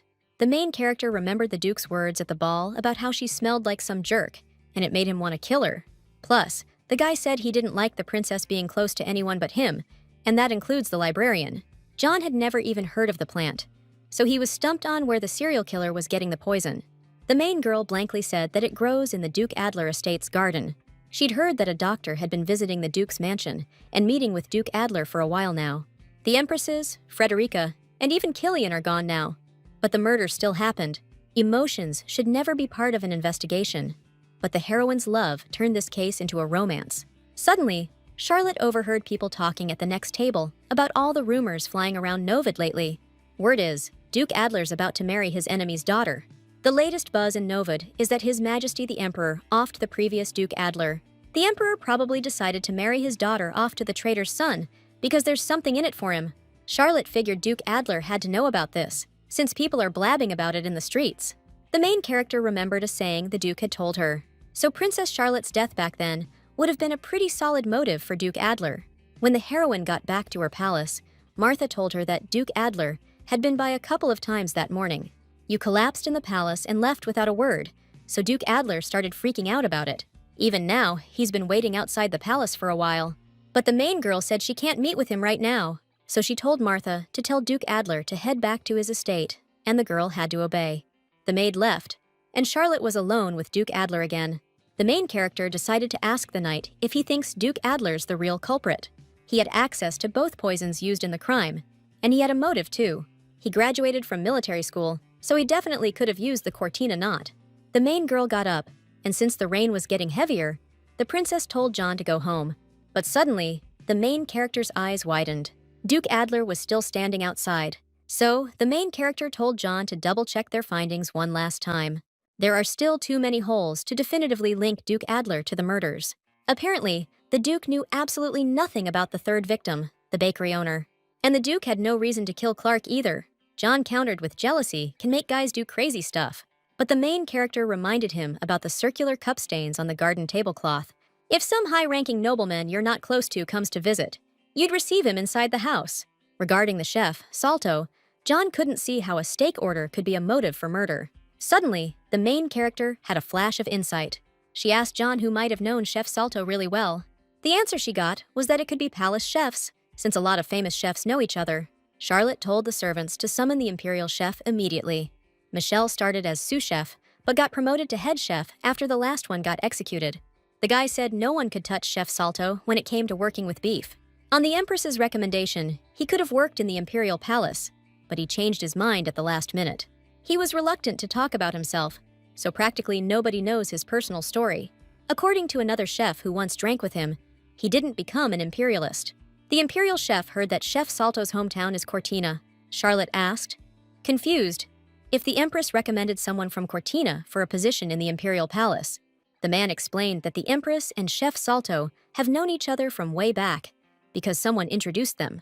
That's Grand Duchess Adler, Duke Adler's stepmother. Finally, everything's clicking into place. The governess, our first victim, and the cook, the second, were in cahoots with the real killer. The governess supplied the poison, and the cook was a backup plan. The killer offed them both to cover their tracks. Madame Adler recommended a cook named Salto and Cortina to the Empress. She knew about Ren's fear of blood, and she's the one who suggested Salto's restaurant as a great place for lunch. It's not normal for a cook to change a dish for a client without asking, especially when we're talking about VIPs. There has to be a reason, and Madame Adler was the one giving the cook instructions. To test Ren's reaction, Charlotte heard Madame Adler did a lot of charity work, so she could have met the third victim that way. The Cortina knot, a spy from Cortina, and the Madame is also from Cortina. So, the main character finally knows the truth. Duke Adler was caught off guard when the door suddenly burst open and Princess Charlotte came running out. The main character buried her face in Ren's chest and apologized. Then, she demanded to know why he didn't come back inside, and instead stood there in the rain.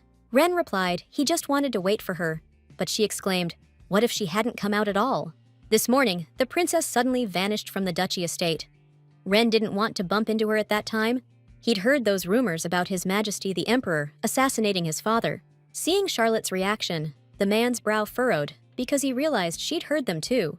If it's true, Ren has every right to hate her and the Emperor. The Duke said they traced the rumors back to some street bums and found out someone was deliberately spreading them. In other words, it's all BS to drive a wedge between them. But they haven't ID'd the mastermind yet. Charlotte buried her face in her guy's chest again and apologized for leaving him standing in the rain. Ren gently touched her cheek and pointed out that her eyes were all puffy. He was going to tell her to get to the princess's palace ASAP. But suddenly, the main girl yanked his face down. Charlotte kissed him right there in the rain. Then she pulled back, and with a smile, confessed her love for Ren. The dude smiled back and said those were the most beautiful eyes he'd ever heard. After that, our heroes made out again. Once they'd had their fill for the moment, Charlotte suggested the Duke stay at the princess's palace tonight. First thing Ren did was hop in the tub to warm up and not catch a cold. Then the main character parked him right in front of her on the bed. Princess Charlotte, all serious, told Ren he needed to brace himself for what she was about to say. Little did she know, the dude had been prepping for this for months, even read a couple of romance novels. As soon as he said he was ready, the princess dropped the bomb. Lady Adler was probably a serial killer. Ren clearly wasn't expecting that, because he was totally floored. The main character repeated that Lady Adler had 6 kills under her belt, and she offed the imperial librarian too. The Duke mentioned that his stepmother hadn't been seen at the estate for 2 days now. Even that day, the stepmom took off somewhere, and Ren had to slum it in a public carriage to get to the prison. After letting that sink in a bit, the blonde guy asked what the hell her motive was. Turns out, it all came down to the duchy's mines and the magic stones. Mining and distributing those magic stones needs specific conditions to work. If you factor everything in, you can bet they'll be cranking out a ton of these stones within the year. Statistically, there are coordinates where the magic stones will be mined, and right now, Duke Adler's mine is sitting right on top of them. This serial killer's endgame is taking down the whole empire, and for that, they need those mining rights. That's why Madame Adler iced Marquis Dost's secretary. He was pushing to cancel the mining rights. And then she offed Clark before his article dropped, because she didn't want anyone finding out about the magic stones. But we still don't have solid proof to pin it on the madam, so we need to check out the estate. Ren said his stepmom will be gone for a few more days, so the estate will be totally empty tomorrow. I gotta admit, at first I thought you were the one behind all this. That's why I acted so carefree at first, to figure out if the Duke was the killer and prove it. Hearing that shocking confession, Ren dropped to his knees in front of the princess. That hit him harder than finding out his stepmother was a murderer. The main character swore that she genuinely liked Ren now, even though that definitely wasn't the case at first. The guy realized that love at first sight had been a lie too. Suddenly, Ren yanked the main character close to him, and then he held her tight. The guy confessed that he'd fallen for her the second he saw her. From the moment Ren laid eyes on the princess, he pretty much knew it was love. The main character explained that she'd been terrified the whole time that the Duke would be disappointed in her. The next day, the heroes headed to the Adler family estate, and the Duke told the servants he wanted some alone time with the princess. Alfred got pissed when he realized that meant him too. The lovebirds got all clingy and mumbled about wanting some alone time, and they'd deal with the mines later. Ren coldly told the secretary not to make him repeat himself. Before leaving, Alfred said they were definitely discussing those mineral resources again in 3 hours. After searching the estate for an hour, the heroes found absolutely nothing. Not really surprising, considering they were dealing with a guy who wiped out 6 people without a trace. Suddenly, they heard a bell ring, and then they saw Blair at the gates. Duke Adler had completely forgotten about his sister, so he hurried to unlock the gates. He explained to Blair that he and the princess had some business to take care of, so he gave the servants the day off. The Duke's sister heard footsteps coming up behind her. Then a soft moan, and crimson blood stained the asphalt. It all happened too fast. The heroes didn't immediately realize Blair was being kidnapped. As the girl was grabbed, Charlotte immediately screamed for Ren to open the gates. Quick! But the kidnappers were already way ahead of them. They were headed straight for the carriage. The Duke knew they couldn't let the criminals reach it, so he sped up. Suddenly, someone shot the coachman right in the shoulder. It was John Watson, emerging from the shadows of a tree. The mercenary pressed the gun to Blair's head and ordered them to drop their weapons, or the girl dies. Duke Adler said not to do anything rash, and he might spare his life. But the crook shot back. He wasn't the only one packing heat. Just then, the horses reared up right in front of the kidnappers. It would have been all over if John Watson hadn't shown up at the last second to save Blair from certain death. A little while later, Ren's sister passed out from the sheer shock of it all. Duke Adler thanked John for saving his sister's life. Only now did the main girl realize with horror that there was blood everywhere, and the air reeked of metal. But Ren replied he was fine, since he got treated when he called for the medic. Now the main girl understood. That was the medic from when she first arrived at the estate, and she totally misread the situation. The man nodded and added, "The days when he couldn't protect the princess were over." The 2 kidnappers were completely speechless, and only the coachman looked like he was in bad shape. The main character turned to the guys and told them everything was cool, but to try not to freak out too much. She went over to the driver and used some healing magic on him. The men froze, stunned when they saw the bright golden light. Now they knew that Her Highness Charlotte had the imperial family's power. The main character explained that she hadn't told anyone yet because she didn't want it to become public knowledge. The coachman let out a soft groan and started coughing up blood. Charlotte immediately said that if the guy told her everything, she'd save his life and guarantee his safety. Now the hero doesn't have to worry about anyone messing with him. Ren froze when the mercenary revealed that Moriarty was behind the hit. The Duke explained with a pang. That was his mom's maiden name. John wanted to be sure. Wasn't that the Moriarty who's a Cortinian spy? The coachman confirmed it, then suddenly got another coughing fit, blood everywhere. Then the guy spilled that Moriarty asked him to fake Blair's kidnapping with a ransom demand. Then off her. It'd be awesome if this driver testified in court, because that'd be key evidence for the whole case. Suddenly, our girl got super dizzy and started falling, feeling weak all over. Duke Adler rushed over to her, freaking out, saying she should stop using her magic. Except the coachman just got worse. The witness who could have exposed everything was now dead. After coming to, the heroine shot straight up in bed. John and Ren snapped to attention when they saw Princess Charlotte finally coming around after passing out. The Duke explained she'd been trying to save the coachman and fainted, and Martha's taking care of Blair in another room now. Too bad they couldn't save the key witness. The main character didn't have enough juice to save the guy, since the magic stone was unstable. John said that back when he was serving in Cortina, an informant helped him out, and that's how he found out about the agent. But it looks like the Cortina folks got wise to him, 'cause that informant got caught and roughed up. The knight figured Moriarty had already bolted, but Charlotte was sure that woman wouldn't back down that easily. If that's the case, first they've got to stop the magic stone from getting to Cortina, which means getting the mining rights back. Just then, Martha barged into the room, no manners whatsoever. She said Prince Philip had passed out cold. Rumor has it he collapsed during a walk, and now his palace is in total chaos. It could have been Moriarty's doing, so Charlotte said she needs to head to the prince's palace, like, right now. Philip was lying motionless in bed, and the emperor was sitting beside him. The princess asked her father what happened to her brother, and His Majesty explained he fainted in the carriage on the way back from a stroll.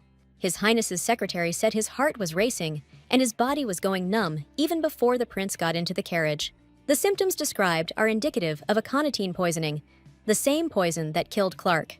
Members of the imperial family are prepared for poison resistance from childhood, so Philip would need a massive dose.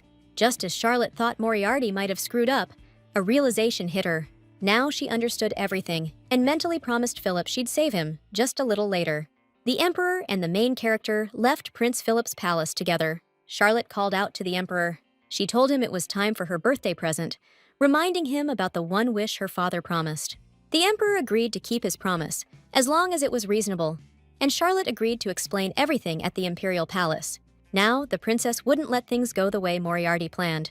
The next day, at the National Assembly, the reason Charlotte gathered everyone was for a special resolution to extend the Adler family's mining rights. According to the founder's decree, if over 3/4 of the ministers agree, it takes precedence. Charlotte mentally thanked Clark, because she was now using the methods he advised. Wren stated that the Adler family had contributed to the empire's development through mining and possessed vast experience.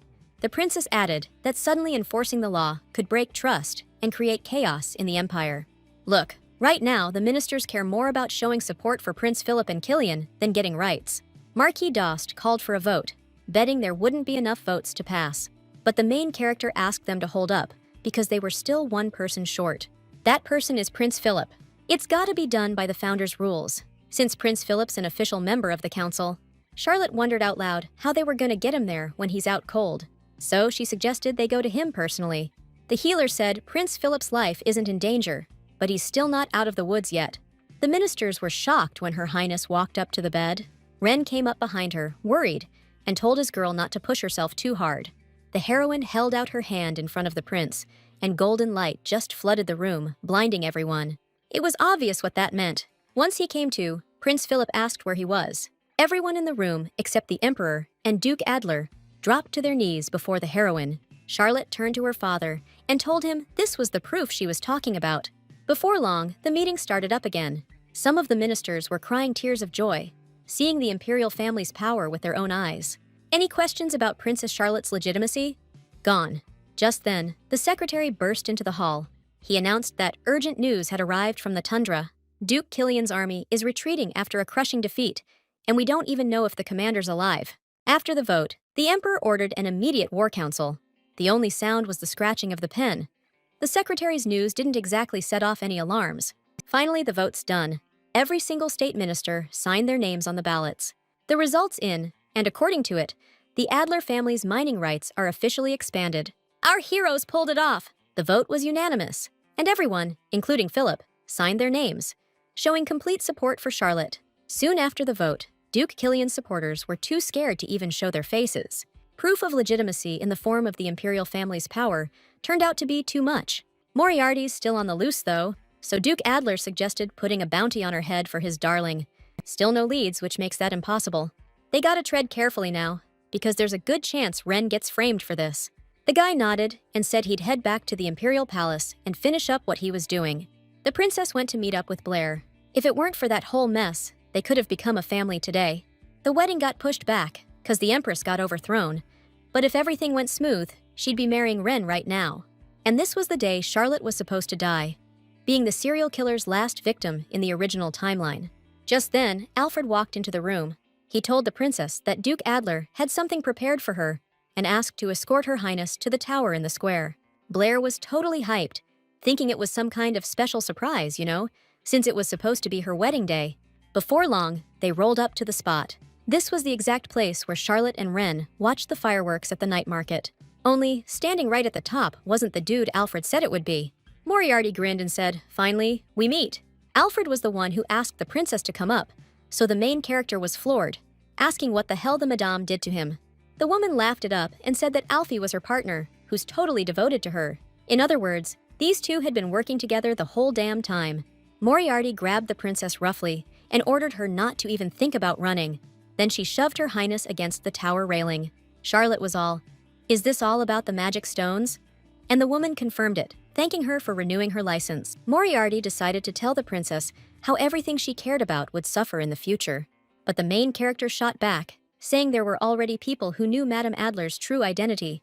The woman just laughed and called the princess a fool, because they're planning on framing Duke Adler as the serial killer, since she can hardly strangle anyone. Moriarty was actually poisoning the victims, then making it look like strangulation.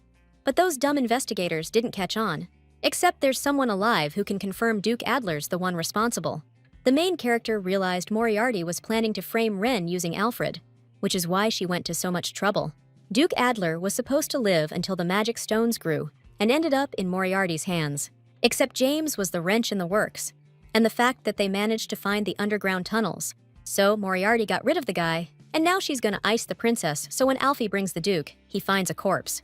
And then Alfred will testify that the Duke offed the princess to avenge his old man. After the Duke vanishes, Sweet Blair will have a nasty accident, and that'll be the perfect ending for a serial killer. Charlotte decided to ask why Moriarty decided to kill the owner of Small's Bakery. Turns out the woman was a mage, who'd been around since back when magic stones were a dime a dozen. Moriarty pulled out a bag and explained that having someone like that in a hostile country wasn't a good look. The second the criminal opened the little bag, the main character felt a sharp weakness all over. Madame said the princess wouldn't even have to take poison, since she's allergic to peaches, so she cooked up a powder. All the spots for meeting Ren were booked by Alfred, so that fact got around real quick. The main character smirked and unleashed the Imperial family's power. Except this time, for some reason, it didn't work, and all the symptoms started coming back fast. Moriarty pulled out the magic stone she got from the baker, and explained its power could absorb the magic from a flawed stone. Even though the princess was already dying from the allergy, the woman still grabbed the rope and said she'd do things the old-fashioned way. After tying the rope around the princess's neck, Moriarty said she always thought she was an idiot, but the princess was something else. With her last bit of strength, Charlotte yelled that they could come in now. Right then, armed knights burst in and told Lady Adler to get her hands off the princess now. Moriarty froze, seeing the Imperial guards. Duke Adler followed them in and announced that if one hair on his fiancé's head was harmed, he'd show no mercy. The main character smirked and thanked Moriarty for her help with the investigation. Suspicion started when Alfred snuck into Princess Charlotte's room the day before the royal gathering. A regular secretary wouldn't have slipped past the Emperor's trained soldiers. Second, the umbrella with that knot. Alfred probably always tied it, but he never served in any military school. What really clinched it was Prince Philip, poisoned with aconitine, and Alfred probably screwed up the dosage when he did it. Seeing the princess knew it was all true and used her right of creation as an excuse to meet with the Emperor alone. That's when Charlotte told her father that Cortina was getting ready to invade the Empire using the magic stone. And behind it all is the Duchess Adler. Charlotte also told the Emperor about her healing abilities, which she was going to demonstrate tomorrow at the assembly. That's why the princess wanted the authority to command the Emperor's personal guard. When Alfred said the Duke was expecting the princess at the tower, the main character realized Moriarty wanted her dead. So before leaving, the main character gave Martha a note and asked her to give it to Duke Adler and John. The note said she'd meet Moriarty, but the Duke had to lead the guard and wait below the tower. They even prepped a court reporter to get every juicy detail of her confession. Back to the present, John shows up with Alfred tied up and tells Moriarty to just give it up. But the dame shoves a blade to the princess's throat and yells she'll kill her if they come any closer. Right then and there, Duke Adler, without hesitation, shoots his ex-secretary in the leg. And then he coldly asks the woman how long she thinks Alfred can hold out. Moriarty, her voice shaking, blurts out that she doesn't give a damn about that guy. He was just a tool. Alfred stares at the woman he loves, completely stunned. The woman froze the second their eyes met. Then a tired smile crept onto her lips, because Moriarty knew she wasn't getting out of this alive, no matter what. Out of nowhere, she squeezed the princess tighter and started leaning back.